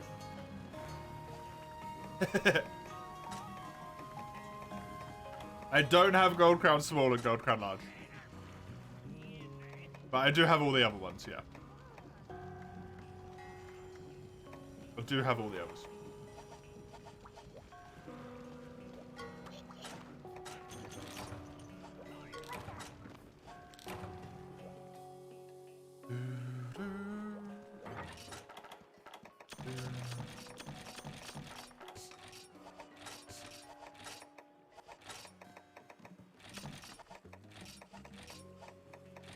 Gonna do this.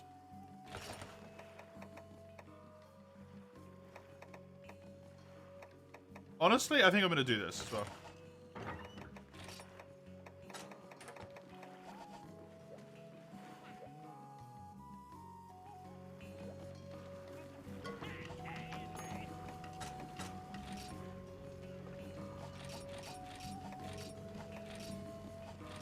I want to get... I can get this upgrade, then I can get this upgrade.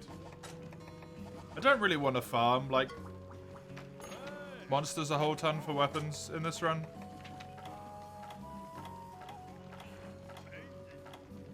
Especially when, like, a lot of the... Sort of, like, I really enjoy this horn because of the songs. Kind of just want to use this horn all the time.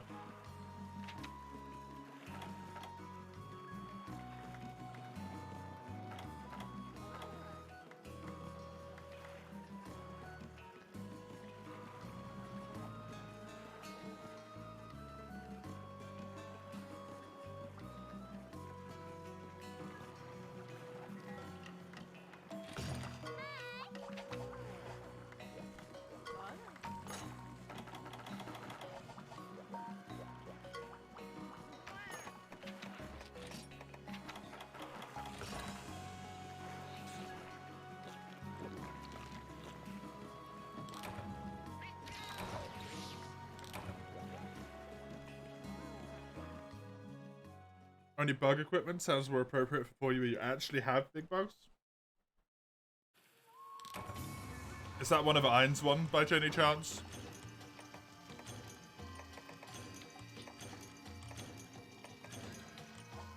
Ramhard?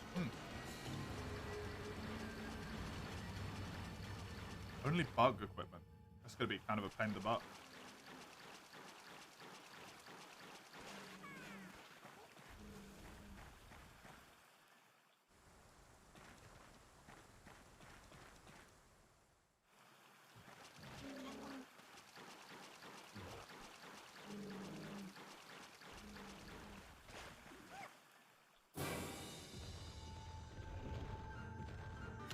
That has to be for 4U. Did I write 3U on that one? That's got to be for 4U. There isn't any Neopatorians in this game.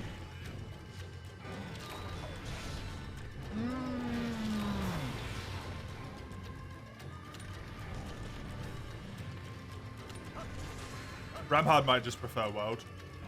To be honest. Or we might have talked about it and I was like, I really don't want to play Insect Glaive. In 4U.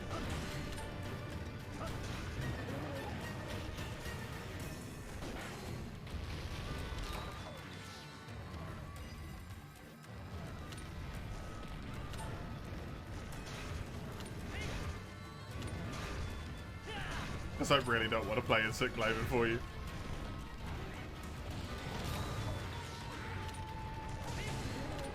Leveling up all the bugs is such a nightmare.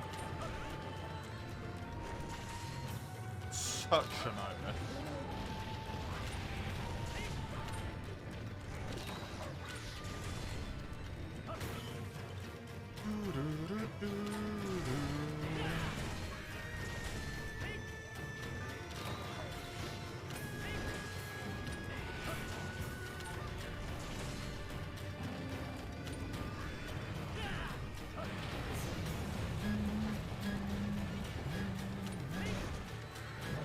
You already bumped speed into yours and that's it.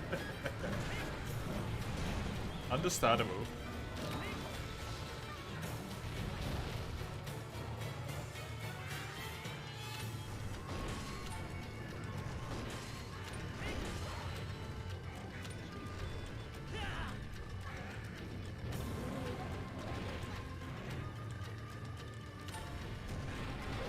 The only 2 times I've played Insect Glaive in 4U, people have been kind enough to link me to resources that are just, it's just like, here's the threshold you need at what level to get the bug to level up.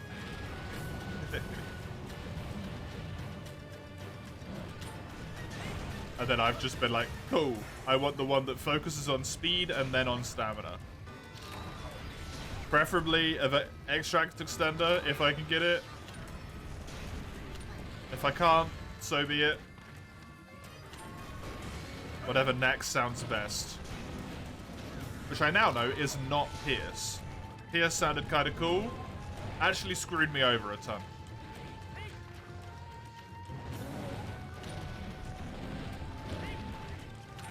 Because the Kinsect would go through the monster and hit like Banaba or something behind it. And then I'd get white instead of the orange that I desperately needed before my bus timed out. Happened way too many times.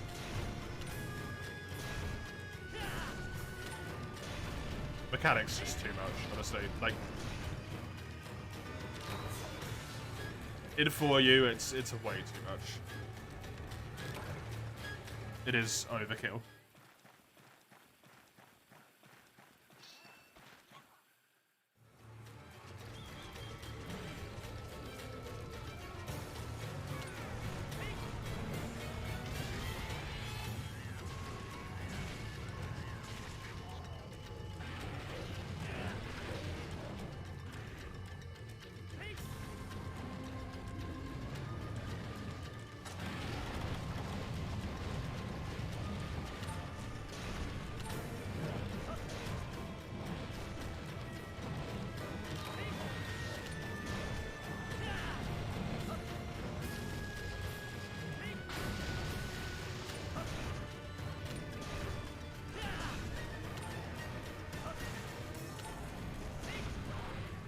I'm glad it got changed in World to the way it got changed to. Because I think it's way more fun.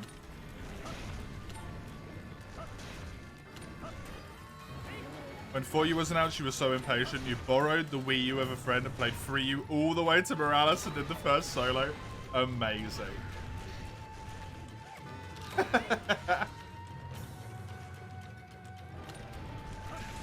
Everything your little heart could desire coming true, Mace.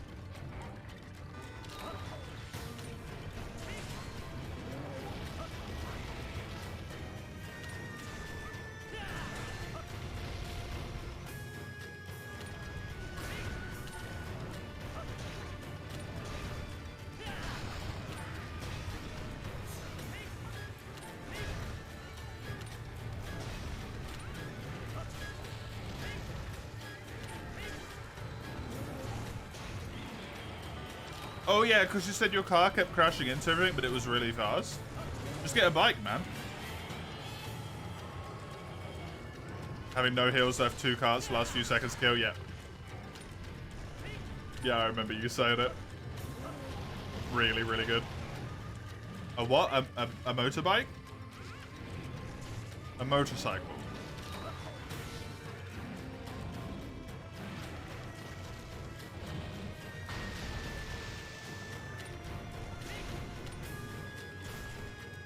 Did that fix your crashing issue? I mean, when you crashed, it would be worse, but in theory, you would crash less because you're not as wide.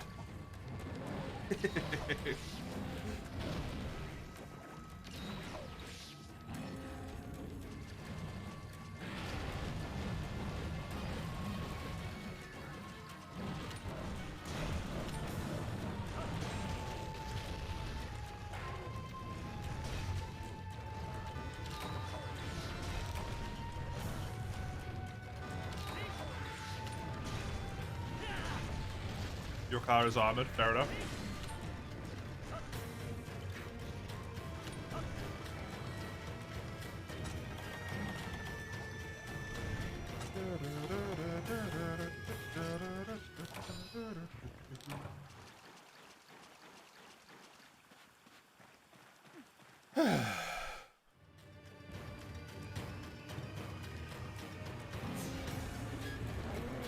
How do I still have 2 hours left, man? I'm too tired to still have 2 hours left.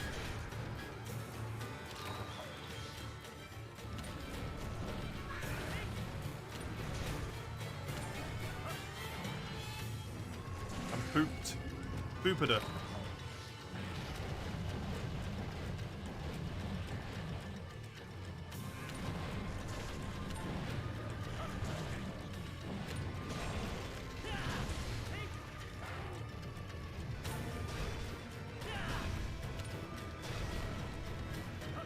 Doesn't help that the idea of playing Horde for 6 hours is not particularly thrilling to me.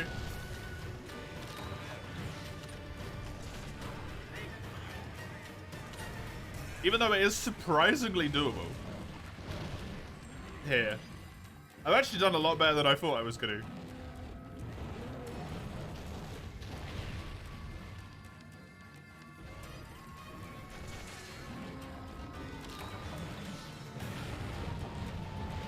A lot better than I thought I was going to do.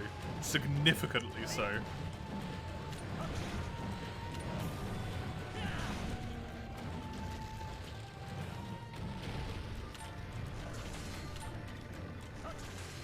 Not only have I got to the end of Low Rank Village merely in a week, but also I feel like I've played acceptably well in that time. You know, the Alatrail you solo didn't give you the one item. What do you need from it? Is it a Dragon's Fire? Because if so, like, that's understandable. Wings, that's a pain in the butt. Can you break his wings? I can't even remember. I haven't fought Alatrail in so long, I feel like. World?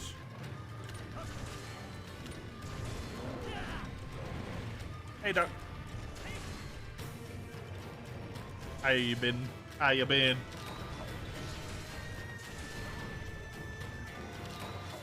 Spires were generous. So far you got 3 or 4.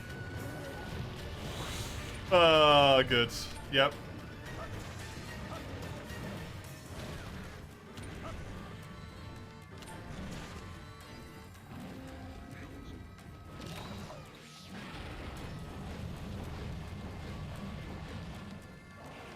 Did pretty good. Good.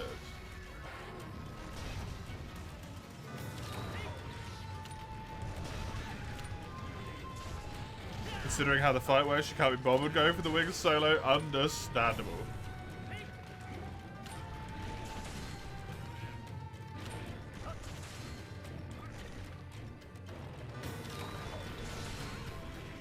It's been so long, I would love to do some endgame world. Honestly, I feel like I just want to play any world that isn't low rank at this point. Oh, I've been stuck in low rank for so long.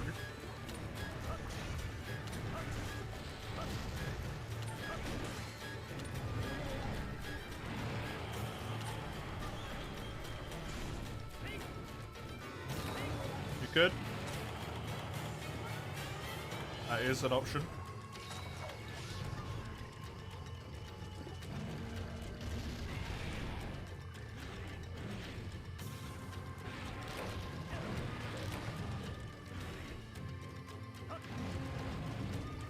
The idea that people don't just run Part Maker free on all of their sets is wild to me. Once you're in post-game and you're like farming for monster materials, I just have Part Breaker free all the time because monster materials.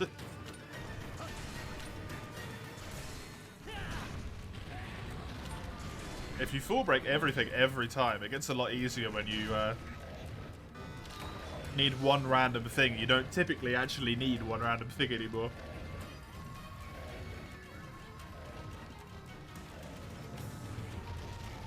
You already got it on one of your Part Breaker adventures while you were trying to get a rare drop.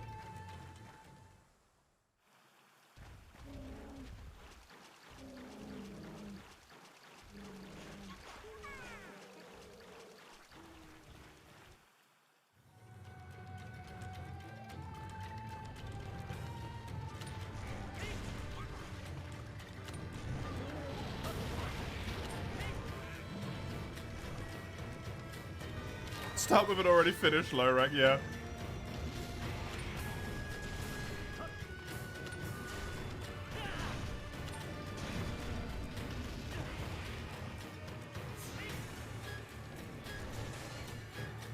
Yo, ain't no way. Ain't no way about what, Panzer? What do I think of the upcoming monster in the game? Nothing, because it's practically not even been announced.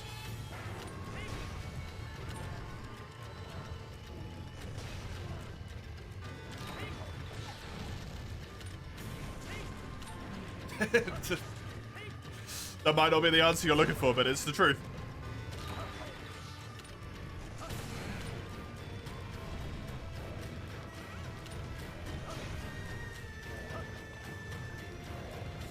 Was the trailer fake? No, it's just not a Monster Hunter trailer. It does not evoke the feelings of a Monster Hunter trailer. It evokes the feeling of someone higher up told me to do this to shut everyone up. It doesn't feel like a Monster Hunter trailer.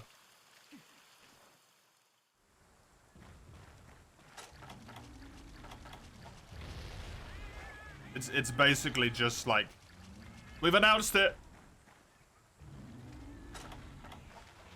That's the trailer. That's it. A desert? A desert doesn't tell us about the game. All it does is tell us there's a desert, which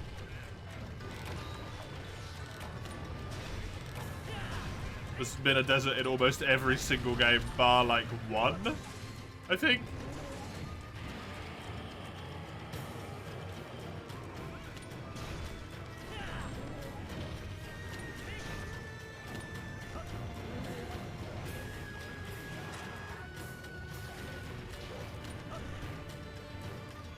Can't really have an opinion on nothing to go on, right?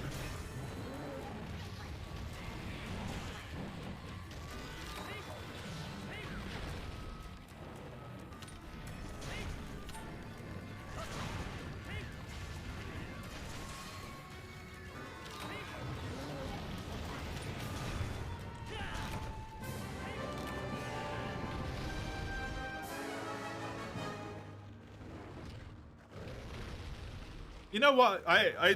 One singular thought that just occurred to me. Wilds is a strange name when you show a desert. A desert would typically be considered more like a wasteland, almost. Rather than a wild. Just a thought.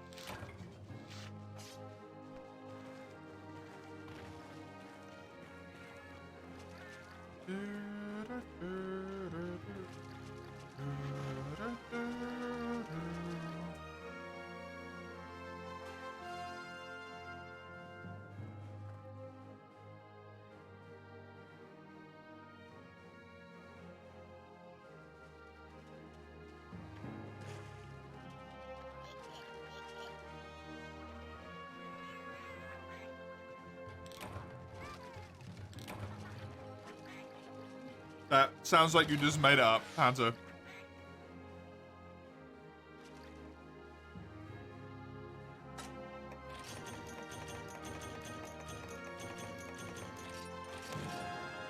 For the love of God, please do not come into a stream that says no spoilers as one of the tags. And start talking about something that might have been a potential leak posted without even asking if people are good about leaks. No. I'm gonna hope that that's just someone's like little fan monster that they've made and that's it.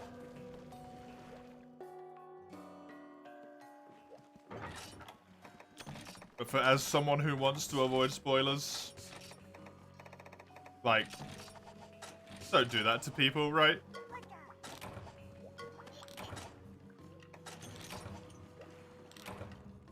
It's like a frontier monster. It does sound like a frontier monster, yeah.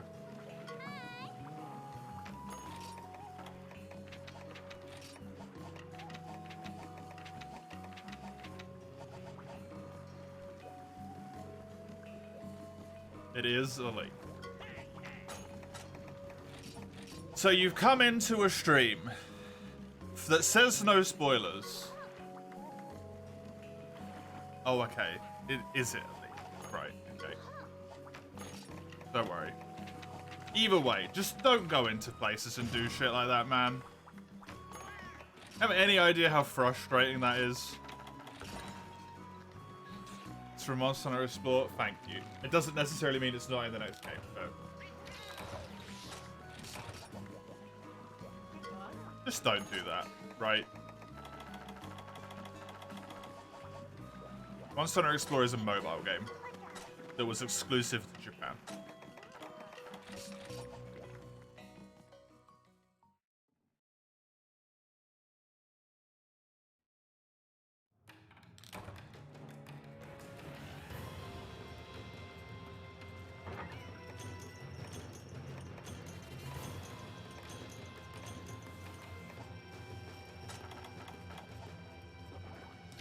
Was the post you saw by Band Legiacris by any chance?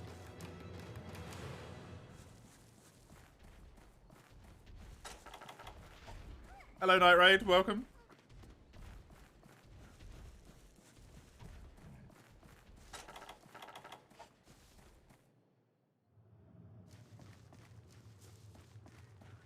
That sounds like Monster Hunter Explorer. Yep.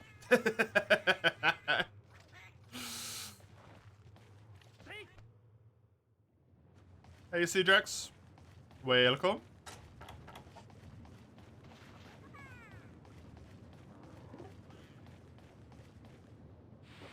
Explorer's mobile, correct. Was a Japanese exclusive mobile game.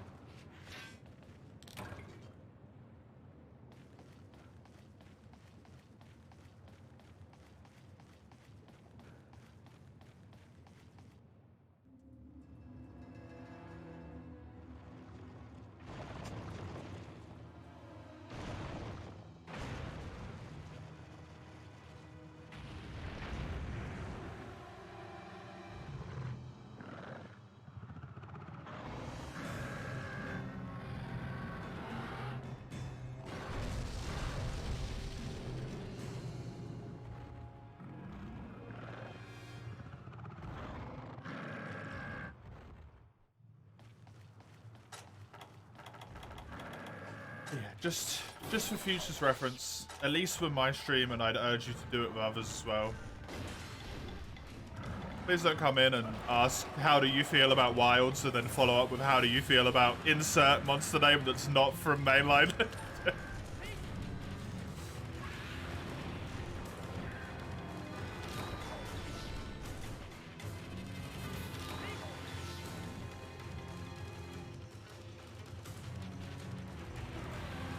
It's a good way to get yelled at.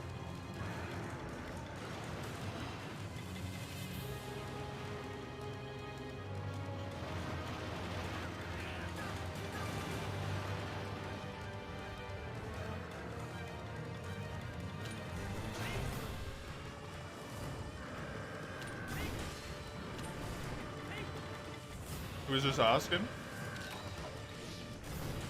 But put 2 and 2 together, Panzer. You asked about Wilds and then immediately asked about a monster that I've never heard of before.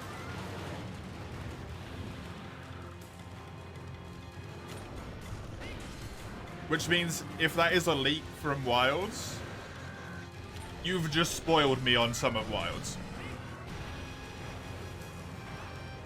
Right?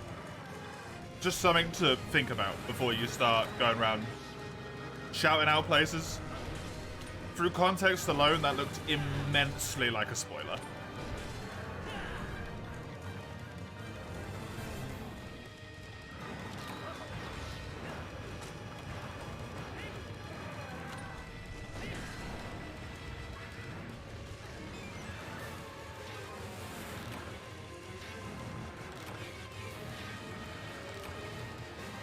Thank you, Speed Gathering. Hey, Grimtest, you must have had hundreds of raids and you still can't stomach the guy. I really do not like Urigan either.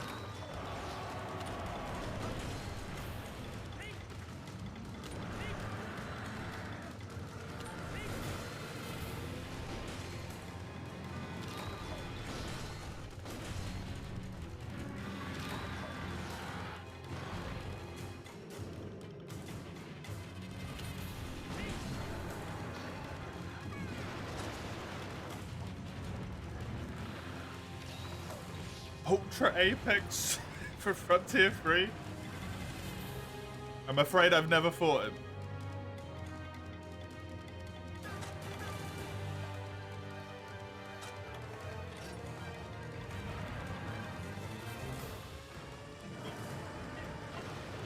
I'm afraid I've never fought him. I tried Frontier.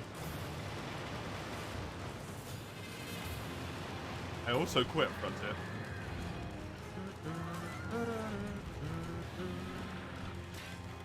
For the same about Agonactor, you never got the appeal. I really like Agonactor. Agonactor's mechanic is very cool to me, and that makes him worth a little bit more.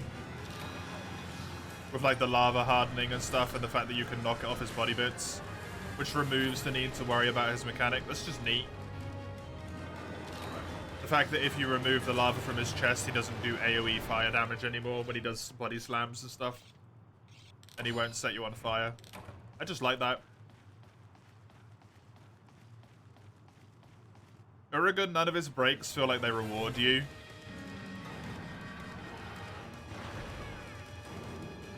His chin might make his AoE damage a little bit, like his AoE tremor a little bit less, I don't know. But his, yeah, just massive tremors. Giant fart clouds where you just can't attack him and stuff, right? Yeah. Is that terrible? Just annoying? You don't like monsters that are annoying? I don't find them annoying, but each to each their own, right?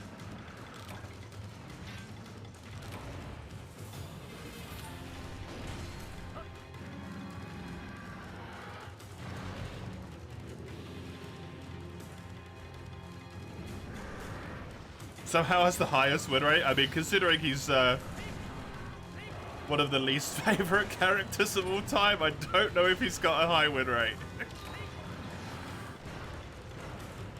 Steel Urigan is literally joint least liked monster.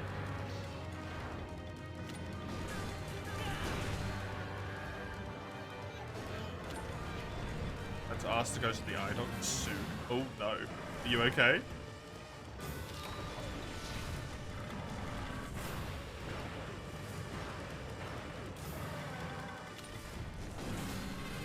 Get her English, you want to see it dead. I refuse to fight this thing unless I have to.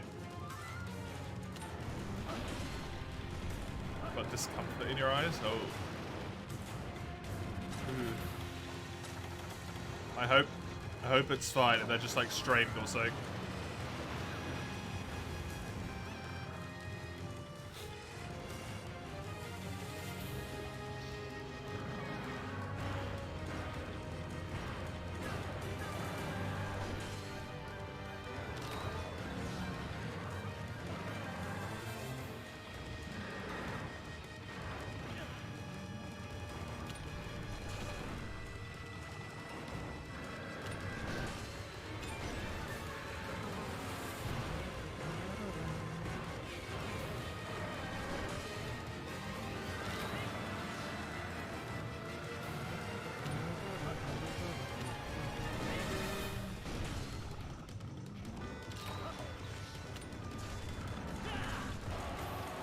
It is always better safe than sorry, yep. Especially with your eyes. Especially with your eyes. We rely on our sight so much.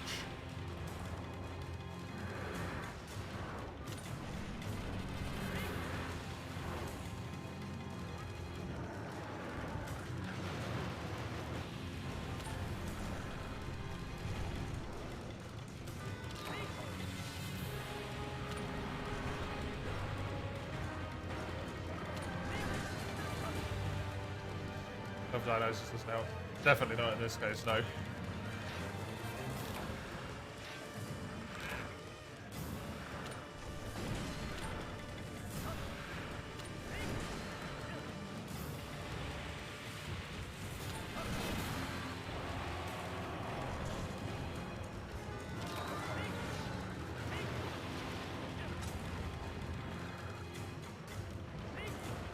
So doctor's got to fix you because it said self-diagnosis. I mean, it does if you're right.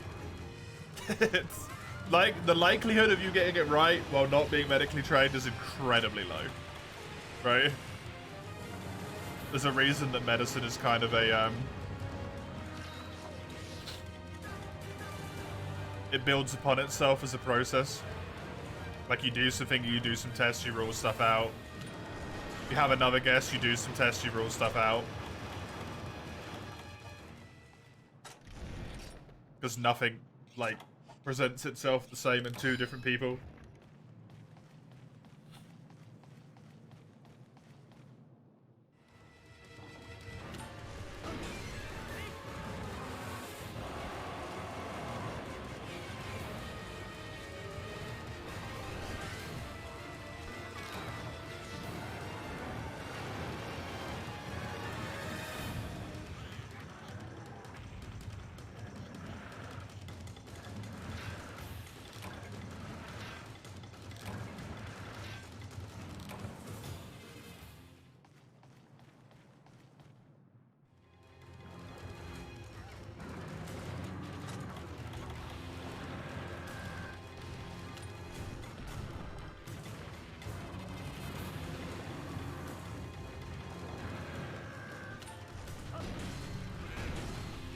Why in holy fuck is Seostra comboing your ass when your two kittens are alive? Statistically unlucky?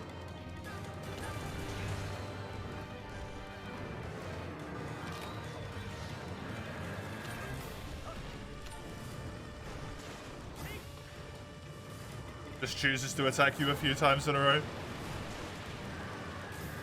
I don't know how the aggro system works.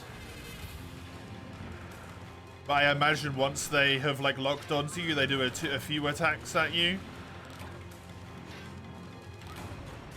And then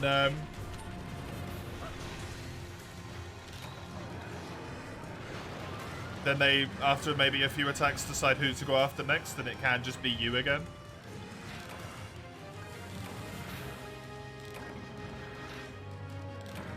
There's nothing to make it anyone else, right?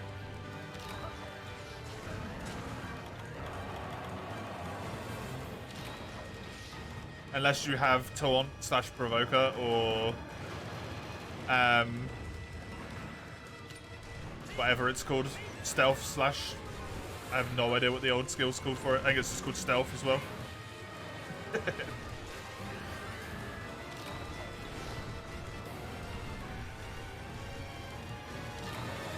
Is Supernova isn't based on people.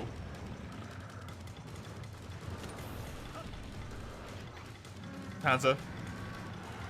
Supernova happens after a set amount of time after he goes into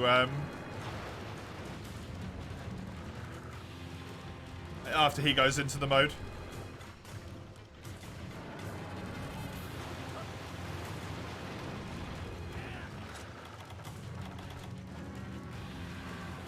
Was it the other side of the arena fighting your Palicos? I thought you just said he wasn't. He was on you the whole time. He was fighting your Palicos. You contradicted yourself. Confused to wake up and see you're still lurking on my stream. Forgot I'm doing a 12. I am, yeah. It's a long boy. It's nearly over. Thank fuck. As someone who does 12s in the ER, you could never stream for 12 hours. You'd fall asleep, yeah. Thankfully, unlike the ER, I get to eat and like take a break. I imagine you probably don't, Cosmic. Get ready for a date, so you're still lurking? Oh, enjoy. Have a good time. Is Rage when he's got fire on his arms? Tio's weird, because you're playing 4U. Tio can be in Rage and in Blast mode as separate things.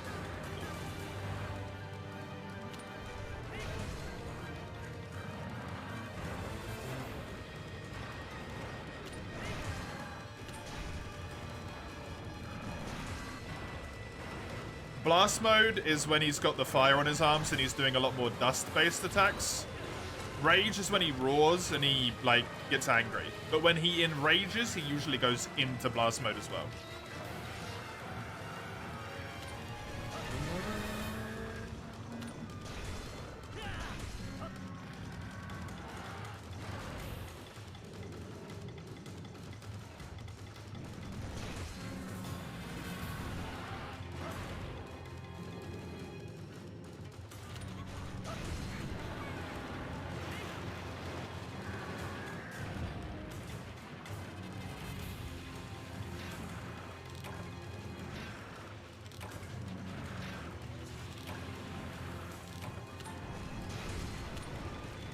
Makes it more frequent, yeah.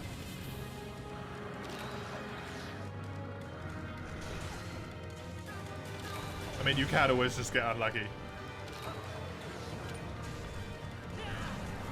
Monsters can statistically just keep rolling to attack you over and over again. Just be how it is.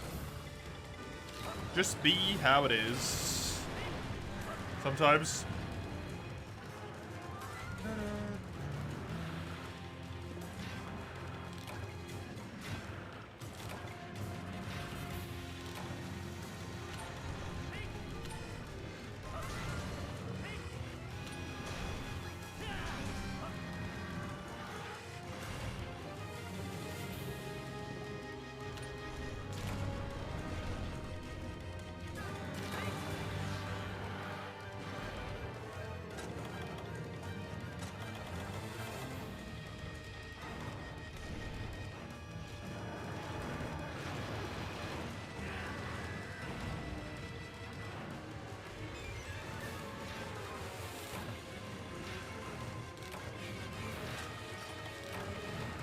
$11 lava nuggets from 1 Oregon. Woo, that's good stuff, man. That is good stuff. I like that. That's going to be a lot of points when I get to the next rank. As soon as I get to higher rank, cash again every single one of those bad boys.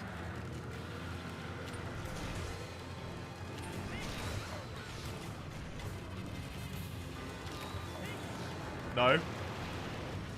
You didn't really clarify much of anything, Panzer. You mostly just complained and didn't really seem to listen to anything anyone tried to offer you as assistance. You kind of just complained at us and then left again and then did it and then complained at us.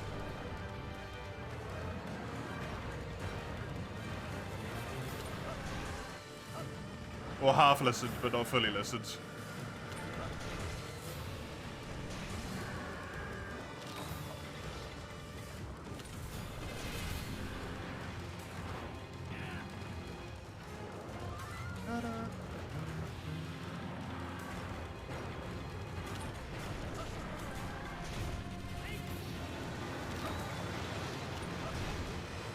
Oh, nice, banana kill.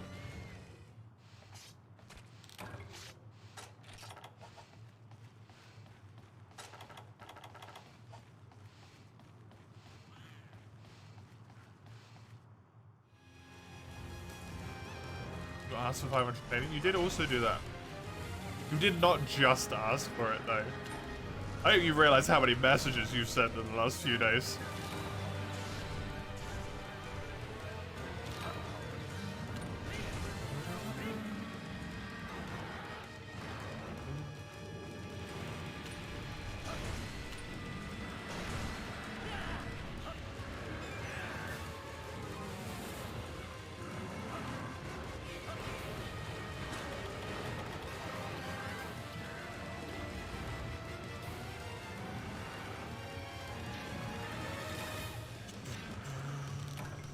Lava nugget, nothing found.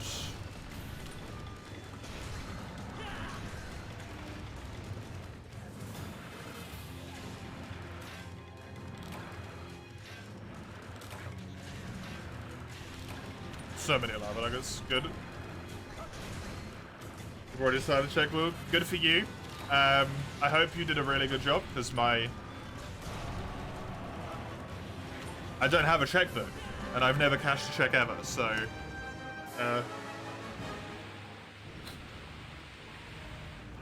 my bank would not issue that. Because they've never given me a checkbook.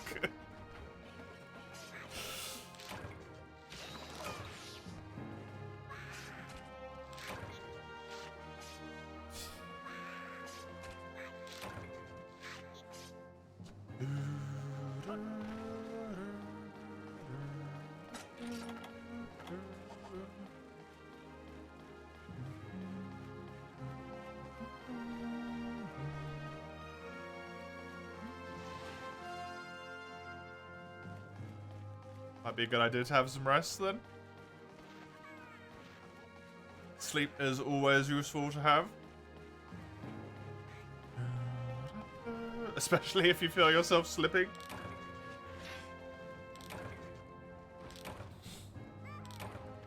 Okay, lots of Oregon. Lots and lots of Oregon. Tons of lava nuggets.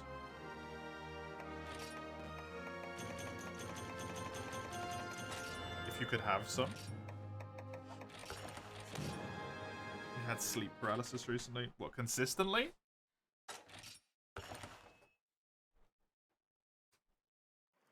Or, like, one time? Because one time is horrifying and will not help you go to sleep for sure, but if it's consistently, then you should get that checked out.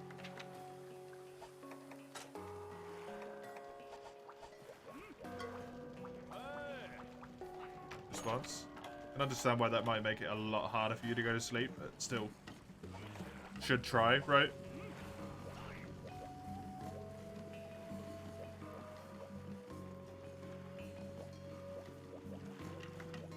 Understand that one.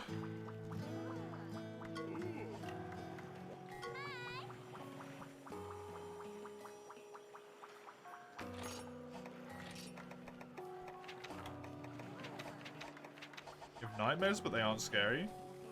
Isn't that just a dream?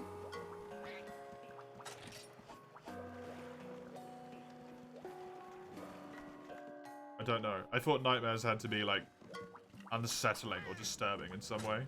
I suppose that isn't necessarily scary. Right.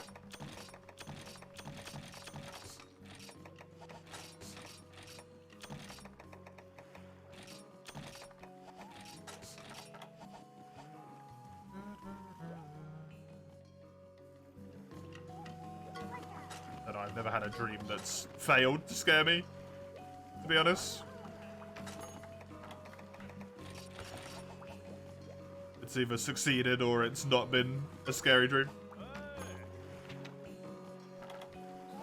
Doesn't mean it doesn't exist, right? But I cannot relate to the experience.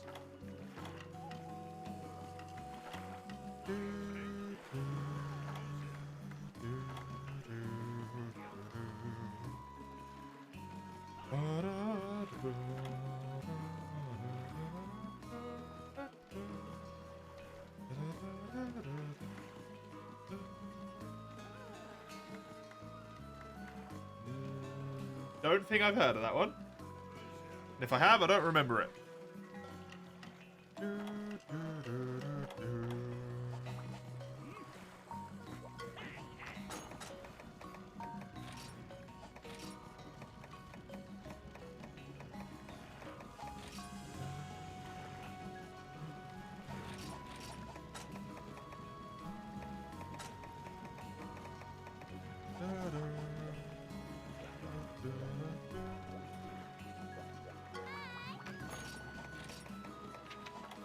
Oh, there's a capture at Oregon as well. Man, you just want me to farm that boy, huh?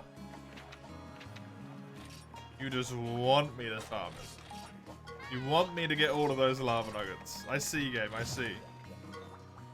We're on the same page. Lava Nugget Central. Never have to farm for resource points again. Enjoy the lurk, Panzer.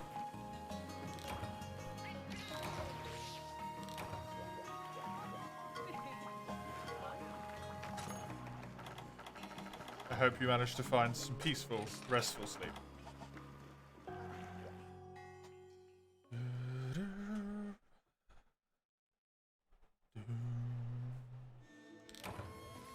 I'm not even gonna get serious done today, man.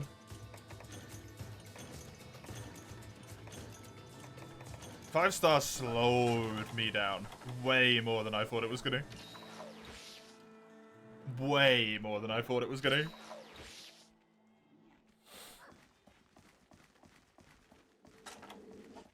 I knew it was going to be hard, but I didn't think it would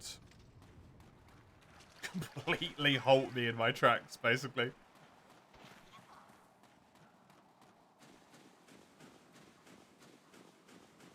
I did Lagiacrus today, so I have been in 5-star for 5 hours.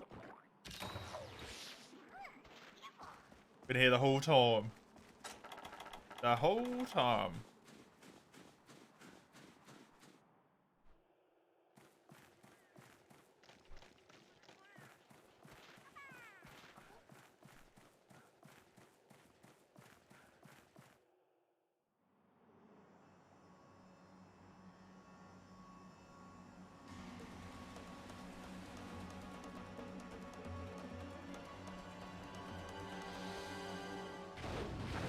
Diablos.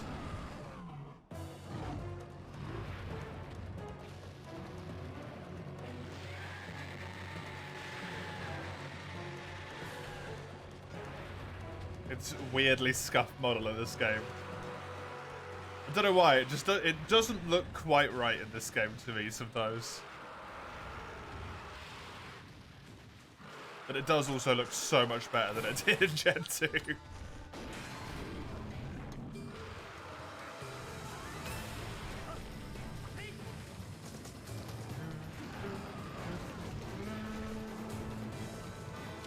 I think it's mostly black Diablos, actually. It looks a bit odd in this game. Diablos looks fine. Maybe I'm just misremembering things.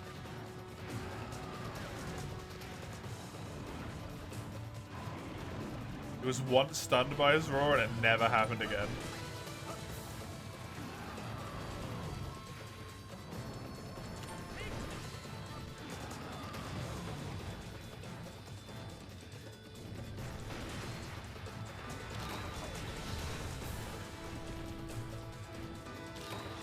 I don't know how roars are calculated in that regard, actually. I don't know if they count as a hit towards stuns or not.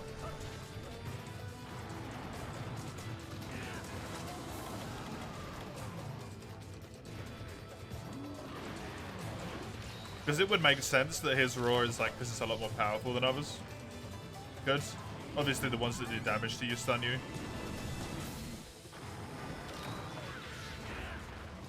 What's tomorrow's stream? Armored Core. Armored Core 6, after not playing it for God knows how long.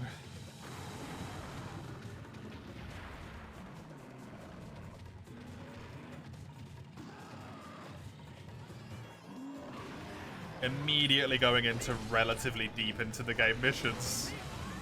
Should be an interesting experience, to say the least.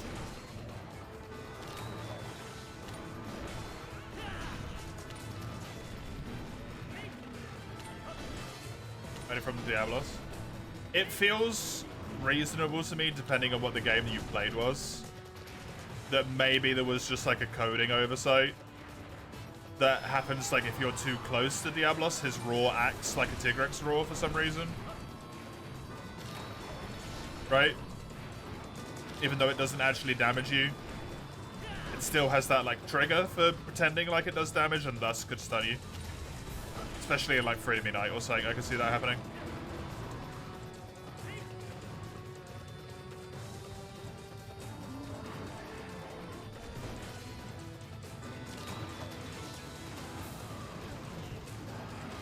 Diablo seems like the type of monster that they may have at one point been like, should we give this a damaging roll? Nah.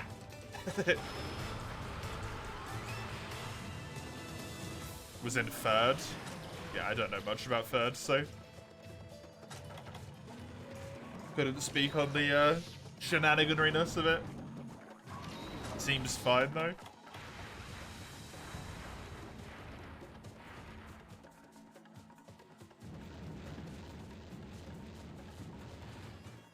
There's always the chance, depending on how you had your camera angled, that a Delix caught you like off screen right at the same time that he roared.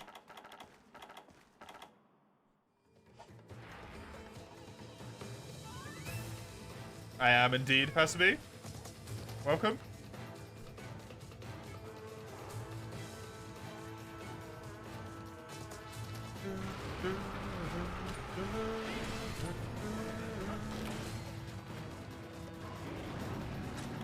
As I will be probably for an incredibly long time.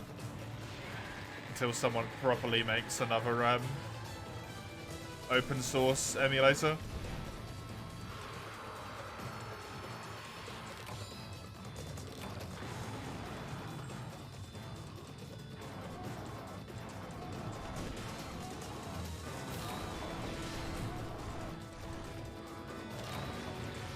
You want to fire up a fresh for you sometimes? Do it. Do it.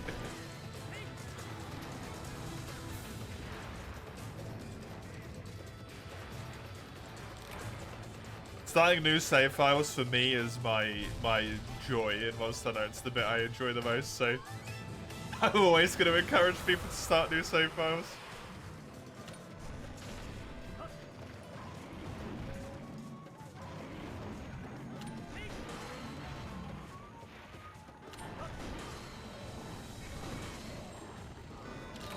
You got a free bike, Mace? Oh, what, to replace the one that broke?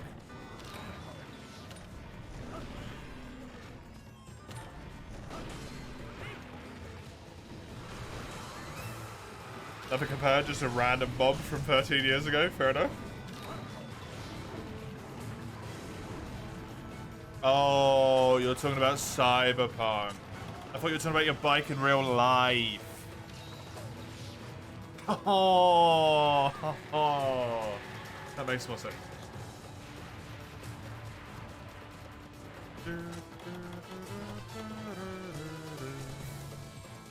Yes, you do get a free bike.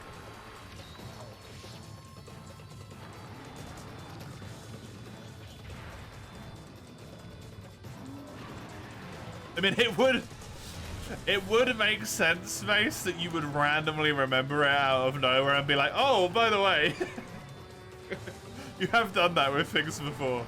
Did I ever tell you about how, like, insert thing that happened 2 days ago while I was already telling you something about 2 days ago in a completely different conversation? Which you just didn't mention. And then, like, 4 hours later, you're like, oh, By the way...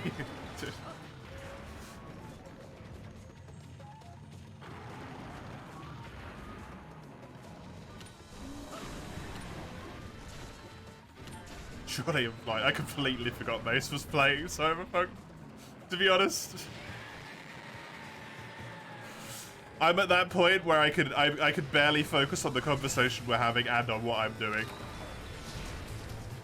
Trying to remember things retroactively that other people are doing is too difficult.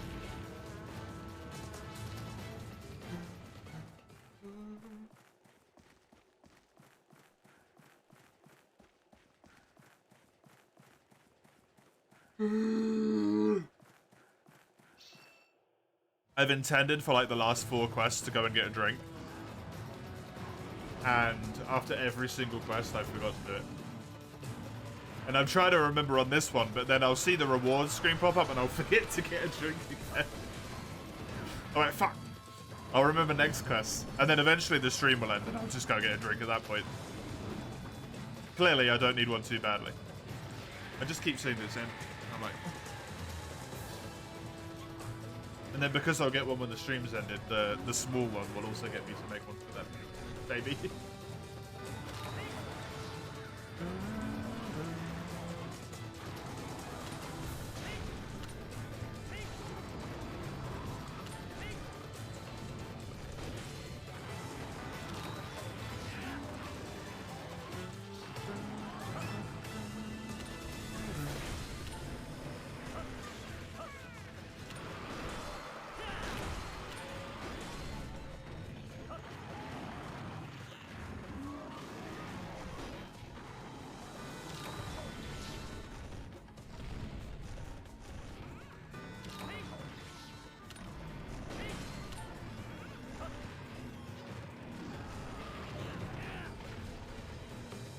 He was looking up videos for proof, but you got Delamador yelling at Fatalis instead. Oh yeah, from T Common Shark. Right. I'm pretty sure that video is.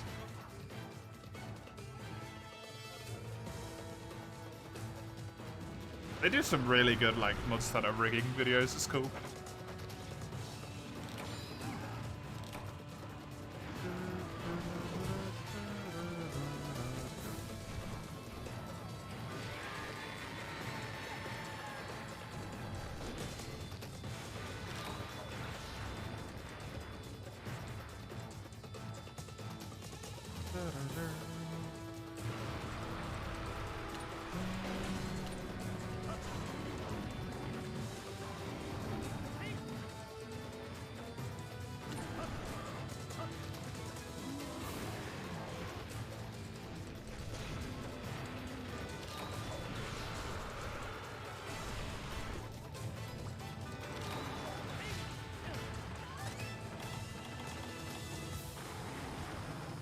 That's arguing with itself. That's amazing.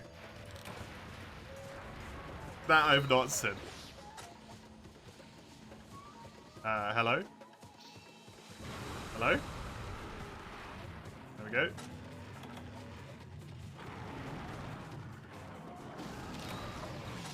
Controller being wonky again.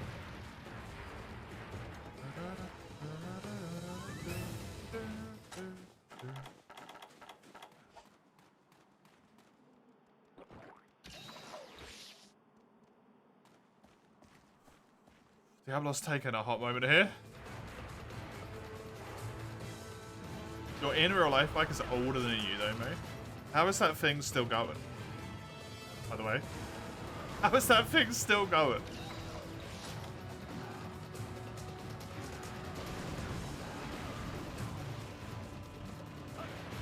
Narcos was so cool. Narcos was a really cool, like, conceptual fight. It was one of those fights that I think is a really good end boss, like once per campaign. It's a really good fight once per like run through of the game sort of thing, right? I said campaign, that's kind of hilarious. But if you have to farm him, he gets really boring really quickly, in my opinion. Asulkar is also kind of like that. really, really interesting fight. If you have to farm it, it becomes a nightmare really quickly.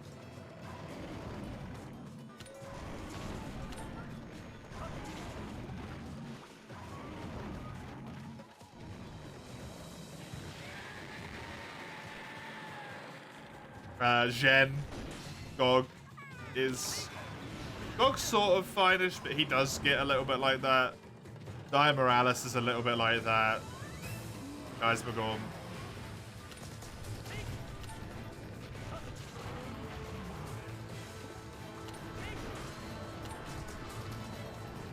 Nawa. Xeno, Jiva. It's an end boss problem.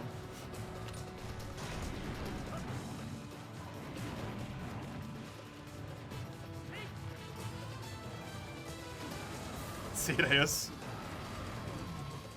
They're really, really fun to do a few times, but when you have to like spam farm them,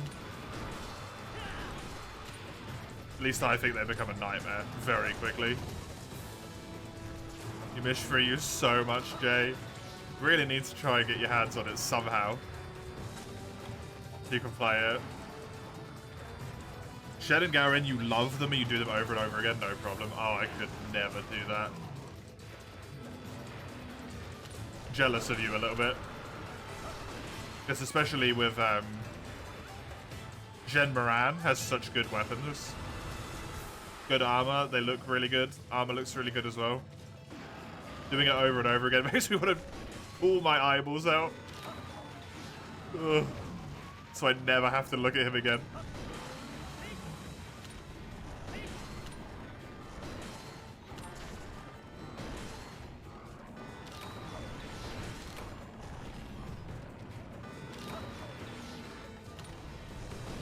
Pretty good in some of the games, yeah.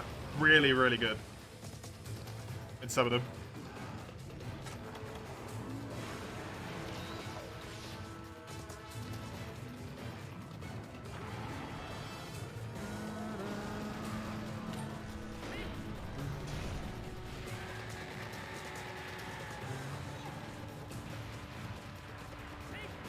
The Duran Moran armor is also fantastic in G-Rank. Woo, it's so good, right? It's actually what I use as one of my endgame armor sets. Hallowed is cool as a concept. Hallowed as a gen covered in gems, I really like. Hallowed as an actual implementation, I think is kind of a disaster. Definitely cool in concept.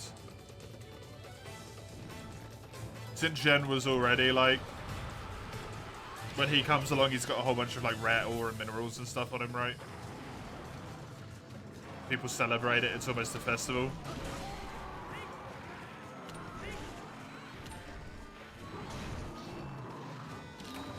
Hallowed as a furthering of that concept, being like, hey, this one is even rarer and actually has gemstones. Lao was the biggest miss Capcom did with Sieges. I actually disagree. I think Zora might be worse.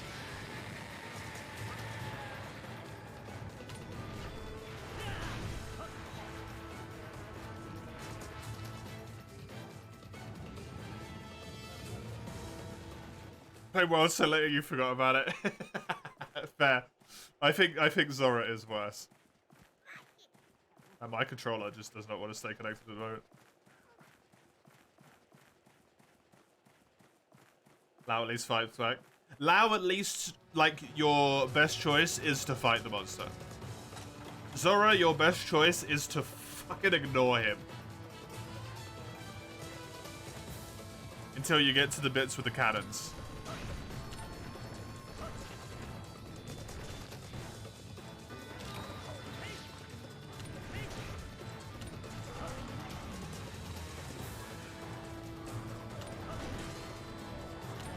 A siege fight where you ignore the thing that you're meant to be sieging against is a bad idea, right?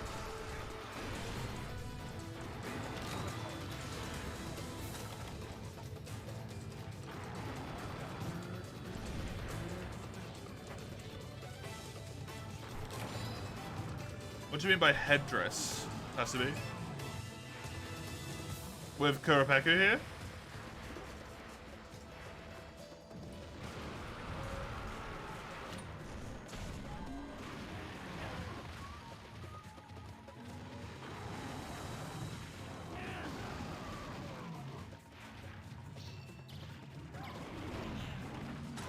I don't think there'd be a problem bringing that back. As long as he did it respectfully.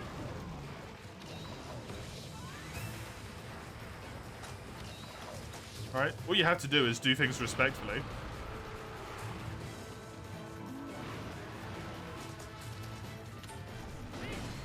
The problem with, like, where people mistake political correctness is that they'll have a headdress in an older game, and then the description for it will be like, commonly worn by savages, right? And it's like, that's clearly not okay. You have tainted the whole thing. But like, if it's put in a game well as like, has good representation to it, then it can actually be a positive thing instead of a negative thing.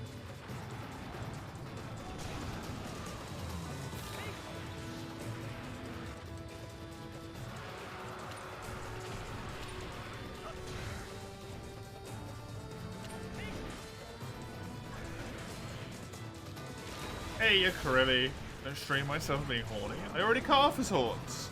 The horniness is gone, look. There's only stumps now. Oh.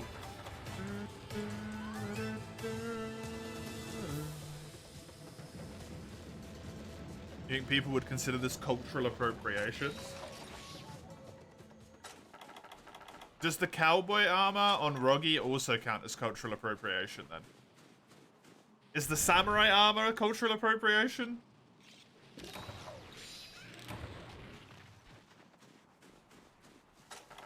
Because you gotta, like, you know, there's a few bits here and there. At some point, you need to be like, it's not cultural appropriation, it's just representing different bits of different cultures.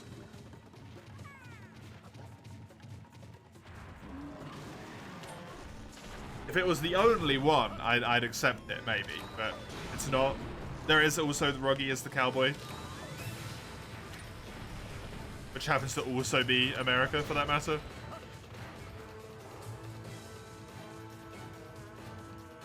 Yeah, samurai armor, game was made in Japan, so maybe that's a little bit more acceptable. A lot of the knight's armor maybe looks a little bit more traditional European-y knights.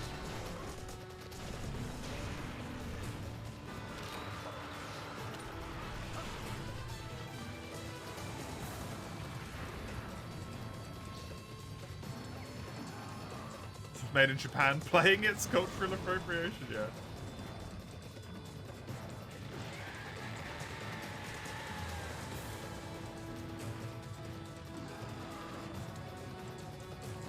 I mean, this game series is so important to them. Didn't they play like Proof It a Hero at the friggin' Olympics or something? Like, it is more appropriate to say.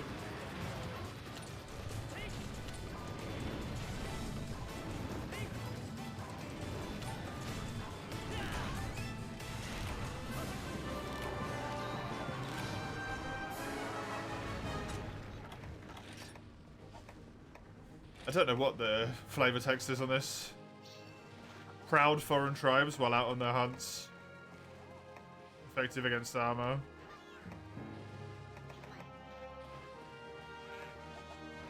Doesn't say anything bad, right? It refers to them in a positive light, even. Foreign literally just means not from this country, that's all it means.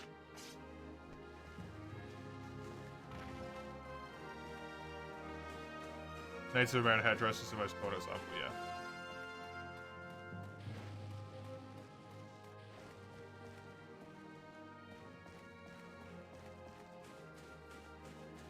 I don't know when something becomes appropriation rather than just design, right? I think it depends on what you do with it. I wouldn't really know, though. Because if you can never represent something without it being appropriation, then you can't have any representation. Which kind of means your culture is going to become probably relatively distinct to just one area and then potentially even, like, die out.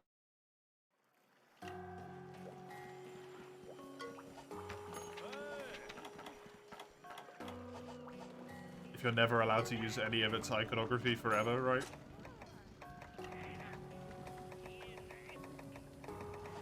How important and how removed that thing is from context, yeah.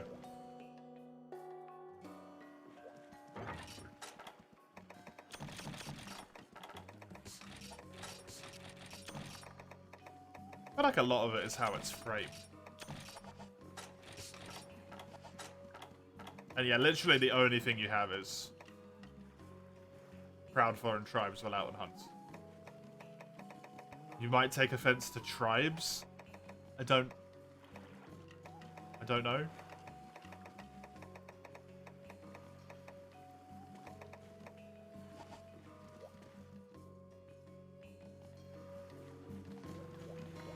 Also, must admit, I have absolutely no idea the significance of the, the Native American address to the Native American people. I have a fucking clue.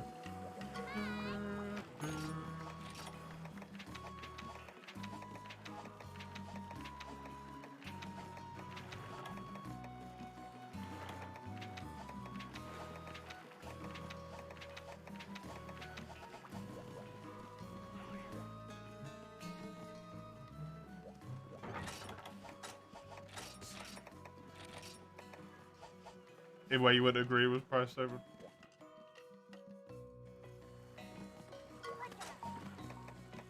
I must admit, especially when it comes to something from Native Americans,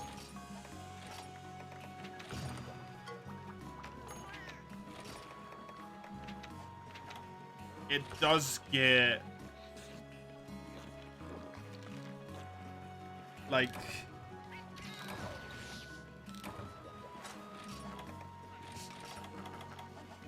I don't know, scrutinized an extra layer.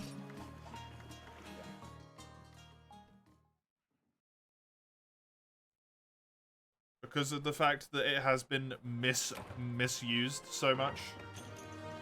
Right?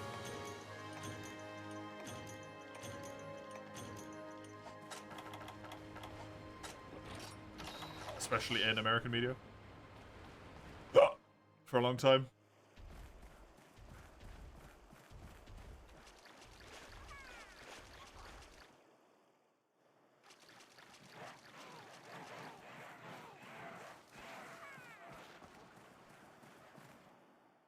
Honestly, mostly from a hunting perspective, it just seems like incredibly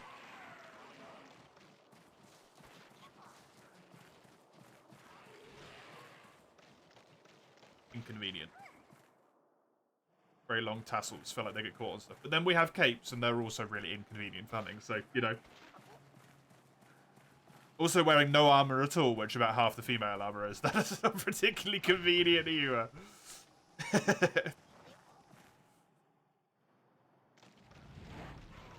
You'd say if there's been research done, and it's proven to be the type the natives would use for hunting or whatever, that might be appropriate. If they've just gone, you like the look of that, add it to the game, it's not great, yeah. I don't know how much the rest of it is even, like, relevant, per se.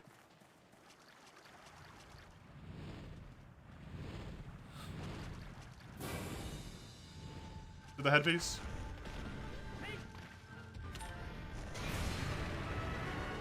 Based on the fact the rest of it doesn't even, like, reference Proud Tribe, as they put it. It just says, like, made for Kuropeku, fire retardant.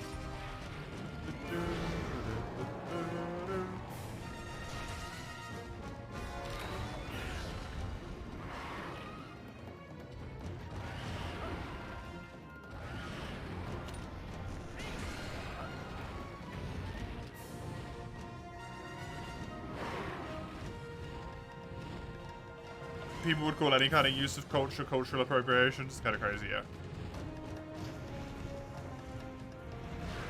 I don't necessarily really understand. a great deal what cultural appropriation is meant to be. Like, is it if you're just, like, stealing stuff with no credit given?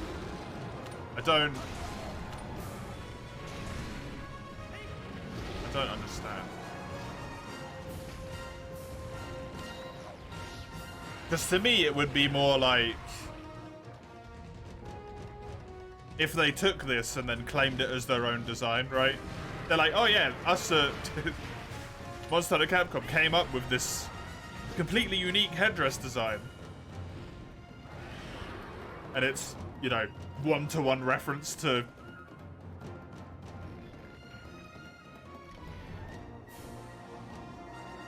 in this case, Native American headdress. It's like clearly stolen.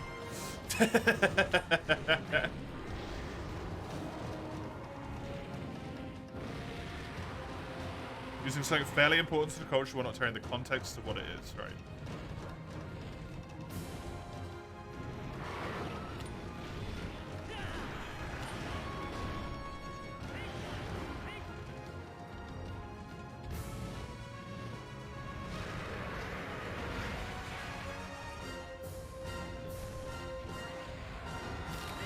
Oh, I'm going to open a whole can of worms here. Because there was so many Native American tribes, surely that would be incredibly tribe dependent. How important the headdress was, right? So there might be one tribe that just doesn't give a shit, but it happens to look almost very similar to another tribe. And then you just accidentally researched it and were like, well, these guys don't give a fuck, and then never learned about the other guys. Yeah. Because there was a lot of them. There was a lot of them. And then the Europeans happened. Oh, what a story. Attack of the Souls time. And then the European happened. Not the same severity, you like seeing someone wearing a sundress like that and then putting a character in a sundress. Deep winter, yeah. Yeah, it's not appropriate at that point. The purpose does not fit.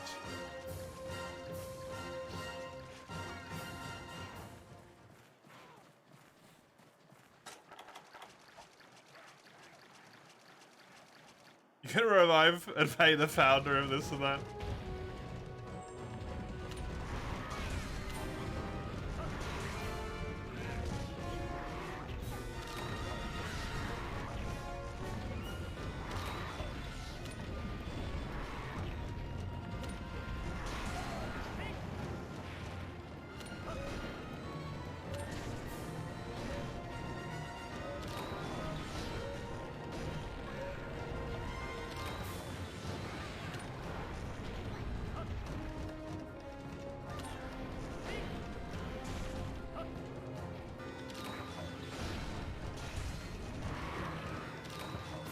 Graplos was hard trolling just that, it really was, yeah.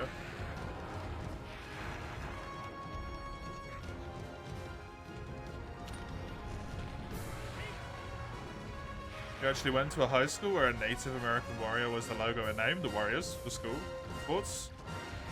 It was sanctioned by the Abenaki, which were the local tribe. That's cool.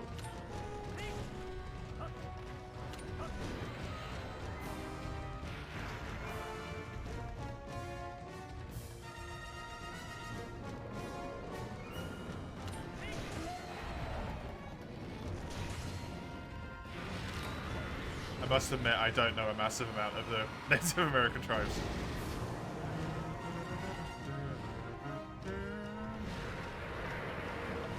It does kind of piss me off that they still get shafted to this day, though. As if, like, all of the other crap that was done to them wasn't enough. But hey, that's people.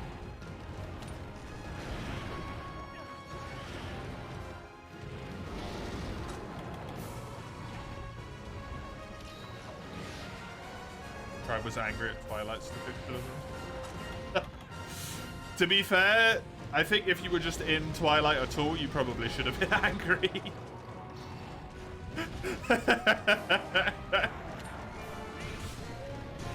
Like, what area of the world was that set in? All of them should be angry.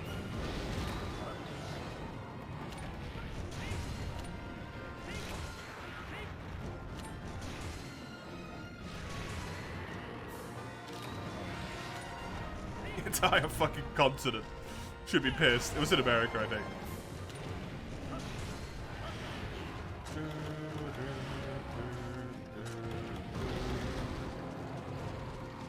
Yeah, I remember you saying that before.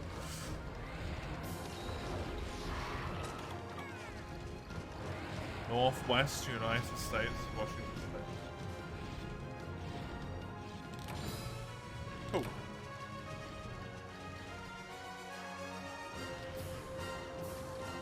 Yeah, got to admit, no idea what the tribe would be up in that area. There's a lot of them.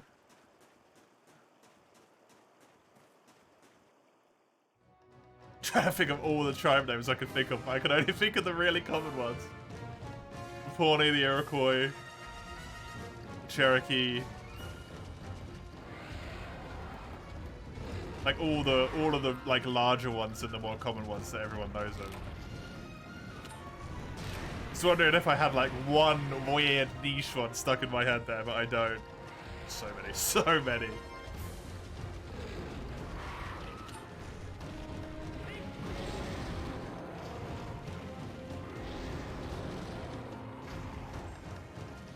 Ooh, how would you say that one? I don't know how you say that. Kiluets? Probably not. No idea. It's the one that you were alluding to.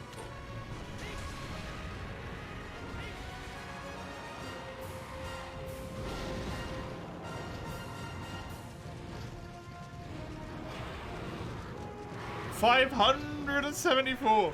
Damn. Is that including all the ones that have been, you know, removed from the face of the earth, to put it in polite terms, quite frankly? Or is that just actively surviving ones today? Currently? Yeah, there must have been shitloads more then.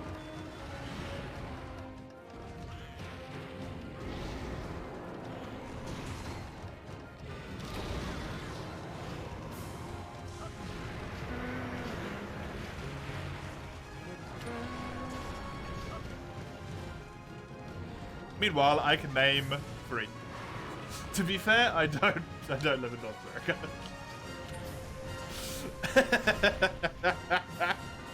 I don't even know if any of those ones are still around. I assume they are, right? They gotta be. They were the biggies.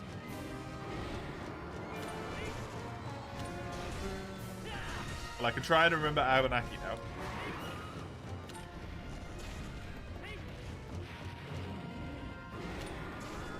It's what I can't pronounce. Feelings?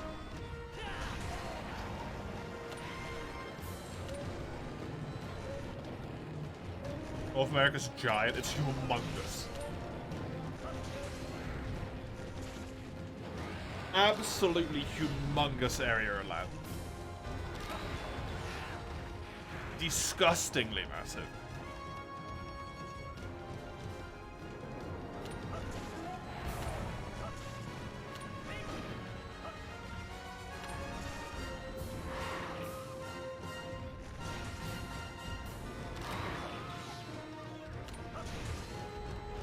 And think, for most of our modern day history, as far as we have recorded, that landmass was probably a mostly relatively peaceful existence of a lot of tribes that had very rare or infrequent contact with each other up until like really modern in our times.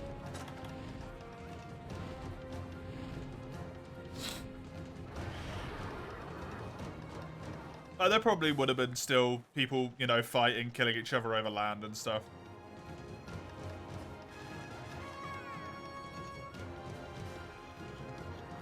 But North America was, at least as far as like modernization, relatively untouched for an incredibly long time.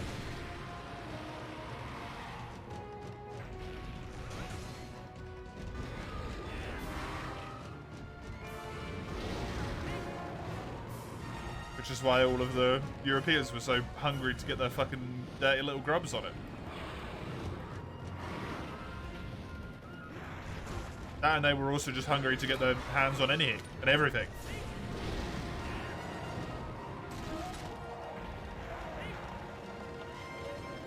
A massive amount of nations into a fuck-ass empire. Yep.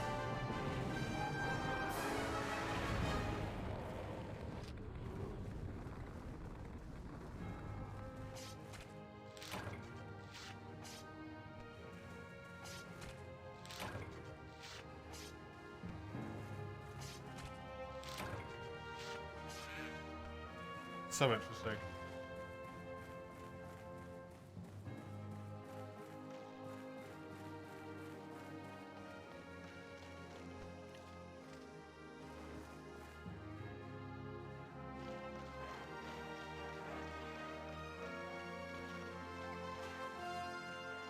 It's always one of those, like, alternate history things that I ponder sometimes. What if they found what at the time would have been known as the New World, right? Which today is North and South America. Found that it was inhabited by people and then just left. And just let them be. So interesting how it would have been.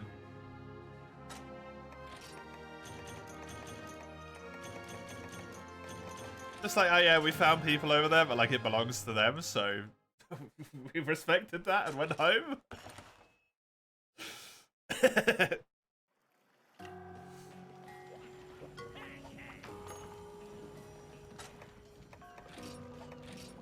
They found it was inhabited by people and acted as if the land was inhabited by people. Yeah, basically.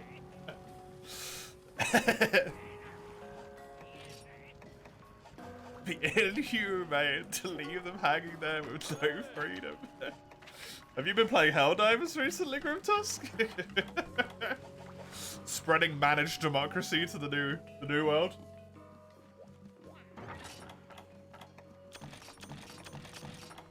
The British respecting other people's property, imagine. Impossible.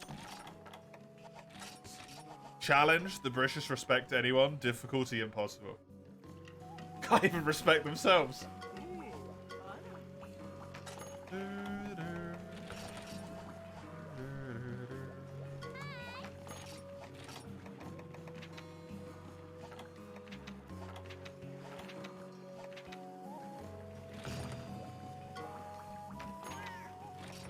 God, we suck so much.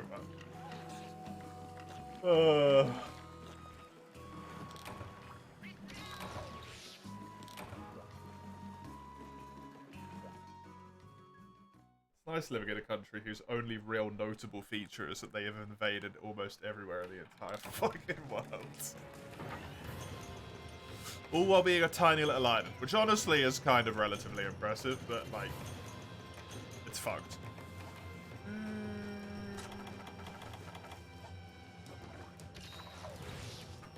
Technology is a scary thing.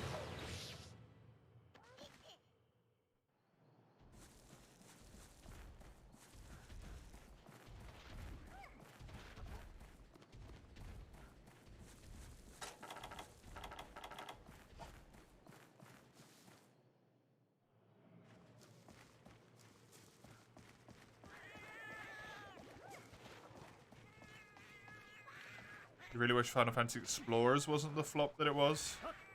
It is so cool seeing a Monster Hunter from someone that wasn't Capcom. Tokaden's very close to being an alternative. Have you played Wild Hearts, Grimtusk?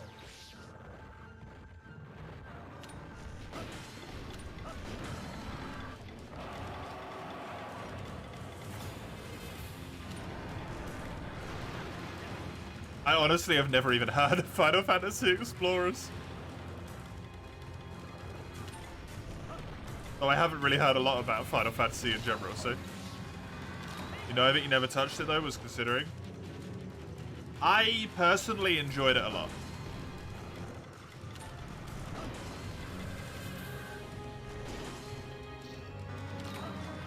It was a little bit more, like, God Eater than Monster Hunter, I would say, but yeah. Explorers with Square's take on Monster Hunter, but the entire system was so grinded it flopped like hell. Oh no. When did they release it?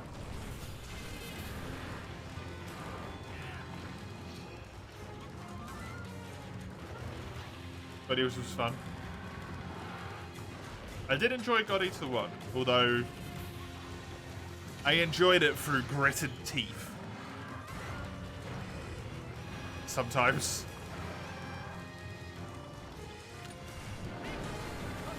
'14! Oh my god. I thought it was going to be earlier than that. Did it have, like, Monster Hunter 1 levels of grind, or was it worse? Was it somehow worse?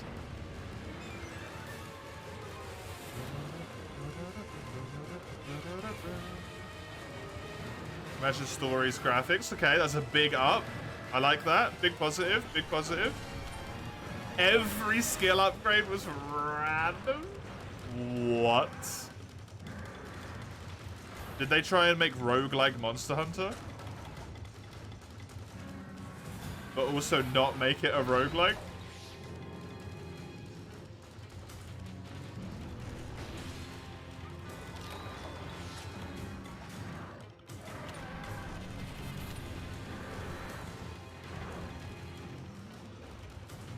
Basically Rise system at worst. Oh yeah, the anomaly system, true.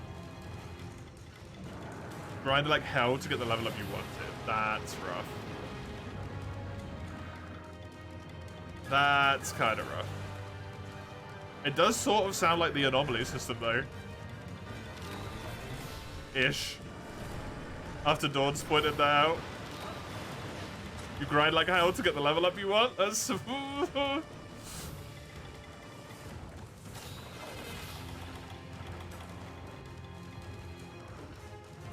Getting a bit close to home there.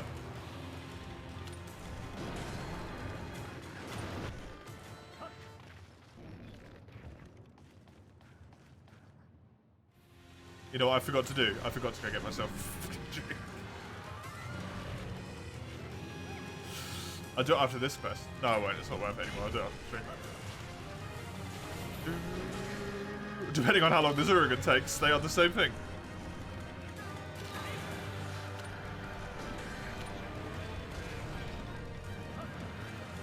Every time I think about games that could have been really cool, that I would have liked to have succeeded, and then just absolutely failed. Pokemon Conquest. Man. That game just weren't quite it.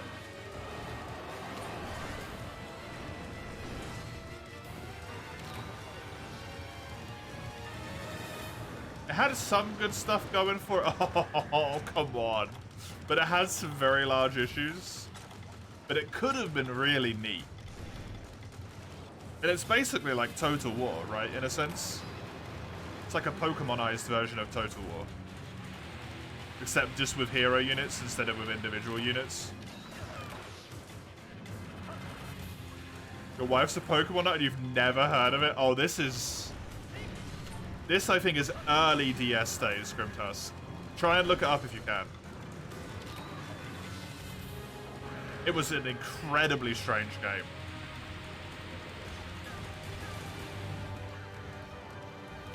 Incredibly strange. It was like a strategy game with like land and territory to think about.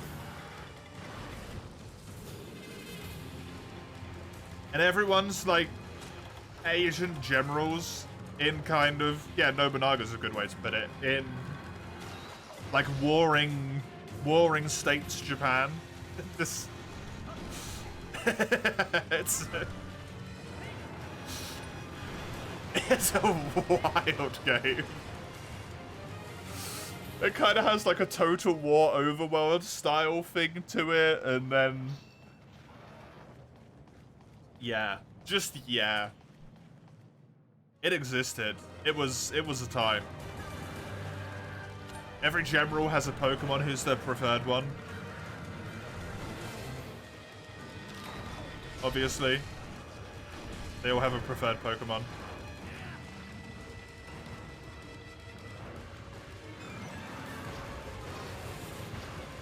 You have some on Game Boy. This is on, if I remember correctly, this is on the DS, if not the 3DS.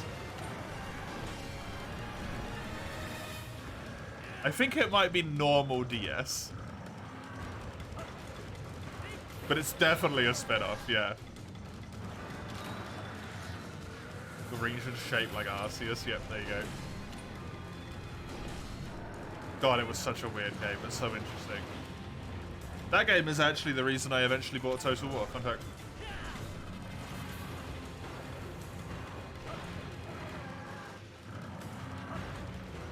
There's a game called Nobunaga's Ambition, very old. Oh, that's actually a game? I didn't know that.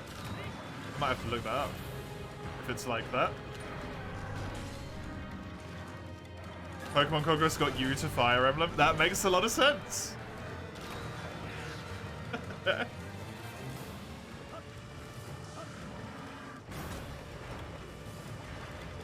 Nobunaga's Ambition.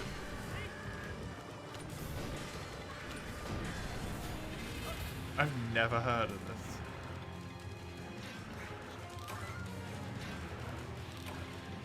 You think they remade it? Oh, wild. From the 80s? Hot damn.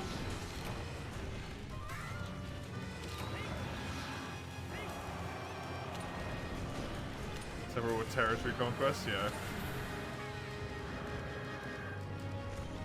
My favorite game for a really, really long time was Star Wars Battlefront 2. Not the shitty one that EA made. The Battlefield 2, sorry. The really, really old one. It used to be on the PSP. Sorry. My mute key worked that time. That's good. Apologies. And the reason I played it so much is purely because of like Imperial Conquest or whatever it was called. Where you just conquered territory and got like upgrades and stuff, and it was a little bit roguelike-y every time. I burned out a PSP disc because of that game. I loved it so much. And then I bought a new PSP disc, and then I burned out my PSP. Then I had to get a new PSP.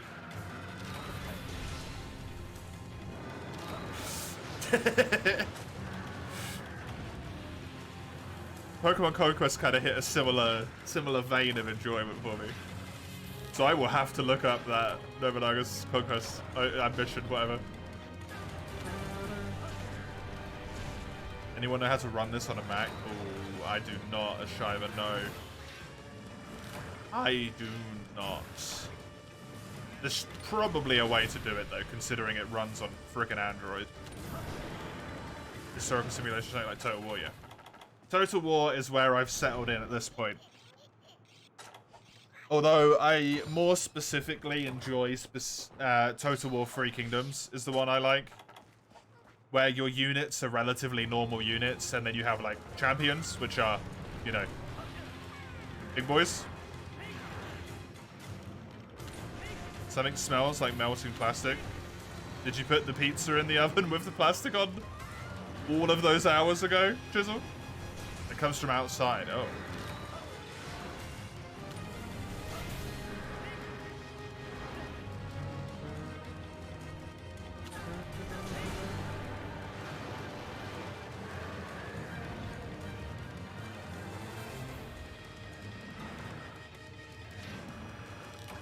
You love Europa Barbarum, a mod for Rome Total War. I've never played Rome. I played Shogun 2, and then I actually played Warhammer 2 when it was on sale once. And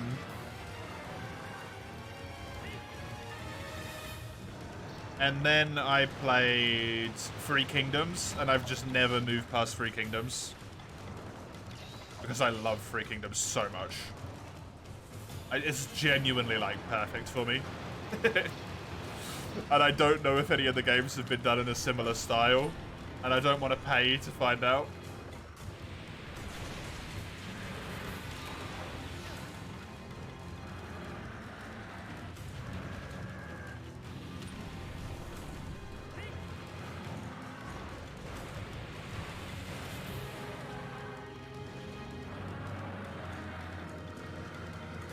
I really love the like tactical overworld layer where you know, yoink little bits of territory and then you have to manage the buildings and stuff inside them. It's just strategic enough while not being too strategic. Perfect. You bought EU4 and CK2 at some point when you were going through Stellaris 4X haze. Never touched them, you should someday.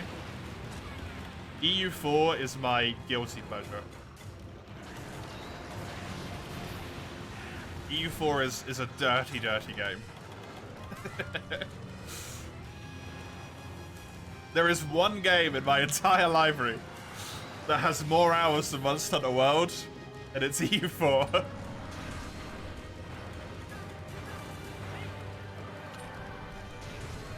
It's just so satisfying to paint the map your color, man. I don't know. Part of my monkey brain is just like, yes, military command, yes, yes, good. Land mine, territory mine, money number go up. Army number go up, enemies crushed, good. Stop beating my chest like a gorilla and screaming.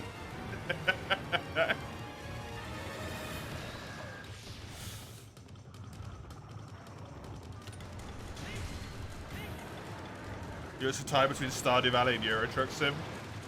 Yeah, those both actually seem like incredibly common comfort games, to be honest, Grimtusk. Especially Stardew. Stardew's comfy as hell, right?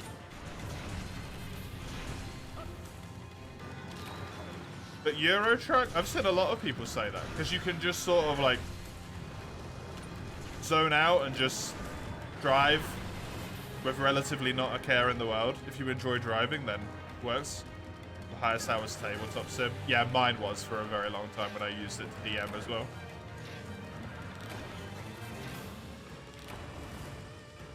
Still have gotten you through actual depression. Hey, that's really nice to hear. That's really good. We'll start doing every platform there is and twice on some. Concerned Ape deserves it, honestly. Deserves the money.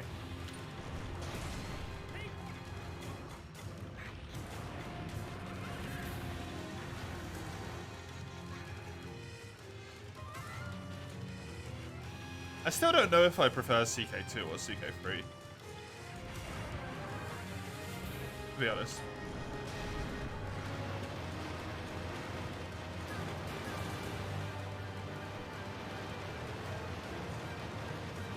Dwarf Fortress was fun for a time. I never bought it. I'm incredibly tempted by it. Because the description I was given was basically like, imagine RimWorld if you combined it with a strategy game. It's free. I don't want to play the text-based version. I want to play the actual graphics version. I don't want to play the ASCII one.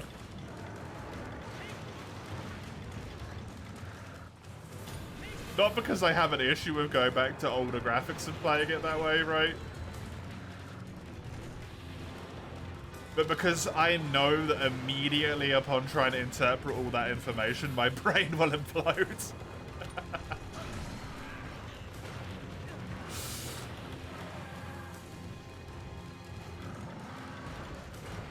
Learning the commands makes you feel like a super hacker. Nice. You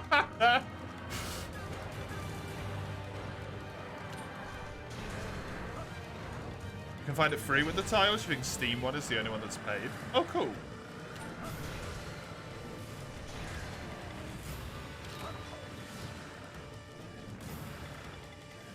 Your main game niche is permadeath, and a ton of them are very other things like NetHack, roguelites, and your life.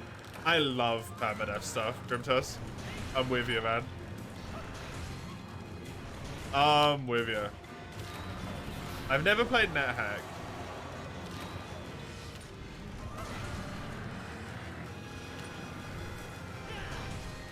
But permadeath, oh. Permadeath roguelites are my jam. I had such a long Tarkov phase. I can't remember how long my Tarkov phase was. I think it was like half a year or so. My partner might remember. I doubt they do. Do you remember how long my Tarkov phase was? It was a while, right?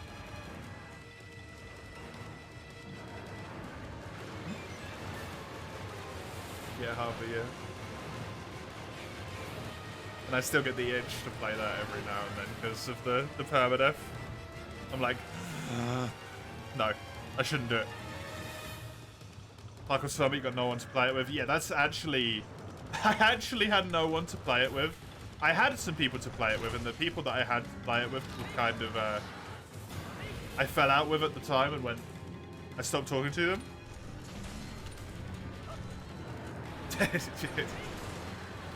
Yeah, that's the truth. The true way of saying it. I was being polite.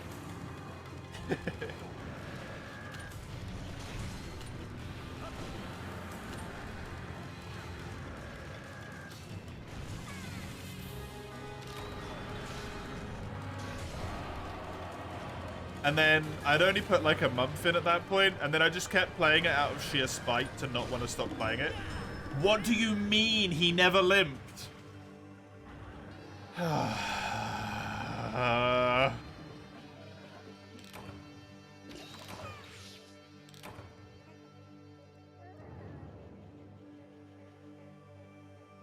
It's so frustrating when they just don't limp.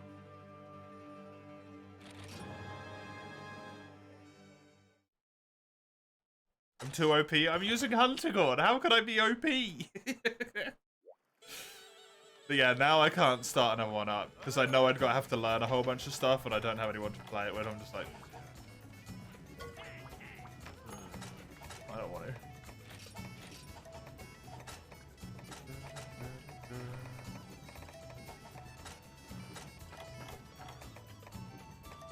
I also don't necessarily want to try and convince anyone like, hey, do you want to play this absolutely fucking brutal game with me? Let me teach you the meaning of pain.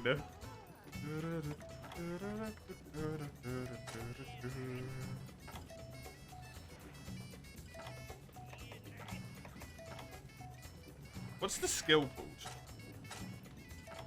It's Capture Guru. What's Capture Guru?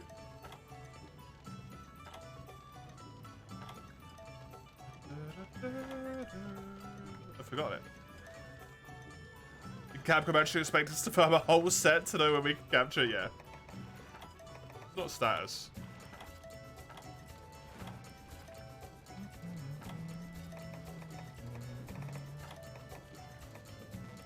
Is it perception?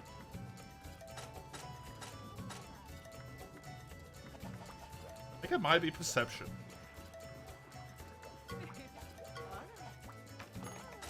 Wait, what, Chisel?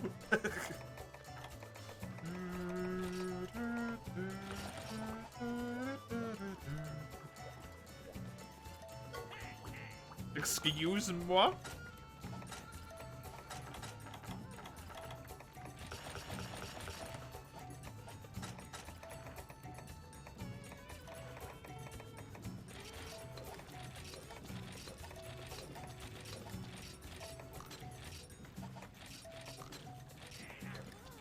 Don't know why I did that way. Oh my god.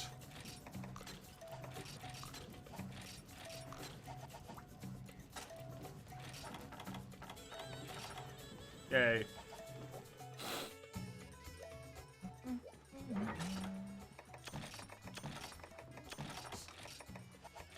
Like as I said, I like permadeath. Just going around building a shelter, digging a few holes, I don't know. You shouldn't build unnecessary shelters and holes in the wilderness.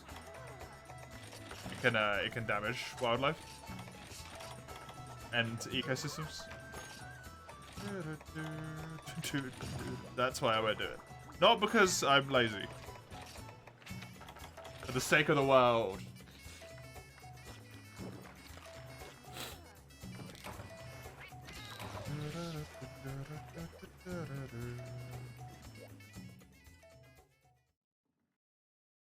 A 4-3 game with terrible notice, guys. With the legacy.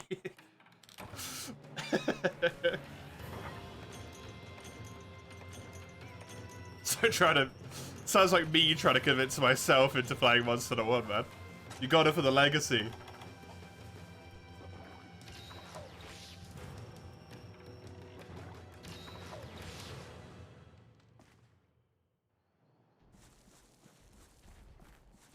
I'm so glad that I am a solo player in Monster Hunter. So that I don't need to find people to play with.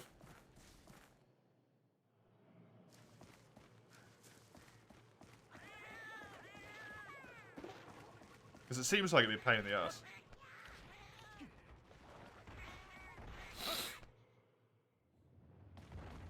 That and I lovingly convinced / forced my partner into playing it, and now they actually sort of semi-tolerate it, so... I'm shenanigans them into this hellhole.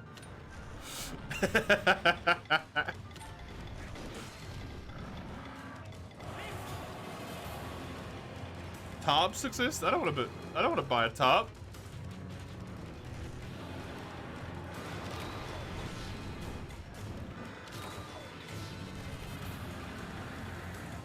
You love the Long Dark a lot though when it comes to survival games. Another one you bought everywhere you could. You have like 800 hours in it.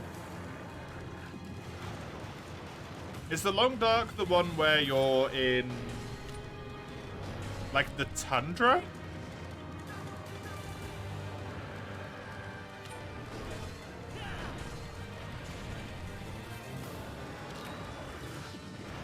Cold, very, very cold, yeah.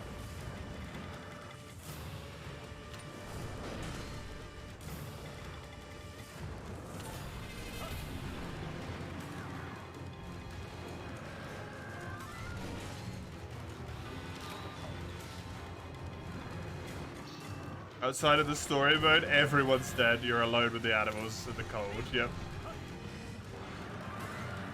Survive. I actually really like Project Zomboid for that reason.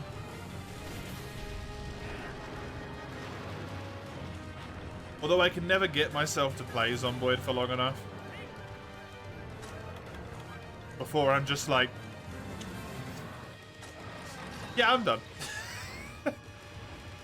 How's Hunting Horn treating me, by the way? I desperately wish I was playing a different weapon.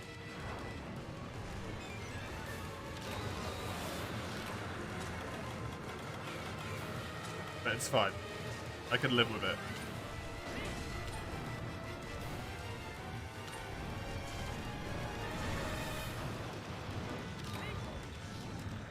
The actual permadeath sandbox was an afterthought. It was supposed to be a way for players to learn for the story mode. That is amazing.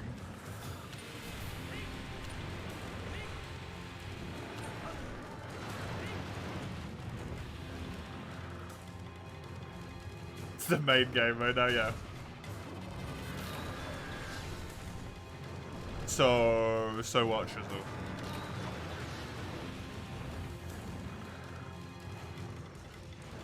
Up a garbage bag and you'll have a top big enough to stand on. Just standing in the middle of the forest with a garbage bag over my head. Mr. Hating Hornster. This weapon does not go for me, okay? Me and this weapon, we see each other, we understand each other, we have a mutual respect that we don't get along.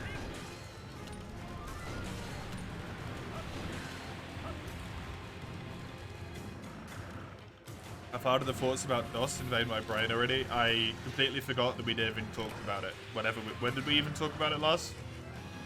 Was that yesterday or was that 2 days ago?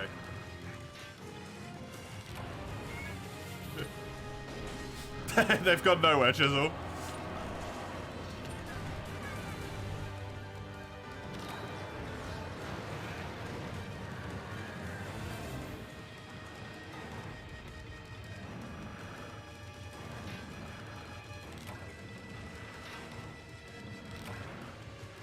Attempt to do Hunting Hunt only to see if you can solo Dire and Hallowed. Dire, I reckon you could do. Hallowed, I don't think you could. Not without running into, like, you know, heroics shenanigans and stuff. Heroics, adrenaline, all of that crap. Dire, I reckon you could do relatively reasonably with like a normal good set. Hallowed, you would need murder. You would need a murder set.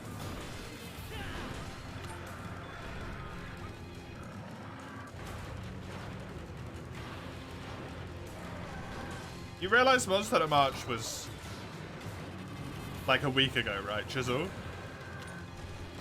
I was playing Monster Hunter 1 a week ago. The idea of trying to make DOS creep into my mind a week after I just experienced Monster Hunter 1?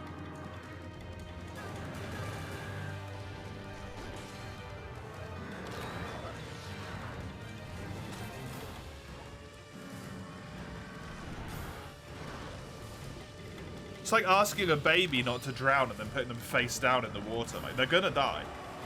That idea is never gonna swim.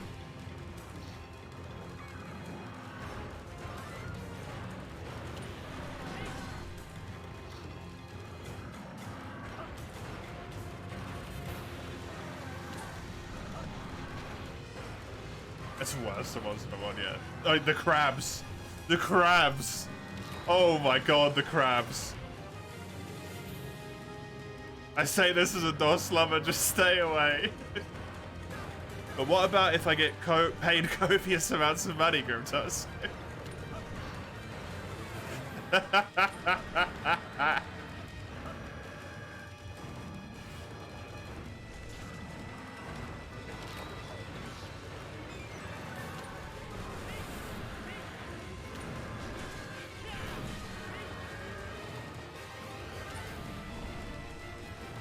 DOS has some really interesting mechanics, yeah.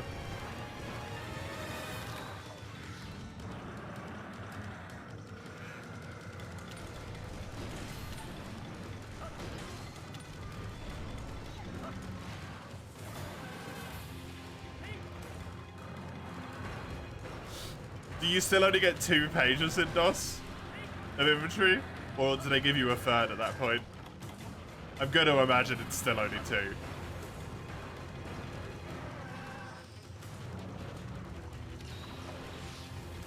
It's 4? No, I meant you're in inventory. You're in quest inventory? Do you get 4? Surely you only get 2.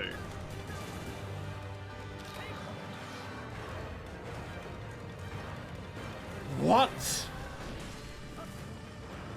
I was gonna say.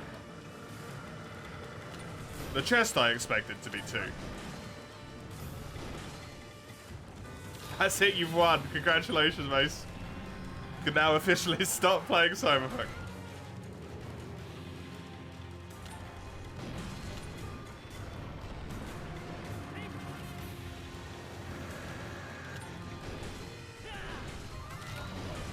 I like the idea of upgrading the village a lot.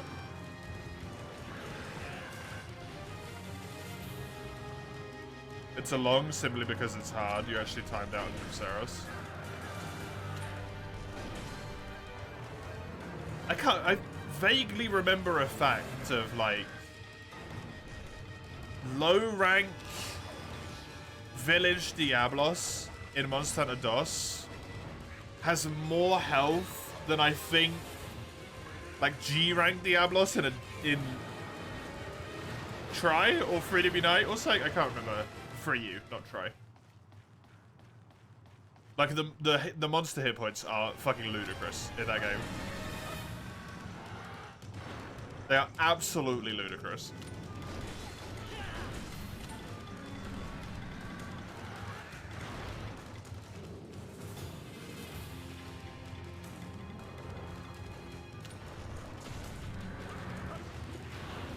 Weapons do better though. You did this as a honeycomb main. Yeah, I would do it as sword and shield. Don't know how good sword and shield is, but that would be my weapon of choice for the early games. It's the first iteration angle, so it's bad. Yep. There's the chin.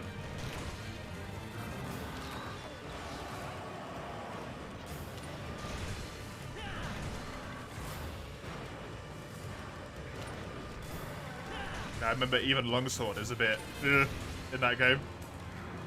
Hilariously.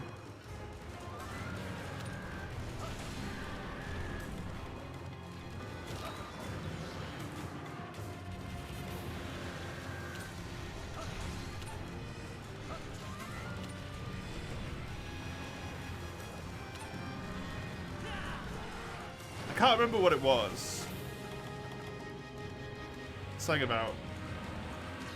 I think longsword's like triple spirit slash that it does at the end, where it does like a left, right, and then a down slam is like 8, 10, 12 motion value. Or something just astoundingly bad. Just like so bad that you don't even understand how it got there.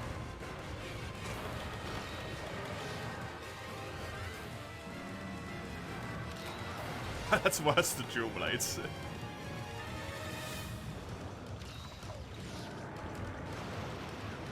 The final hit of Demon Dance has like 20 motion value.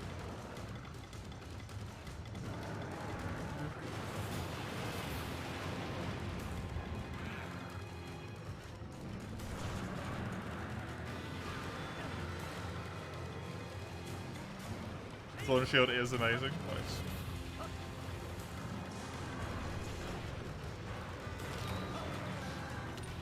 If I ever hypothetically play it, which is incredibly unlikely at the current moment in time, even thinking about it is giving me burnout behind my eyes right now.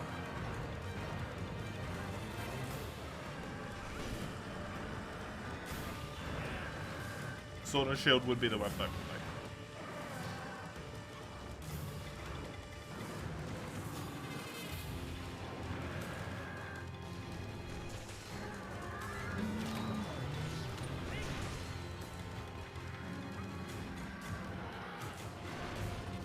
Some defense, yep. And I assume by Gen 2 you can actually heal with the weapon out. Maybe in Monster Hunter DOS? I assume by that point you can heal while blocking. Well, not while blocking, but when you do the little shield and heal.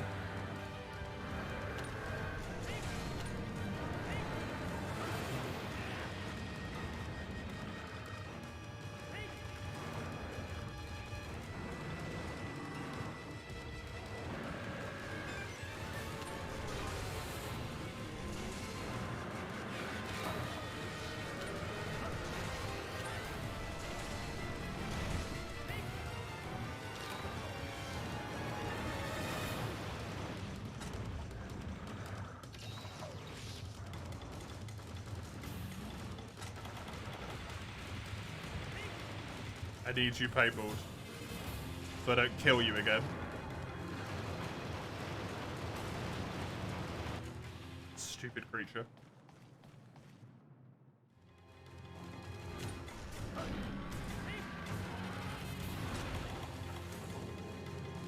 Also, Chisel, an experience does not need to last a long time to become a truly distilled portion of pain.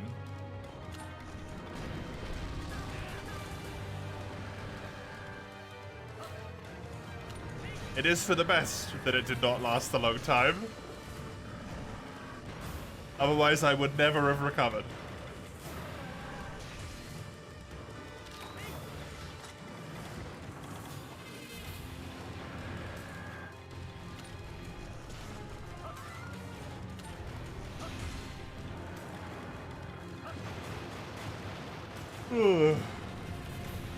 Would you hope to do challenge quests for you at some point? What the hell are challenge quests?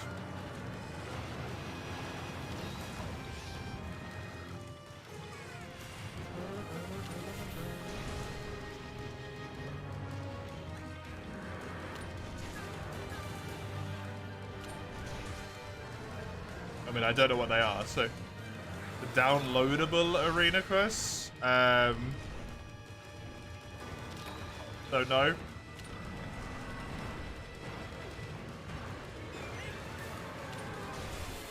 And the short answer, at least not for a really long time, Cubby. I gotta get all these challenge runs done.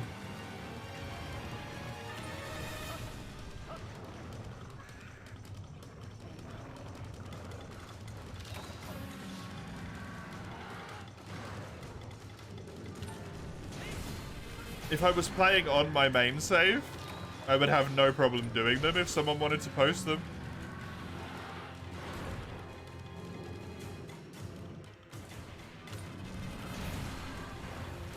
But I'm not going to be on my main save for like 10 years, so... You know? Hit me back up when I'm nearly 40. I might be able to give you an answer. I'm going to be a lot more tired at that point. Just bear that in mind.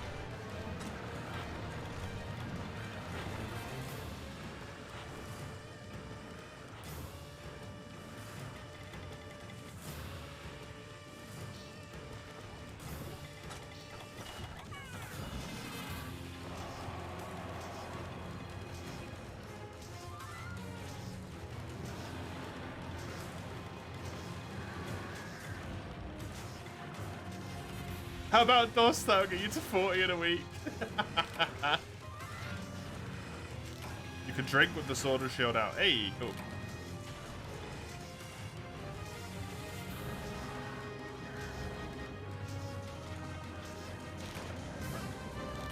It might make me feel 40. I will not actually be 40.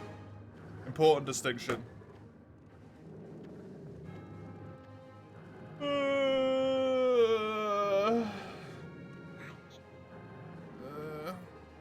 We can 100% Monster Hunter 22.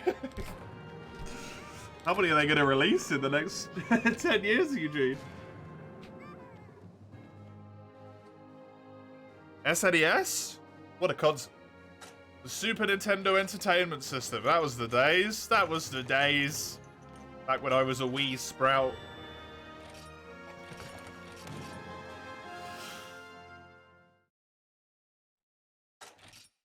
I actually did enjoy my SNES, I'm not gonna lie.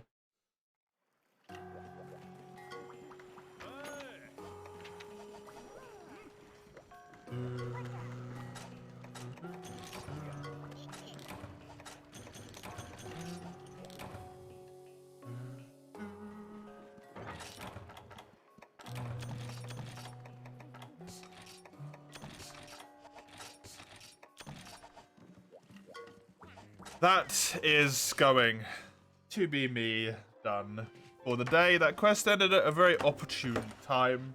That is 12 hours. Thank you very much for joining me. Oh my god, I'm tooped. I'll be back with more of this MH3U run on Friday and more of the Lies of P run if you've been here since the whole time this morning on Saturday. Otherwise, I'll be playing Armored Core tomorrow. You can see what I play on the first little link there. The second one is the Discord server. It does what a Discord server does. And the last one is YouTube. I only upload the VODs. If you want the VODs, that's the place to go. Until I catch you next time. Have a good one. Enjoy yourselves. Rest well. Toodaloo.